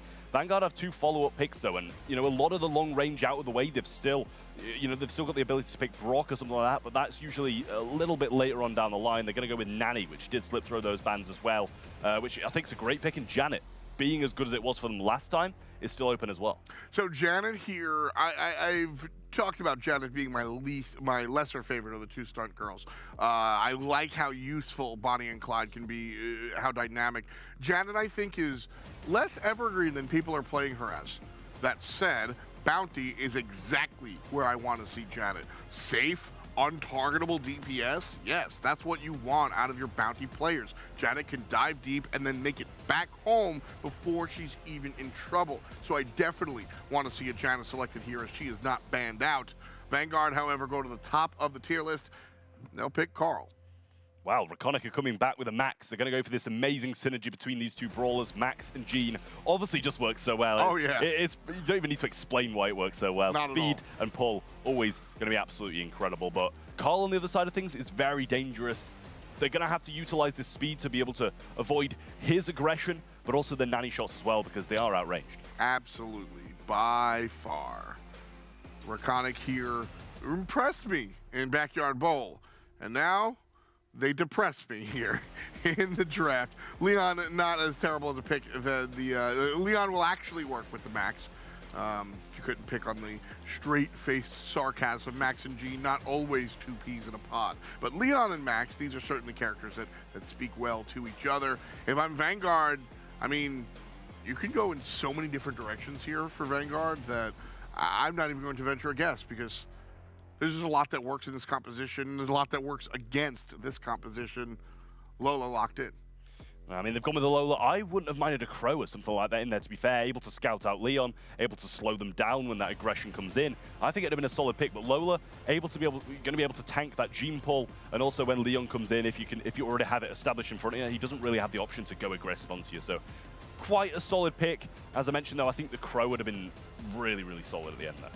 We'll see if we see as many theatrics and dramatics as we did in set number 2. That Brawl Ball game 1. I'm still kind of recovering just a little bit, but Shaking the Etch-a-Sketch, and we're in. Luffy goes ahead and grabs that blue star. That's where we're sitting here, 1-0. And honestly, Raconic have to kind of get their hands dirty if they want to score at all. So we'll see them be the aggressors probably the entirety of the game. Luffy now blue star in hands and getting some good shots in as well. Lollipop drop's about to fall, but he has another to replace it. Nathan coming aggressively with that speed, and Gatsby can't quite join him just yet as he's quite low. They have control of the map now, but at the same time, it's not really doing too much for them. In comes the Nanny Peep in a connection with that, and some shots from Lolo will get him down, but he managed to escape pretty freely.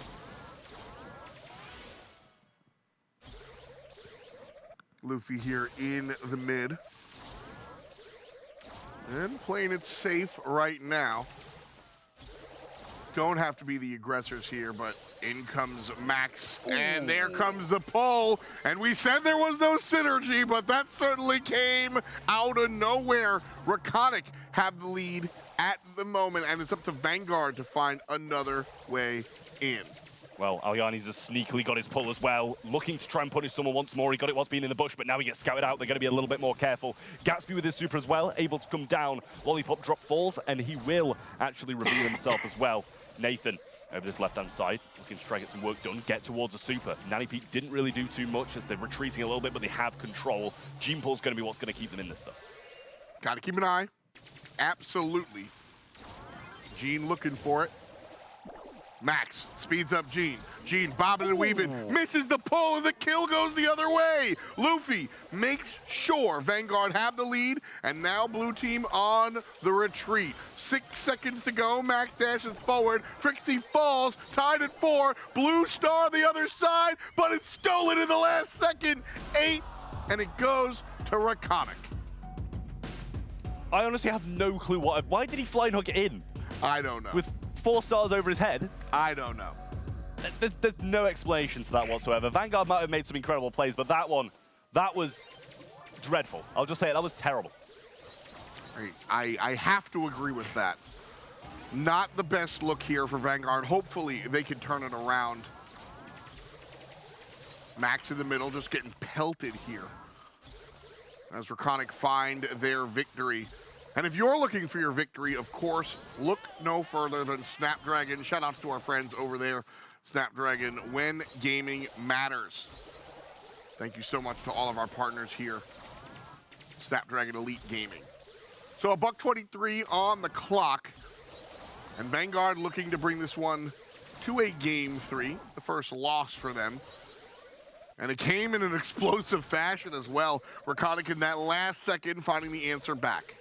I mean, they're in the positioning they're in, it looks like they're losing. They're aggressing, they're getting some good plays forward, but now, in comes there, the pull misses, but Gatsby's there to help out. Down goes that ego, the freeze frame along with it, and Gatsby should fall. Survived a little bit longer than I thought he would do. The aggression from Luffy comes in, return to sender from Nanny as well, gets some more damage onto him. Nathan, one shot as well, Nanny might be able to connect this. He doesn't have that phase shifter in hand, it's reloading. And now, the Frixie gets the takedown. The lead's extended to 7, and this is what it was looking like in the last game, but it was turned. Great positioning this time around from Vanguard. They make sure to hang out around these dice blocks here on the right-hand side, and perhaps most importantly, they don't deliver themselves to the opponent. Realistically, game number 1 loss came just from a misplay. Now Raconic getting aggressive and looking for a shove. Vanguard are locked here in the corner. Trav, this could be bad. The turnaround could be there, but Betusius picks up another one. Invis coming in from Gatsby, but he's scouted out. More shots follow up, and Nathan's going to fall as well. Pinch not there, though, and he does survive a little bit longer, but it makes no difference. Nathan's not getting a triple kill on his own. Alyani's going to join him, but he does go down. No help for the pull, regardless. Hits on Betusius, but that's not happening. Match point in the hands of Vanguard now, and honestly, that should be game. It really, really should be. As we said, the first game, game number 1, kind of going awry thanks to just a missed input up and down. Like, no other way to say it, folks. Dude hit the wrong button. We'll see if it happens here in this one. Vanguard Gaming a little angry after game number 1, I think, because Raconic had all the momentum.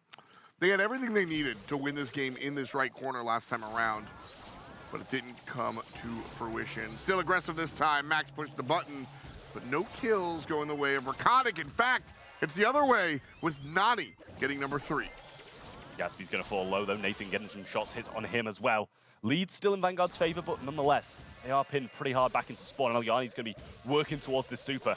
In comes the tank. Nice phase shift from Nathan to eat that one. We're taking no damage, or he would have gone down. Sure. Definitely something, a nice interaction that you want to always keep in mind when it comes down to Max v Nani. Misses it again. Aliani's not able to connect the pull over the right-hand side. Frixie avoids it. Luffy falling low on the backside of things, though, but Nathan hit hard with that damage gear as well. Lollipop drop falls down. Invis available. He does place the Lollipop drop before his Invis to try and bait them into wasting a lot of their ammo, thinking he's going to come in, when in reality he's not. Gatsby here, right side. Finds a couple of shots against Frixie, but in return as well. Not too big of a deal until Bedu shows up and finds a couple of shots as well. Half a minute to go. Vanguard with the lead, getting a little aggressive here, as they want to make sure they're not shoved in the corner for too long. Yeah, well, Ego goes down, freeze frame as well. Frixie's going to have that surviving just a little bit longer. Placed on the right side in case Aliani's gets that pull. He does have that ability to tank it with that, and at the moment, looks like it might do, but now he overlaps it, and he will be getting pulled if it does connect. Max still there available as well. Gatsby coming through. Luffy hitting some good shots, forcing the heal up with only 10 seconds left. He has to stay close to that Gene to be able to get these heals brought low. Nathan's low as well. Aliani's falls down, 5 stars, and even if they get the takedowns, nothing's happening. Vanguard are going to packs. Fantastic performance out of Vanguard Gaming. They drop one just to an oopsie daisy, but after that, it's their opponents who are pushing daisies. A great job here from Vanguard to make sure that they find themselves in the finals. Just a fantastic performance, and that's it. Show the jersey, boys, because we'll see you wearing it in a couple of weeks for sure. Shout out to my man Frixie over there. Yeah, Badushis as well. He's showing his mug, but in reality, we want to see a close-up of his chain. That's what we want to see. Get it on the camera, but nonetheless, massive congratulations to Vanguard. They've thoroughly deserved it throughout this entire season, playing well time and time again. They've defeated some incredible teams. They may have lost to STMN today, but they beat Tribe in a previous week. And oh, yeah. That is the best team in the league at the moment. Absolutely, and you know, as I said in the beginning of this match, I was like, hey, listen, you've got to just be able to like go to work and get it done, and that's what I think we saw here today. You know, we saw a couple of theatrical plays for sure, and then a couple of stuff that I think Vanguard are just gonna, okay, oops, move on, no problem, right? It's not that big of a deal in the grand scheme of things, and so Vanguard had a goal and they achieved it. We'll see them in Seattle. A great approach here from Vanguard Gaming. They have earned it, and it's been fun to watch these players kind of claw their way through the league. I mean, I think not only that as well, but Raconic, they may have not rose to the occasion of Vanguard Gaming, but we've seen some incredible plays from them out throughout. Regardless of their pretty poor results, I think maybe they're ending like 1-6. Sure. But, you know, they still pulled out some great plays and had some memorable moments throughout the season. Double match point against Tribe Gaming, but not able to bring it home. And, you know, even that game against Tribe Gaming could have changed a lot. Oh, every little thing. That's what happens when you play in a competition like this. You look back at all of the games, all of the matches, all of the sets that you've played over the past couple of weeks, and you go, what if? Coulda, shoulda, woulda. At the end of the day, RE and A are not going to be able to make it. But, you know, as we said a number of times here, Vanguard with the 3-0, they are going all the way to the finals, and it's just been a treat to kind of watch them earn their right.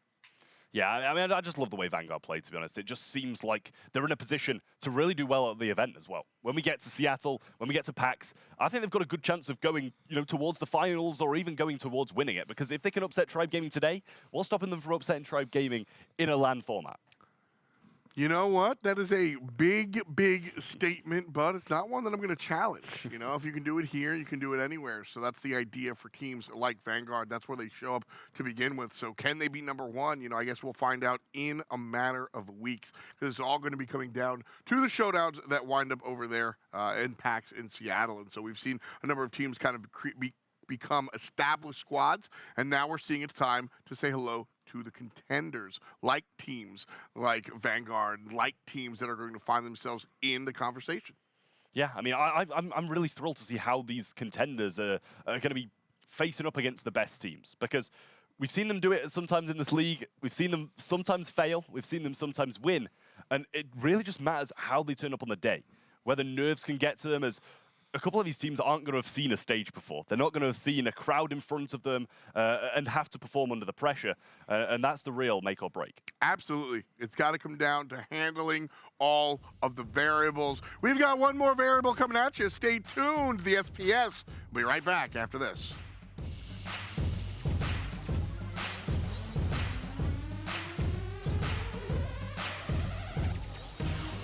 The Snapdragon Pro Series is brought to you by Snapdragon Elite Gaming, Monster Energy, DHL, the U.S. Air Force, and Samsung Galaxy. Welcome to the place where dreams come true, where everything you want can be yours, if and only if you're willing to work for them. You're willing to hurt for them, but most of all, you're willing to be first for them. Ha! Look, I'm going straight to the top. I don't know how it would stop, like it or not. I got some goals that I'm hitting. You hear what I'm spitting? It's hot. Look what I got. Whole lot of passion and pain. The road to success is insane. Stay out my lane, cause I'm on a mission. I'm getting what stands in my way. Yeah, I'm a beast. I wouldn't play with me, baby. The way that I'm training is crazy, and I do it daily. You wanna talk about drive? I got more drive than Mercedes. I've never been lazy. I'm in the room, it's a red alert. You wanna compete? Well, get better first. I got 10 toes in the dirt, push through the hurt just to show them my worth. I'm the best. Yeah, I'm the best. I never stress. I know what's next. I'm who they test, like we playing chess. But I'm unimpressed, so now let me flex. Ha. Yeah, I'ma work through the struggle and hurt, cause I know my worth, and I gotta be first. Ha. Yeah, I gotta be first. Look, I don't want anyone's sympathy. I understand what it's meant for me. I give my focus and energy. If it's meant to be, then it's meant to be. But mentally, I'm undefeated. They hear that and say I'm conceited. Like there's no reason. Like I don't beat them and come back again just to teach them that when you work under pressure, you reach higher measures. They'll try and bring you down, but you cannot let them, and only get better and focus on cheddar. Eye on the prize and you'll become a legend. Like, when I'm in the room, it's a red alert. You wanna compete, well, get better first. I got 10 toes in the dirt, push through the hurt just to show them my worth. I'm the best. Yeah, I'm the best. I never stress. I know what's next. I'm who they test, like we playing chess. But I'm unimpressed, so now let me flex. Ha. Yeah, I'ma work through the struggle and hurt, cause I know my worth, and I gotta be first. Ha. Yeah, I gotta be first. They don't know what's gotten into me, how'd I turn pain into energy. Through all the struggle and hurt, remember my worth, and that's why I gotta be first.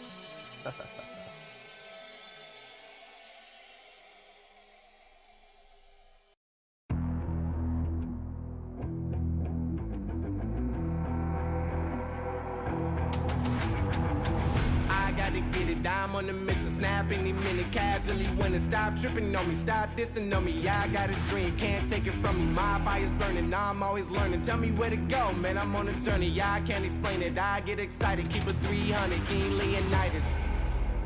Strap in, cause it's gonna be a long ride. Working on me every single day and night. There comes a time when your worlds will collide. If it's holding you back, push it right to the side. Ain't got no time for no fear.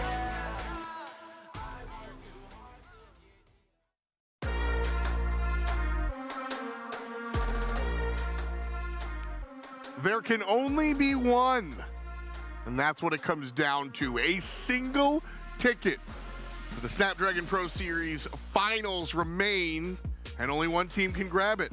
It's up to two. West Coast and Stamina. They'll be going head to head, and only one of them can make it, and that is all she wrote. Tribe, Vatra, and Vanguard, they're already going. Raconic, the real ones, and Chasmak, they're already crying. Stamina and West Coast are the ones that are going to be battling it out. Welcome back. We are still live from Burbank, California. I am Glitter. I'm just kidding. I'm F. Dot. Glitter is not here. We bid her adieu. She's done a great job. We'll see her a little bit later. But for now, it's business time. Trav, Ash, 1 ticket, 2 teams. That's esports, baby. Oh, 100% it is. And, you know, it's just really incredible to see these teams going head to head and really fighting down for this 1 ticket is going to be surely the game of the day, because there's no more excuses. There's no more lives, anything like that. These 2 teams, really, really solid players. STMN are not going to want to miss out on something like this. Yeah, these teams have a lot going for them, a lot riding on this, so they're taking some preparation before they take the field. But we actually saw a crazy play in the last set that I want to go over right quick, and so I'm not going to do it. I'm going to make Trav do it. Well, I'm pleased to do it, F. Dot. After the play we saw, I love seeing this again. We're going to start just before the overtime hits and have about a minute of preparation as they scored in pretty much the last second of this game. Reconic definitely playing this very slow. You see the mines in the corner. Frixie doesn't see it, but manages to avoid it anyway with that flight. Gets out of the way, and once these mines gone, Luffy's going to try and aggress for them, but doesn't quite manage to get into a position to do it without going down. Nathan has more in hand, but he doesn't care. He wants either a late goal when they've established a bit more control, or he wants to just wait, leave it here, wait for the next game and try from square one once again. Alyanis has his pull now. He sees Luffy going for these. Phase shift, not going to work on this one. Gets pulled in, taken down. The mines are replenished, and Frixie has to go and bait them again. That gets 2 down instantly, but actually falls 2 of the mine, I believe, and not the shots following up. Bertuccius knows he can't really make a move with this flying hook into 2 of them. They wait. But this is the Reconic mistake. They get the ball out the corner when it's been working so well for them. They don't even have a chance of a goal at that point because they're put in such a good position. Luffy gets max speed off this. Mine's gonna have to be taken. Bertuccius eats them. Frixie grabs the ball. The ball slides in. What a goal. And honestly, I'm gonna have to, you know, somehow get my hands on the footage of my reaction to that goal, because my legs, I was like flying out my chair at one point, and it was really something. I mean, it's wild. Like I'm looking down him. I'm like, okay, it's all gone Pete Tong. Got it. We're going to the next one. Whoa. I was just so incredibly surprised that goal actually wound up finding the back of the net, and so a great look there. Unfortunately for Reconic, it was what made them lose. So not a great look for them, but Vanguard certainly feeling good about it. So we enjoy all of the fun that we get to have. But business time, folks. Shift gears into the next match, because when we talk about West Coast and Stamina, we're talking about names North America knows and loves, in all honesty. Shine, Alec, and Chepo will be the team taking on Stamina, and this one for all the marbles. As we said, there is no gravitas that I can add to the actual situation, folks. It's been weeks and weeks, it's been months of competition, and it just comes down to this. Who's going to finals? Win the game. West Coast, I think they are looking up at a behemoth. I don't think they're looking up. I think they're looking down, considering they got reverse swept by Vatra. Oh, I see what you're saying. Okay. They're feeling down. Yeah. Okay. But I'm hoping mentally they're prepared for this, because Stamina, on the other hand, they've swept their opponents today. Mm-hmm. We know they're looking, pretty poised. They're looking confident heading into this. Got Cute Sense, Bobby, OG. Oh, we got OG playing today? Go. Is OG gonna be playing today? Yo, he is! Yeah. Shout out to the old man. We got OG on the field. So we've seen his Livy been playing for the past couple of weeks here. And week number 1, we talked to Bobby and the squad, and Sans had stepped in for OG. And one of the things they said was that the gameplay style of OG is particular. Not positive or negative, just particular. And with the addition of Sans, they wanted to play in a different direction. Now, this might just be a schedule thing, who knows, but OG is no slouch, certainly a strong player in his own right. I mean, honestly, I don't know if I'm, obviously he's a very strong player. They've said that it's his play style that was the issue, as you mentioned, so that's why he hasn't been in. I don't know if they're going for that certain play style that he needs that they think counters West Coast, because if not, this could be a big mistake. At the most influential point in their SPS career, pretty much, they're having a substitution that hasn't been there for a few weeks now. And that's the question that I asked, because real talk, OG, Bobby, this is the squad that's been playing together for 4 years now, and so if I absolutely need to win a game, like, yes, I'm calling up my old friend to try and make it happen. That's what we're going to be doing, right? But had they played together, is this the right call? Whoa. That's the question. But the strongest player on the field has undoubtedly been Bobby. He is both himself and his own worst enemy. This is insane. Yeah, This is staggering. a little bit. More than double the kills. You can see it. He's feeling it tonight. He did combined 29,000 damage in 2 weeks. He's sitting with a 3+ KD. Like 4.67 kills to 1.5 deaths. Which, if you remember, we covered Bobby's prowess a couple of weeks ago, and we've really been following him because he has been not only the standout player on his team, but the standout player in the league for sure. And so you got to take a look at a little bit of the slouch in week 3, but hopefully for him and his squad, that's the odd one out. You add OG into the mix, and it's a tough one for sure. But this one for all the marbles, guys. Good luck. Oh, we're going to need it casting this one, I think. I'm intrigued to see how OG's going to perform. I think that's the main story point of this one. Because, you know, in such an influential game like this, OG is an incredible player, don't get me wrong. Yeah. But it's not that he's not a good player. It's the fact that they've been playing with this roster for the whole thing. Like, I think OG subbed out pretty much in the first week. Not just that, Czar was playing superbly today. They swept 3-0. And so making this adjustment, I fully agree with you right there. Kind of risky. Obviously, we know OG, fully capable, one of the best in North America, right? But when you make an adjustment like that, something you haven't done, definitely questionable. As we head into this draft, West Coast going with Bo as their second pick in a map like Layer Cake. Great pick, but for your last pick, you need something again. I feel like you need something against the tick here. I would like to see them go something aggro, maybe like a Leon.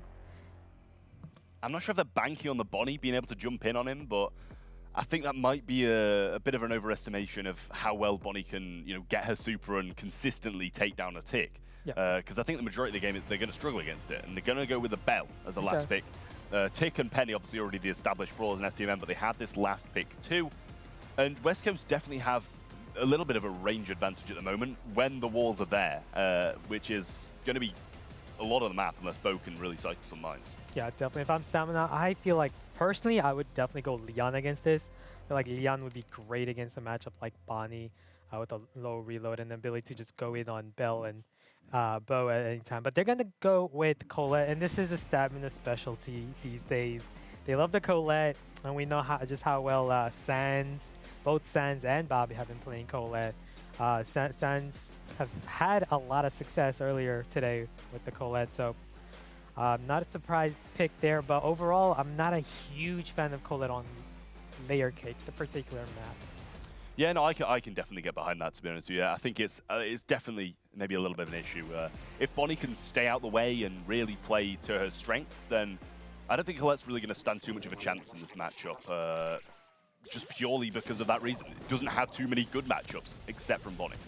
Yeah, definitely. First Blue Star taken by Bobby right there, getting some couple hits with his Colette. Wow. Questionable from Shine. Yeah. I'm not sure what he was trying to accomplish there, considering Blue Star was already taken. Very aggressive play. Kind of a careless play on the left side. Chepo working on getting his Bonnie super, and Bobby already on top of that.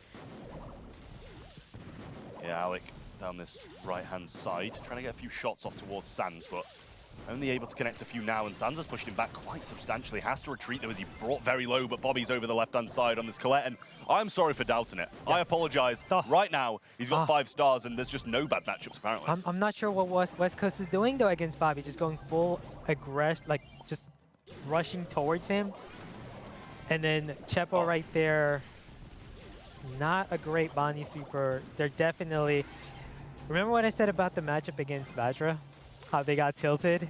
Yep. And they lost their last 2 and just not... Maybe they're still on the tilt and not mentally prepared. That's kind of what we're seeing in this match, is that they still haven't gotten out of that tilt. 0-15, and even with a full team wipe, they still won't have the lead. Yeah, I mean, it's just hard to cast this at the moment because there's nothing even remotely, except from their bow mines, obviously, and that's not even a play that someone's made. There's just nothing going West Coast way. There's 19-3 at this point, and it's just not seeming to be stopping there. Bow mines being replaced. Penny Mortar also going to be replaced, just as Alec was trying to push to take it down and almost taken down by the fire. Bow mines can be baited out now, and Bobby just going for the double hit and super. Cycles the super again and should take down Shinen. And wow. I'm sorry, Bobby, I take it back. I'm just going to walk out the studio because I underestimated you. He's just accumulating more. Just his stats are going to be quite staggering after this match as well. Just how many kills he was able to amass with Colette right there. Damage output, kills. Bobby is on a mission right now, and you can see it for sure. West Coast kind of changing things up. Bonnie on the bow totem, allowing Bobby to just quickly grab the blue star. But no, at least West Coast is changing things up, playing differently. I mean, this is how it started in the last one, you know? It wasn't a fast start, but after the start got going, that's when it really became a bit of an issue for West Coast, and Chepo taking some heavy hits. Salty Barrel was taken down, and Sans getting pinched in, and Shine puts himself in a great position, and OG can't do too much against it other than try push him out of this position by bringing him low. But he's straight back into it, and now it's Sans who is facing him, which is obviously a little bit better. Yeah, expecting Chepo to jump in very soon here. Playing it safe. Maybe a little too safe, actually, as Bobby going in for the clean. That's what I mean. If you're Chepo, I feel like he's not known as an aggro player, more of a mechanical long-range player, but definitely playing it too safe right now. 0 to 3 stars, I feel like you have to start doing something. You have to go in. Like right now, there you go. That's what I want to see. You should win that matchup. And there you do. There you go. 3 stars, you got the blue star, and you get taken out by the tick. But at least you did something. Yeah, I mean, even if you do get traded out, you're opening up these opportunities for your teammates. Yep. And even if you go down and it's a trade of the same amount of stars, it's still going to be good. There's no reason not to.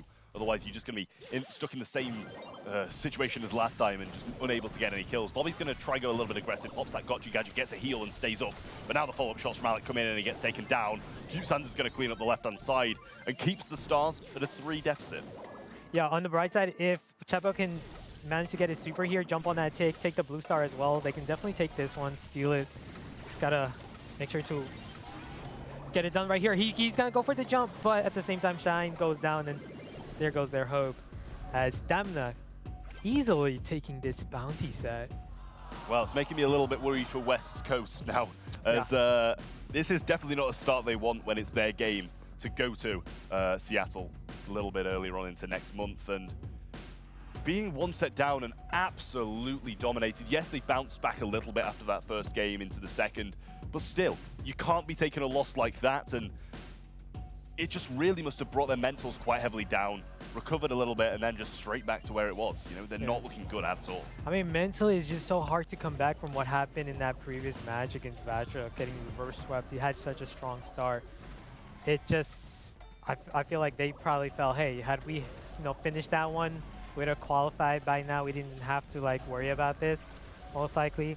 And that in the back of their head is something you've gotta overcome. Yeah, but I think they should have overcame it. You can't be in a position where you're dwelling on a previous game when such a instrumental game is in front of you. Right. Because you need to take, I'm just going to stop my point right here. 36 stars, only 8 dropped, and that is just massive. Majority of them obviously from Bobby in the first game, but even at that, it's just ridiculous how much they dominated. Yeah, and it wasn't even the comp thing. They had a very solid comp. They had Bonnie, they had Penny, they had Bo, they had a very strong comp. And when you get destroyed that badly, it's beyond composition. And West Coast is a really good team. Don't get me. They've been playing very well. They're obviously in the position of qualifying if they can just win this match against Stamina.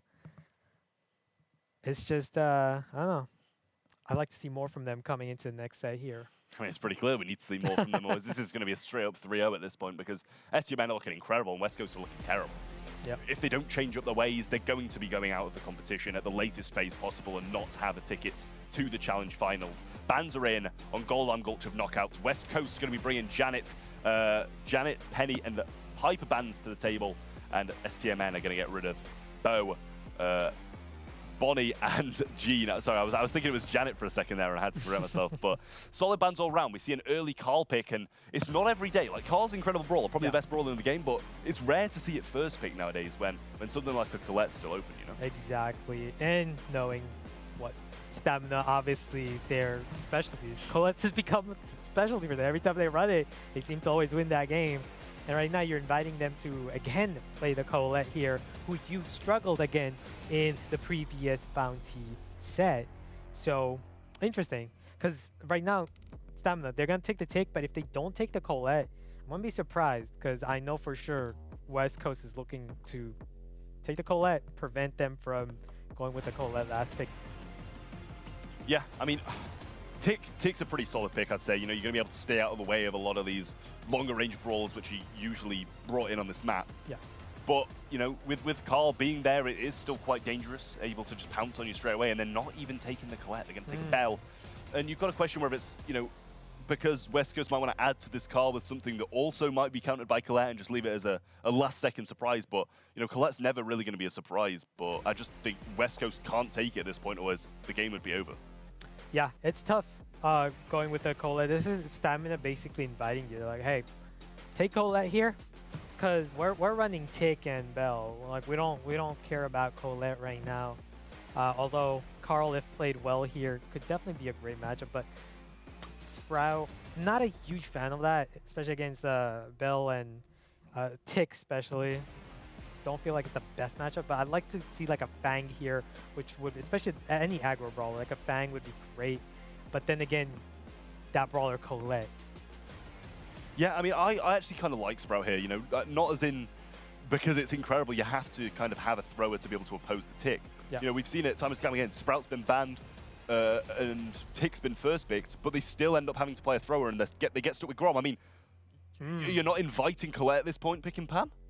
Wow. Yeah, you're definitely inviting Colette. That is very questionable. We know for 100%, I was going to say 1,000%, 1,000,000%, they're going to go Colette, obviously. Stupid not to. Yeah, I'm not sure why West Coast decided to go with a brawler that's also weak to Colette when you obviously know stamina would, you leave it on the table when you already picked Carl. Very questionable indeed. There's no explanation. There really isn't. I don't know why they picked Pam. It's pretty clear, even from like our perspective, that they're trying to bait you into doing something like that. Yeah. I said it even before they picked that. You know, they're trying to open up the possibility of either you take Colette and we dominate you, or there's a chance you pick another brawler that Colette's good against stupidly, and that's exactly what they did. Yeah, right now, if you're West Coast, you still have a chance. Got to play for the late game. Got to get your supers. We know one thing about Colette, not the most dominant brawler in a closed map. So, you know, neither team have wall breakers, and that could be an advantage. So here, Bobby, we rarely see a mistake like that. Chepo, the moment he got his super, blocked him off. That was genius. You see, I don't even know if that was a bad play from Bobby. Like, honestly, I don't know if he knew Chepo had super, but that was just an incredible play from West Coast, to be honest with you. The synergy between those two players there, and I'm sure OG's going to be running towards this smoke right now and trying to go down without feeding any of the supers, and he does just that. That was just wonderful, really, from Alec and Chepo. No, I think it was definitely a misplay on Bobby's part, because he miscalculated right there. He didn't expect Chepo to get Sprout super so quickly against his teammates. That blocked him off right there. But one thing we know about Bobby for sure, he doesn't make the same mistake twice. We never see that. There you go. Got his super already with Colette. He's going to be a lot more assertive right now, especially against a Pan matchup. Wall comes in from Chepo, and they obviously still have Tick, so they can't push into a position to abuse that wall just yet. But Chepo's going to use their gadget and bring it back. Do a similar thing to Bobby as he did in the last one, circle him out and get him down quickly, but Bobby's in a position to take down his two teammates, but nobody's really supporting him, and he's getting pinched down, even if it's by a little bit of takedown damage every now and again is going to be pretty massive over time. Yeah, and big thing here, Alec, shot by the Bell target right now. As we're heading into the later phases of this knockout game, it's just going to be harder for West Coast, especially having 3 of your teammates behind the walls here. Sprout walls are just going to trap you, and now the Tick head's definitely going to take out this Pam. There you go. Clean sweep by Stamina, and they just got to do it one more time right here. Yep, nice plays from Stamina, and I think maybe they're going to be fairly close to getting the supers back, if not already having them. And Sans does have his, and I think Bobby connected his Colette super. He may have hit it into the wall, I'm not 100% sure, but at the end of the day, it shouldn't take too long to get it back if he gets into an engagement with either Shine or Alec, but if he's against Chepo, it's going to be quite hard. Yeah, for sure. Oh no, Chepo caught up there. Again, a little careless right there, and this is most likely going to result in a quick finish for Stamina. They're going to take this first knockout set, first game of this knockout set. I mean, it's just the mistakes again. Bobby made one in the first set, and then after that, it was all West Coast making the mistakes, and yeah. SCMN bring it home really nicely, actually. And you know, even with OG being out of the mix for quite some time, it still seems like the synergy's built up and still there. Not like it's gone away that fast. And West Coast definitely need to book their ideas up, or this is going to be 2 sets into the hands of SDMN, quite simply. And I don't see them stopping there if they get this one. Yeah, for sure. They definitely need to hope for those misplays right now, because Bobby being a serve on the top, you don't want this matchup. You don't want Colette against your Pam or even your Carl. It's going to heavily weaken you. On the other side, OG doing a marvelous job just keeping his eye on this Sprout, using that range, using the mines. The moment he gets the tick head, it's going to be it's going to be really difficult to deal with, because you have no great way of just taking out a tick head. If you look at it, you got a Carl pickaxe, you got Pam, not a good brawler for taking out a tick head, and then you also have Sprout, right? So that's another thing. It's just not just Colette, but you also have a tick to worry about. So there's the head. Now if you're Chepo, as this game, as the map just condenses into the smoke, I'm not sure why Chepo's. Nope. Yeah, that is. Yeah, it's not going to end well. No, oh, maybe it is. Bro, It is going to end well. I was perplexed right there. There was a lot going on right there. It was definitely hard to cast. There's like a million things going on in just 3 seconds, final 3 seconds of the game. Fortunate for West Coast to come up on top. We just gotta make sure to do that one more time here. Definitely one of their better games, but it didn't even seem that strong for them. It looked like they were going to be taking the loss quite simply, but they bounced back and they didn't. And that's where West Coast are going to really thrive the most, if you can bring these kind of games where you're not expected to bring them back and have a massive turnaround. They're the kind of games you need to win against SCMN, and that's what they did in that round just there. OG picking up another super now, though, and should hold on to it just a little while, wait for an opportune moment to throw it down when people either don't have ammo or they're being pinched by another person and need to shoot at them. Yeah, definitely. Stamina knows they should have had that one. Everything was in control for them. Seeing a similar game 2 here. OG has Chepo in control. There's a tick head. There's no way. Oh, man. Taken out right there. And Bobby can just be assertive right now with Colette, because Pam is not going to win that matchup. And then cleaned up against Shine over there. Not even a single takedown in that round from West Coast and STMN. Should be getting fairly close to cycling the supers again. And I'm not sure if it's the same story for West Coast, because they went, like, Chepo went down pretty early in the game, does get his bat now and throws out a nice little super, blocking off a good portion of the map, and instantly gadgets it and throws it towards OG, who it's not going to affect. Yeah, you're a tick, you like these walls, you're not worried about that at all. I don't like to see Chepo try to play his matchup. Maybe go to the top side, try to. It's just difficult as a Sprout against a tick. It's tough. You get shot at by these mines, and the moment the tick gets a super, it's another unit, fast-moving unit for your Sprout to deal with. Yeah, Shine is marked as well, so that's difficult for him. Alec does have his super though, so able to tank a few shots from Bobby. It'll only take about 3 shots still to take it down, and Chepo, more of the same story. Wall down the right-hand side, and it's having no effect. It just seems pointless. Just save it a little bit. You've got no gadgets left now either, and use it in the late game where it's going to be mostly beneficial. Yeah, and Chepo, though, in the brink right here, managed to dodge a couple of these, but then goes around to the poison Shine. Oh. He's got the last shot. No way. Here's the thing that I'm confused about in the final seconds of that exchange. Carl was marked by Bell, and you know what Sans decides to do? Did he remark? He remarked, freeing Shine, allowing him to super in and take them out. I mean, to start with, Bobby used a super on a Pam turret. Let's not forget about that either, and didn't have it in hands for both, either Shine or Alec in that closing few seconds. And they managed to even it out in this knockout set against the odds as well and against the comp. They managed to do it, and these are the kind of surprise wins West Coast need. Yeah, definitely. You know, West Coast knows they could have even had that first game with the strong start, and this would have been a tied 1-1 now here. But as we're heading in, West Coast feeling more confident, hopefully seeing, hey, Stamina, a team capable of making a lot of misplays right now. They're also a team capable of making massively good plays at the same time, though, and that's the issue. You got to catch them at the right moment, and Chepo getting hit pretty hard. Alec did fall fairly low as well, had to retreat just a little. OG has his tick head, and they've been so influential so far. We got supers all around from SDMN, and even the positioning is just phenomenal. Oh no, Chepo quick early takedown, and we know what happens when there's a quick early takedown.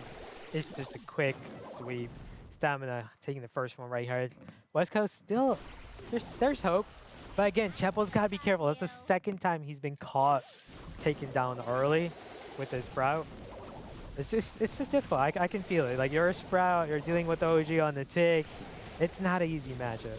Yeah, well, I think he's actually been taken down by the smoke a couple of times as well, the gas at least. True. And it's not too helpful either, putting yourself in a position to be taken out like that. But, you know, at the same time, it's tough against a brawler like Tick, who just zones you so well and has that extended range over you. Now they need to refocus onto these two brawlers. Alec in a position to be pinched heavily, but Shine's there to defend against that over the top side, and Bobby just not able to get his super just yet. Mark comes in on Shine though, and that could be a massive play. Just needs to know to not remark if he does it once again. Yeah, this is what happened in that first game. And West Coast knows their best opportunity to win is always the late game here. When that smoke clears in, the map gets condensed. Chepo, he's got to be careful, because if he's below 2800 and OG gets that tick head, it doesn't even matter actually. Chepo is going to get taken down, but this is where West Coast is at their strongest, but... and the strongest just isn't enough. It's just not enough. Exactly. Set to SDMN then, as they managed to pull through and win the set really nicely, and it was a little bit more difficult than the first one. Like, West Coast, although they're down, they're not out just yet, and there's always an opportunity for a comeback because they looked pretty decent in that one. They looked a little bit better, at least. Comp still was the thing that was making them struggle in that one, and you know, in the first one they might have had a good comp and it was just the mechanics that were making them fail, but in that one it was the opposite way around. They seemed to be playing pretty well, but it was the comp that let them down. Exactly, and Bobby again, star player with the Colette, the second time, 2 consecutive games we've lost, where Bobby's just been just a monster on the Colette. It's just perplexing to me why you would allow that. Why not just ban it, right? Why not ban Colette? Why not maybe even take Colette? Why fall into the hands of drafting Carl, inviting Colette, etc., etc.? Why draft Pam as your last pick against Colette? Lots of questions to answer here. That's what I was going to say. It was the Pam pick that confused me the most. Yes, you can let them have, you know, have it against Carl. It's fine. You don't want to pick it yourselves because you don't want to weaken your comp against Bell and Tick. But you can't pick another brawler that's good into Colette and just allow them to have such an easy matchup. It just doesn't make sense at this level of play when it means this much. You just can't do it. Oh my goodness. I mean, I'm pretty sure like 70,000 of that's going to be OG. Yeah. Exactly, yeah. He's been just shooting at that Sprout over and over and over. But then again, also Bobby and the Colette. Just one hit on the Pam, that's like 3,000 damage. One hit on the Carl is like 2,500 damage. So you're getting massive amount of damage just with a single Colette shot. Yeah, really nice, solid plays from SDMN, and keeping up. The gameplay that they've been providing so far has just been incredible for this game at least. And, you know, they've had a pretty decent day today. And they had a pretty decent last week as well. Yeah. I don't know, the last week was pretty bad for them, right? Or was that? For SDMN. No, last week was pretty and good. then it was the one before that was pretty bad. Week 1 and 2, they were just struggling, especially week 2. No, it was week 3 that was struggling, right? Yes. Week 3 was struggling. We're completely wrong. Wow, the statistics back to front, but week 3 they were struggling. Yeah. And they bounced back really nicely, and especially with a performance like this, this is what you need to bounce back and put yourselves in a position where you can go to Atlanta. Definitely. And hey, that addition of OG right here swapping for Zar actually is working out very well, considering, hey, they realize these are control-based maps. Layer Cake, Gold Arm Goals. We don't need 2 aggro style players in Zar and Sands, even though Zar is capable of OG, as we know, plays the thrower role, plays the tick role, right? And maybe they expected that, they predicted that, hey, let's have OG on this. Yeah, I mean, it's good to have that versatile fourth role as well. If you can sub in and out, why not? That's the thing. Like, with certain teams, they know who the three strongest players are who are more versatile than every brawler. But if you need a player like OG to come in and do some serious work, and that's exactly what he's done. They've brought him in, and he's put some serious work in. First pick for STMN was Squeak. Obviously, because the residue and the ability to scan out these lanes quite nicely. Ems and Max on the other side of things for West Coast, which I kind of like. Yeah, Max, always a great pick whenever you have Crow ban. Ems is a must pick here for them, mainly because tank counters are being limited. You banned out Crow, Gale. You need something solid to prevent Stamina from drafting a brawler like Ashe, for instance. You need something to counteract that. And not just that, you have the last pick. So that safeguards your team in terms of Stamina. Not going to be picking any tanks here. It's gonna be, I'm going to be very surprised if Stamina does, but no, they're going to go to tank counters, Lou and Surge, mainly because you already went with Squeak. You need multiple tank counters because you're otherwise inviting an Ashe here by West Coast. And now West Coast in position to draft something, but definitely not a tank against a Lou and Surge. Yeah, I was going to say, you know, Surge and Squeak aren't even that bad against Ems either. You know, they've still got the capability of staying in the game no matter what. And they're pretty versatile comp, really, from STMN. They've got the ability to kind of combat any type of comp that they want to go with, or any last pick, I should say, that they want to go with. They've gone with Mr. P. Wow. And this might be one of the most weird drafts I've ever seen, but it honestly kind of makes sense. Yeah, I mean, it kind of makes sense, but at the same time, I would never draft Mr. P, is the thing, on Brawl Ball. Yeah. Like, I would just never. It's like a brawler, like, regardless of how hard, like, he may theoretically counter, I wouldn't. And mainly the reason is because speed gear on map like center stage is so devastating. You know all of these brawlers are going to go speed gear, and we know Stamina is going to be playing at a fast pace, and that's where Mr. P doesn't really thrive in, but I'd like to see it work out. Yeah, residue. Actually, that wasn't residue. Did he pop the other gadget early on? He's using the other gadget, I think, the long-range throw, but I'm not 100% sure. Don't quote me on that. It looked like it was, though. Yeah, because he didn't pop the residue is the thing. Maybe a miss. I mean, it's a goal. it's a result, it's a goal. But yeah, you were saying I don't think the Squeak's running the right gadget there. I mean, I'm not 100% sure. I don't know if he actually pressed gadget, but it seemed like he did in my eyes, No, you're right. There's no way, because otherwise OG would have popped the residue by now. He's definitely running the wrong gadget. That's rough. That is definitely rough. Keeps on going very aggressive. Works out for him. Okay. But I think that definitely caught Stamina off guard, noticing, hey, OG's running the wrong gadget, allowed them to take advantage and go full aggressive against them. Bobby, a lot more assertive, and that's where Bobby's at his best, when he's making these plays, when he's being a lot more assertive. Good hits from OG, though, onto Chepo. Making up for having the wrong gadget. Alex going to come forward, have that speed and pop a super. Not able to get too much from it, though, and Alex managed to take out two stands, actually. Gets the super thrown onto him, though, and Bobby, being level 3, needs to be quite careful as he's going to lose this level up, which is going to be evolving into a level 4 if he can get a good super off, but he's going to fall. He gets a trade, but at the same time, still loss of control. Yeah, definitely. OG trying to find an opening here, but I don't really like the ball placement here, because now Chepo can just take it in this corner if he wants to. 55 seconds, I probably would just play it safe. But they're confident here. They're going to take out Bobby. Alex going to use the super, and that should finish it right there, because there's no way you're going to defend against that. That's it's tough for STMN. It really is. Wrong gadget and costing them an early goal like that, and unable to do anything after that as well. It's a good job they have that 2-set lead. Yeah, definitely. Yo, what is Squeak without his residue gadget? He's like one of the worst brawlers. Would you not agree? No, I think so as well. I think that residue is what kind of brought him so heavily into the meta, and you know, if they don't have it, then I don't know what they're going to do. Definitely. And West Coast realizes that, and that's why they've turned it up. They're going a lot more aggressive, saying, hey, you have no way to slow me down. You have no capability of doing much against that. Oh, nice play. Great use of that gyro syrup by Cute Sense right there, freezing them, getting some, opening some opportunities for his team here. Bobby's got to be careful. He still has yet to upgrade. I mean, it seems like they're playing a little bit better this time with OG not having that, they obviously have to adapt, and it takes some time to adapt. Q-Sans may be able to get his stun off, and the pinch comes in from Bobby, but he falls along the way. Chapo trying to aggress, but he passes off to Shine. OG can't grab the ball. I thought he would have gone for the grab there, but he passes it to him anyway, and he clears it out. They survive on a 0-0. Yeah, unfortunate for Shine. Gets his porter down safely behind, and Stamina in trouble because I was going to be assertive right there. Nice use of Blue Super right there. Couple of hits. I was gotta be careful though. He gets shot once or twice by the Lu, he's gonna get frozen, and that's what's gonna result. Shine is still in good position, can wait for his teammate to get back, and best of all, Bobby has yet to upgrade. He had to burn that gadget, but he's hunting for those hits. The long-range snipe though from OG, actually making use of the gadget, but it literally makes no difference. That's the thing, he just walks back up and he's taking a hit. Who cares? Off the respawn though, Bobby needs to try and get this level 2, or it's going to be a devastatingly quick loss for them here.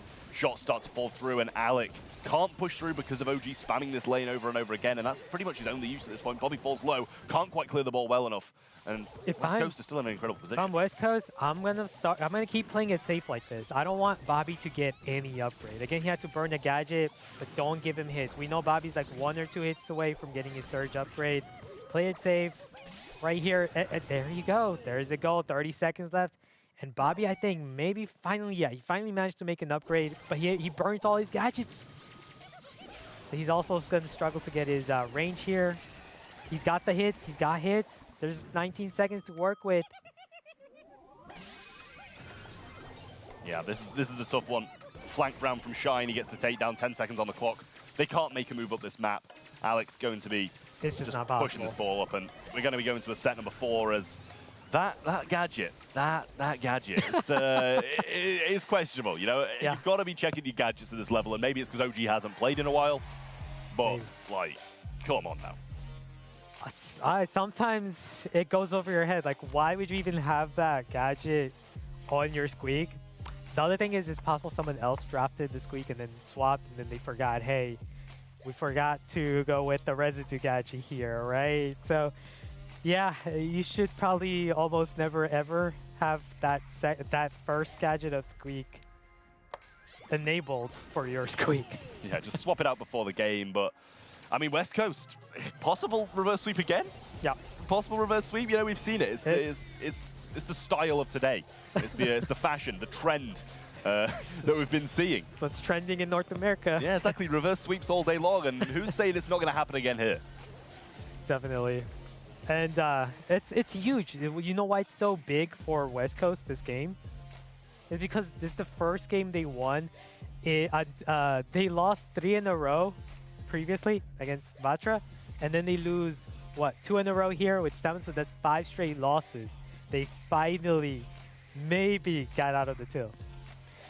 Hopefully, I mean, if you get out of a tilt because of a misplay from OG, then you know I'd take it. I'd take it. You got to get back into the game. It's only 2 sets. Don't get me wrong. Like, the possibilities are there. 1 set for SCMN or 2 sets for West Coast is not that much of a difference when it comes down to a 2-1 situation like this. And West Coast, they're always going to have a foot in the door at this point. Definitely. Just needs to have the draft right, and you know, hope that OG picks the wrong gadget again.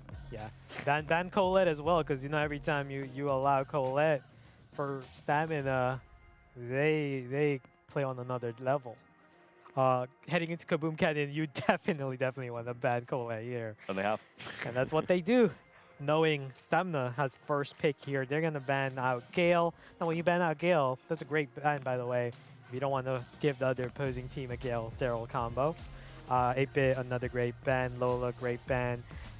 First pick, they're going to go with Crow, which is also a great pick considering you've banned out 8-Bit and you've banned out Lola, 2 great brawlers to counter that. And not just that, this allows West Coast from running a speedy comp with the max, right? So limiting a lot of options. Yeah, I mean, I like the Crow. The ability to scan the mid and have vision of them for a couple of seconds afterwards, it's never going to go amiss. You know, it's always going to be there, and it's going to be a great brawler. Slow Intoxin, obviously, as well. It's just such a great addition. Going to go with B. And we saw these kind of comps earlier. We saw the B being played. Not sure if it was by West Coast or not. Yeah. But it was played pretty well. Chasmak, It was played pretty well by them. Right, yeah, we saw what Chasmak was able to do with B. But here's the thing, though. Like, I see the B pick, and it's more of a pick against, like, a Daryl, the tanky brawlers. But at the same time, it's not the best pick against a Crow can just simply jump on you. The other thing, your DPS-wise, doesn't offer you that much DPS on a map like this. So going early with the B is kind of questionable. And then you go Amber, another brawler that struggles against Crow. If I'm an Amber, I would not want to face the Crow on his lane. So that's another questionable pick in my opinion. Yeah, and I mean, SCM are going to be able to follow this up with 2 quick picks as well. And Yeah. obviously West Coast have the ability at the end to grab something that's good against that, but you know, you're picking into a brawler that you're not good against, and it just Right. doesn't seem like the right strategy, no matter if you got that last pick or not. And here's the other thing. Now, Stamina also has the opportunity to draft Max, considering, hey, we got the Crow. We don't have to worry about, you know, we can also take Max, because, you know, they're not gonna. We're gonna go with the Bell. But now, Stamina, when you go with the Bell and Crow comp, we've seen it before. This is what, you know, I forgot what the team was, but they struggled in this matchup when they went with 2 low DPS brawlers in Bell and Crow. They were forced to go with another brawler that had to balance that with the high DPS. So now it limits you in terms of, hey, now I gotta rely on this high DPS brawler to get me the damage. So if you're Stamina, that's what you're looking at. You're looking at a brawler that can balance out the DPS. And both, not the best balance out. West Coast gonna take in Daryl, even though Stamina was kind of inviting a tank with the Bell and Crow pick. West Coast knows, hey, these guys are struggling in DPS. If we add in a high DPS brawler in Daryl aggro, maybe we can beat them. Yeah, SCM are really going to have to be able to hold control of that mid and get like bit by bit damage, like tickle damage onto that safe, because otherwise it's going to be a really difficult time. One break away from a Daryl and their entire percentage of a whole game could be evened out with one Daryl roll and a couple of shots on safe. Definitely. Definitely my main concern with Stamina is their damage output. But control is definitely going to be good for Stamina as long as they can prevent Daryl from making those breakaway plays. Good slows from Bobby, I believe it is, though, on that Crow. Got the slow onto Shine and Alec alike. They managed to pick up an early takedown, but instantly Chapo getting that 3k back. Trying to shoot at the other side. Still has 1 remaining, and Bobby or the Bow are going to be his prime targets in OG. Burn comes down, and that grass is freed up. Shine able to have a bigger view of that mid, but at the same time, do they really want to get rid of massive amounts? Because Alec needs it. Roll comes in, though, and he gets a really good bounce off that wall and lands directly on OG, but no damage came from it. Oh, that is very surprising. Not a single percentage off that save with your Daryl super, but fortunate for Alec. Still has the super. Can win his matchup against the Bow on the left. And that's what he's eyeing on right here. He's waiting for the perfect opportunity. I feel like that would have been a great opportunity when Chepo had already weakened that Bow severely. I feel like Alex should go in. There he goes. Gotta get some nice residual damage. 24% off the save, plus some Amber burn as well. So I'm liking the aggression by West Coast. And my concern again with Stamina, you don't have the best DPS output comp. You're really relying on control. Yeah, they're going to have to throw quite a few sets of bow mines and get a few shots on safe to get all of that damage down. But Q-Sans wins his side, and Chepo following up with some good shots. Slow misses on Bobby, but he hits a shot onto OG, gets the 3k back. In comes the Daryl, marked up, but there's not really many people with DPS to defend him. One ammo bar for OG, and I'm honestly surprised he didn't go in earlier, because he's marked, and now he's going to be taken down. Yeah, I'm surprised as well, considering, hey, you know, even if you go out early, coming back early, you significantly recharge your super. So missed opportunity right there by Alec, but he's going to use his super again, not what he wanted. A bit of an oversight by him. Again, being marked. At least he got some additional damage, and then the mines, you got to be careful. Whenever you have bow mines placed around the safe, just don't go near your safe. We got the tripwire with the damage, and cutting it very close right now. If you're Alec, don't want to feed this Crow with 10 seconds. There's this super. Not going to work out. West Coast. Yeah, man, come on. Fortunate for West Coast, because there was still time left. There was still time left on the clock to work with as well. I mean, they almost brought it back. 3-4 shots from Bell, and it was 67 to 61. It wasn't too far off. If Bobby got that jump in, then... Yeah. Both teams were panicking. We saw the panic supers from Alec going in on the Crow that's already dead, losing his super, not going in early for the damage. We saw Bobby making aggressive play, and super into nothing. Just both teams panicking right now because they know only one of them is going to qualify to PAX. the shots from Sans. Chepo's going to fall down as well, unable to get his 3K off before that. Nice oil from Shine here, trying to bait out from Shine. Sans gets it out, sorry, and Alec going to roll in. Should feed a few supers along the way. Bobby and OG get theirs now. Bobby's not going to use his, but OG is. They've laid down the mines on the left-hand side. I believe there's maybe a path through there where he can bait out both mines as well, which he is choosing to take, but actually gets hit by that, and OG might capitalize on it. Gets the takedown, but they're not going to get much control in mid. Bobby jumps in, Shine's going to fall as well, but Sans and Bobby are really too low to do anything at the moment. I'd like to see Alec be a lot more aggressive here. Another missed opportunity. He's just going to play it safe, and it's not what I want to see by Alec, because again, you're just going to feed the crow, and you're going to die. With Daryl, we know. Be assertive. You're going to recycle back your super in time. Gonna go in on the bell, at least gets the kill, and then Bobby's gonna get the kill on Shine. He's gonna go back on defense. I like what Chepo at least did right there. Got some additional point, forced them to double team him, and allowed Alec to now impose himself on the right side. Got targeted by the bell. But at least, hey, this is what you want to do. You want to play in a faster pace. You want to get aggressive. You want to get additional damage off the save, because we know West Coast's best opportunity to win this is that Daryl getting that DPS output. There he goes, going in on the safe now, getting some damage onto it. Gadget connects as well. Yeah. Bobby's going to jump in though. Chepo falls low, but then Honey Molasses comes down, actually bites the shower, and a shot in from Sans will take him down, but Shine pushing up the left and right-hand side. Might be able to get OG there, but the burn misses. Brought to his knees, taken down. Alec coming back up once more, and Chepo gets that 3K. Alec slowed out and not able to get his super just yet. But the good thing about Alec right here, as long as he stays alive for just a bit, if he goes down, he's going to respawn with his super most likely. Nice play though. Right there, Alec's going to go down, but look, 20 seconds left. DPS in terms of stamina, they need to rain in a lot of damage, because Alec's going to get his super at any moment here. Any moment. There it is. There's a super. He's going to go assertive. If I'm Alec, I'm going right directly to that save. Force them all to come at me, because there's only 8 seconds left, and that's what Bobby's going to do. That pretty much secures it. This pretty much secures it for West Coast, because now there's no time for you to get to the other save. Did OG miss a mine on safe? Because it looked like maybe one of them was slightly off to the right-hand side. He pressed the tripwire at the end, and we saw a pretty comparable ending, 67-62. Yeah, even if that one mine was hit, it's still 5% difference, which one mine's not going to be able to overcome. So, well played by West Coast. I still feel like they could have played that one better. And then stamina in the hole, you can see they were forced on defense every single time. Bobby won his matchup. What did he do with this crow after he won? He went back to on defense. Bell won matchup. What did Bell do after? Run back on defense, because they know they don't have the DPS. They can't impose themselves on the save. They can't leave an Amber alone. They can't leave a Daryl alone. They got to double team every single time on those brawlers. Yeah, I mean, you know, we're seeing a set number 5 now between these teams too, and possibly a reverse sweep as well. And it not only that, but it decides who goes to Seattle for the finals, and that is a huge thing. Both teams are going to be feeling some serious weight right now, and not only have STMN lost 2 in a row and lost momentum along with that, but their drafts haven't been it, and they miss picking gadgets, and they're making these mistakes that are the mistakes that are amplified when pressure hits. Yeah, just look at the stats here. Stamina, more kills, more damage. But we saw it right from the start at the draft. We were questioning their draft in terms of damage, the objective, which is to get damage on the save. And we see it again here, is you don't play by the objective, and you lose.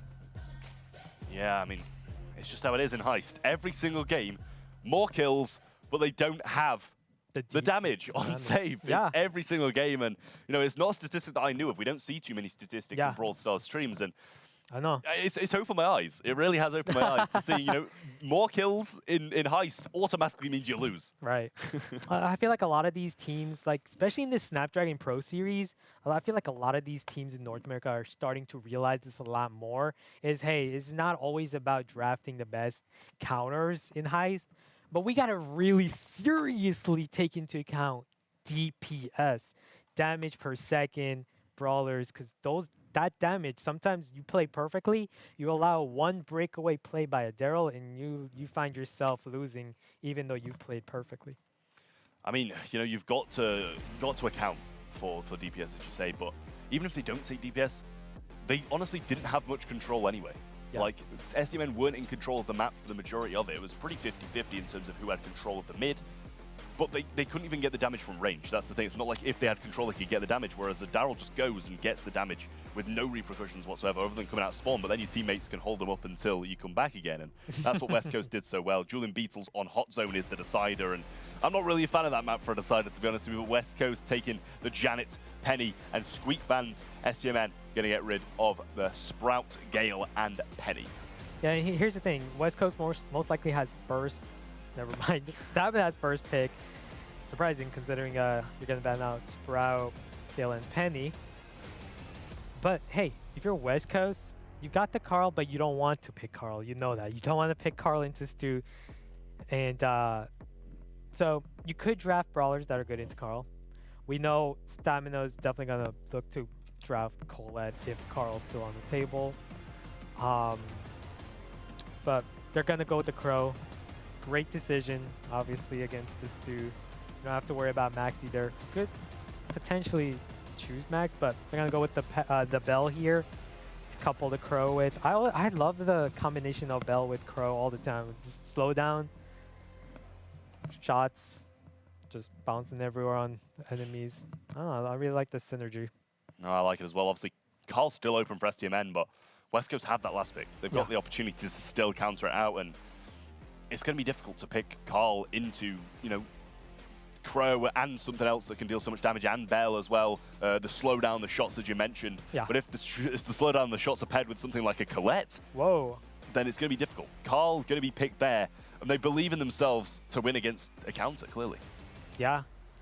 I feel like they believe, hey, you know, West Coast, we haven't seen them flex the Colette like we did, right? So they're confident that, you know, even if West Coast drops a brawler like Colette, they're confident they're not going to be able to play Colette at that level that they are able to. And with their final pick, I'd like to see a turret user. Man, I would like to see Jessie actually here in this matchup. But they're going to go with Lola. So obviously a great pick against Crow, but not the best against Bell. But when you have a Stu allowing you with that speed zone gadget, a lot more capable in terms of dodging shots. I think most of all, it's decent against a Colette. Yeah. I think that's the main reason, and they still go it. Whoa. People are having faith in these picks, and they've got Colette against the Carl. The matchups need to be right, otherwise the Lola's going to be just forcing him back over and over again with that gadget, the freeze frame gadget and ego. It can be difficult. It can be difficult, but it can be done for West Coast. Definitely. You kind of had to rely on that Colette as well with your last pick. Didn't really have many options left over at the end there, especially against the Carl, right? Against Carl, your options are quite limited. You either go like a tank like Daryl, which wouldn't be a great matchup against the Crow, the Lola, the Stu, I mean. So you were forced into going with the Colette here. Speed zone placed down. Shine trying to get a few shots down mid. Actually connects with both Bobby and Sans. So wouldn't have been a bad time to click an instant slowdown and manage to get control anyway. But Bobby still healthy, and they're getting full control instantly. Say goodbye to STMN. They're back in spawn straight away. And West Coast are already popping off with 20% done. Yeah, looking really good for West Coast right now. Is Bobby going to go aggressive, forcing Shine to actually use up his super right there. Well, Alec uses that super in on OG, who has that super down now. Trade again. We got the same percentage once more. Shine's going to fall down to a nice shot from Bobby and a good pinch from OG. Chepo gonna get gadgeted on actually, but instantly taken down. Alec's going to clean him up quite nicely. Sun's going to replace him on the zone, and Chepo able to heal up, put a gadget down in their spawn, and possibly get out alive. He does just that, but Sans should be able to take him down. I'm surprised he didn't go more aggressive with that super. Gets it anyway, and now the lead starts to widen. Yeah, great job by Alec right here with the heal gadget, staying alive, keeping his teammates alive. We have yet to see Shine pop his slowdown gadget, by the way. Still has yet to use up any of that. I feel like a lot of missed opportunities considering you're down by almost 40% right now and you're getting your team spawn trapped. This is where STMN need to be at this point. They get a nice 50% lead, and Chepo's going to fall. Alec should fall in a second, gets the super off, but he doesn't do enough. 5% remaining, and STMN are going to be heading on to match point, and this can be it. This can decide who goes right now, and West Coast are not on the good end of it. Yeah, definitely adjustments need to be made. Crow gadgets need to be used. Gotta slow things down. You gotta get. And we know for a fact in a map like Dueling Beetles, control is just so important. Spawn trap always gives you an opportunity to win. So it's all about that aggression here at the start. Yeah, I'm not sure if it's me, but even a slow onto Bobby there would have been quite nice off the start. But Yeah. Sans is going to be hit and brought down. OG, pretty similar story for him as well. Marked up and can't really aggress too much. Should be cleaned up by Chepo now, and it wouldn't even be bad just going down to him at that point. Yeah. In comes Alec, getting the shots off, and the takedown comes along with it. Sans going to trade it out, though, and regardless of actually being in spawn the majority of the game, they've guaranteed themselves 11%. Yeah, a big reason for that is that speed zone gadget quickly brings back your team into play, allows you to play in an aggressive style, knowing, hey, I can come back, I can speed up, get back to the mid zone. Alec doing, again, great job, but we saw what Alec struggle in the later phase of this game when he ran out of these gadgets, these heal gadgets. Like, oh my goodness! That was just absolutely filthy by Alec right there. And they've got what they needed, the spawn trap here, hopefully. Yeah, that is disgusting from Alec. Shouldn't be too far off another super as well. Trying to throw shots towards Sans, but he did have that invulnerability. I think one shot off a super maybe now. And he's got a prime target to use it on as well. Slowed down OG in that spawn.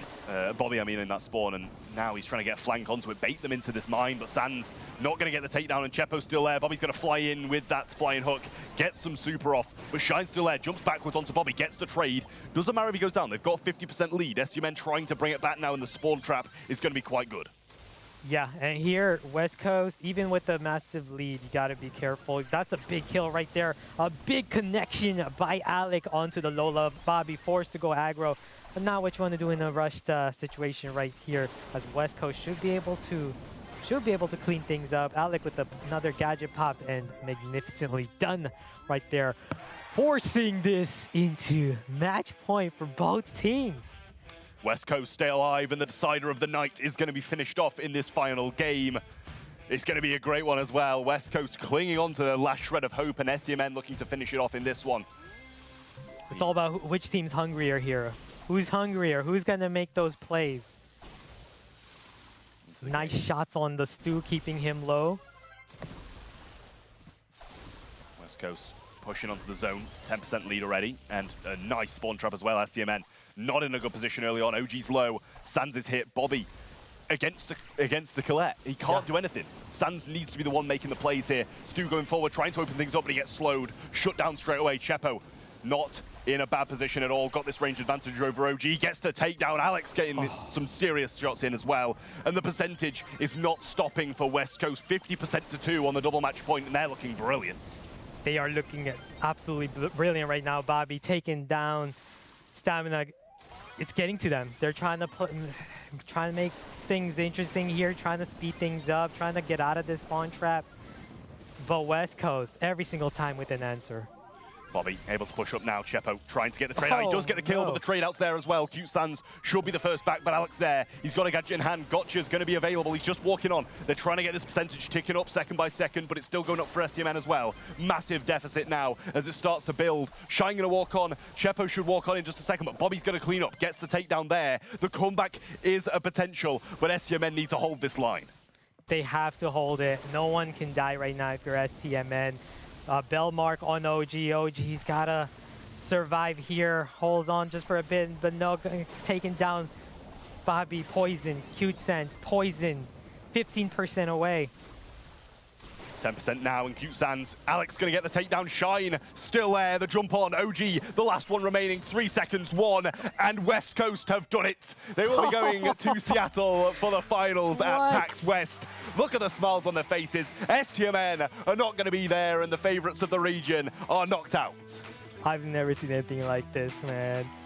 I've never seen anything like this. This is a team that got reverse swept and now reverse swept Stamina to qualify here. They lost 5 straight coming into this, and then they win the final 3 to qualify. It's just, I've never seen anything like this. I mean, Alec and Chepo are going to be going to their first LAN since I think both of them went to a LAN in 2019 with DreamHack at World Finals.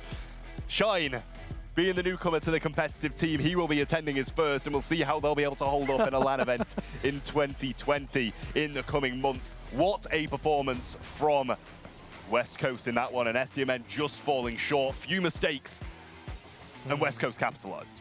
Definitely. think this is one of the first times we've seen Stamina fail to qualify in a major tournament like this.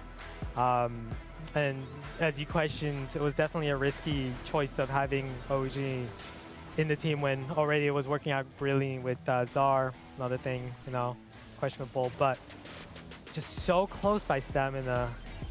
But again, another reverse sweep, 3 reverse sweeps, just another thing we never ever see in any competitive settings for Brawl Stars.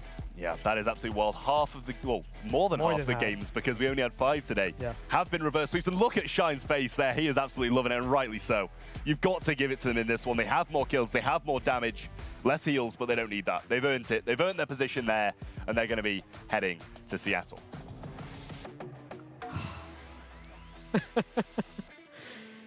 3 reverse sweeps.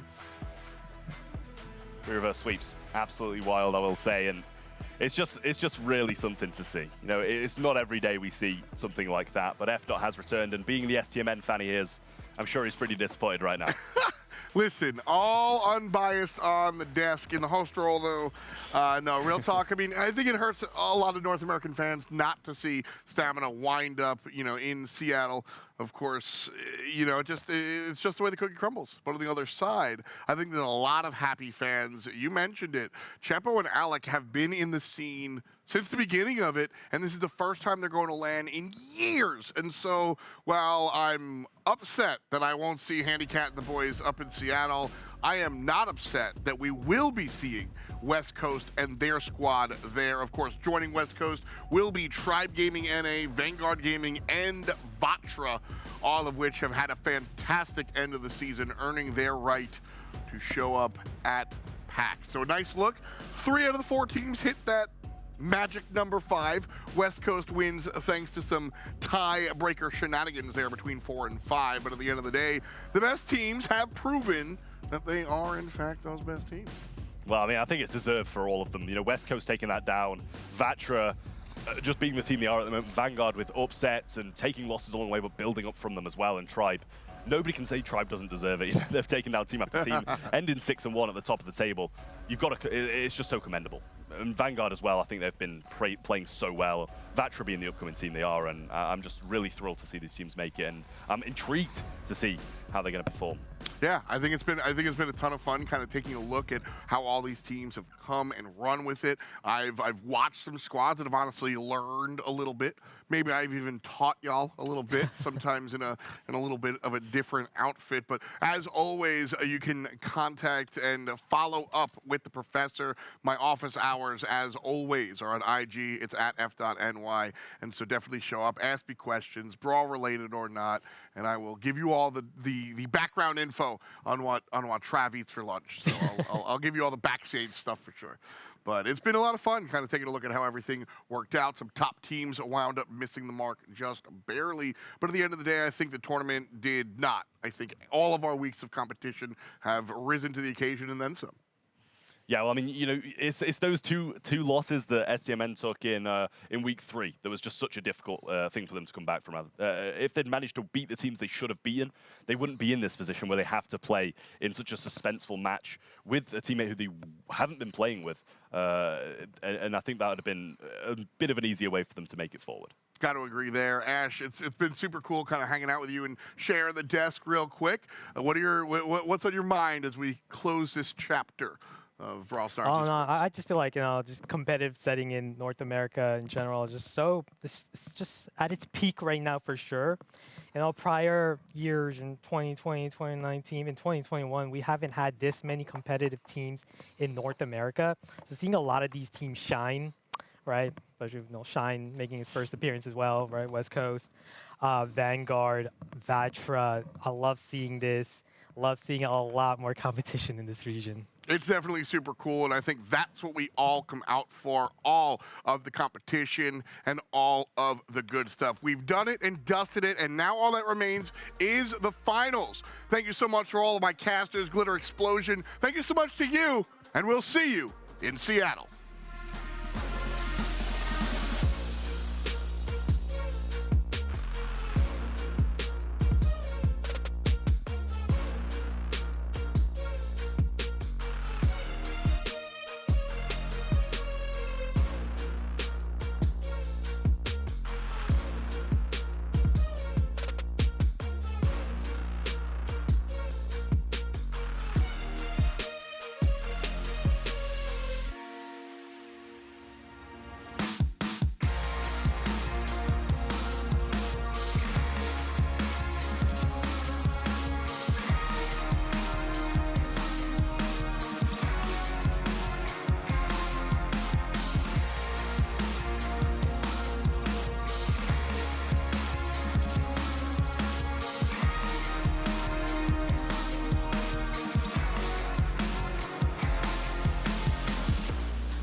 it, dime on the mission, snap any minute, casually winning. Stop tripping on me, stop dissing on me. Yeah, I got a dream, can't take it from me. My fire's burning, now I'm always learning. Tell me where to go, man, I'm on a journey. Yeah, I can't explain it, I get excited. Keep it 300, King Leonidas.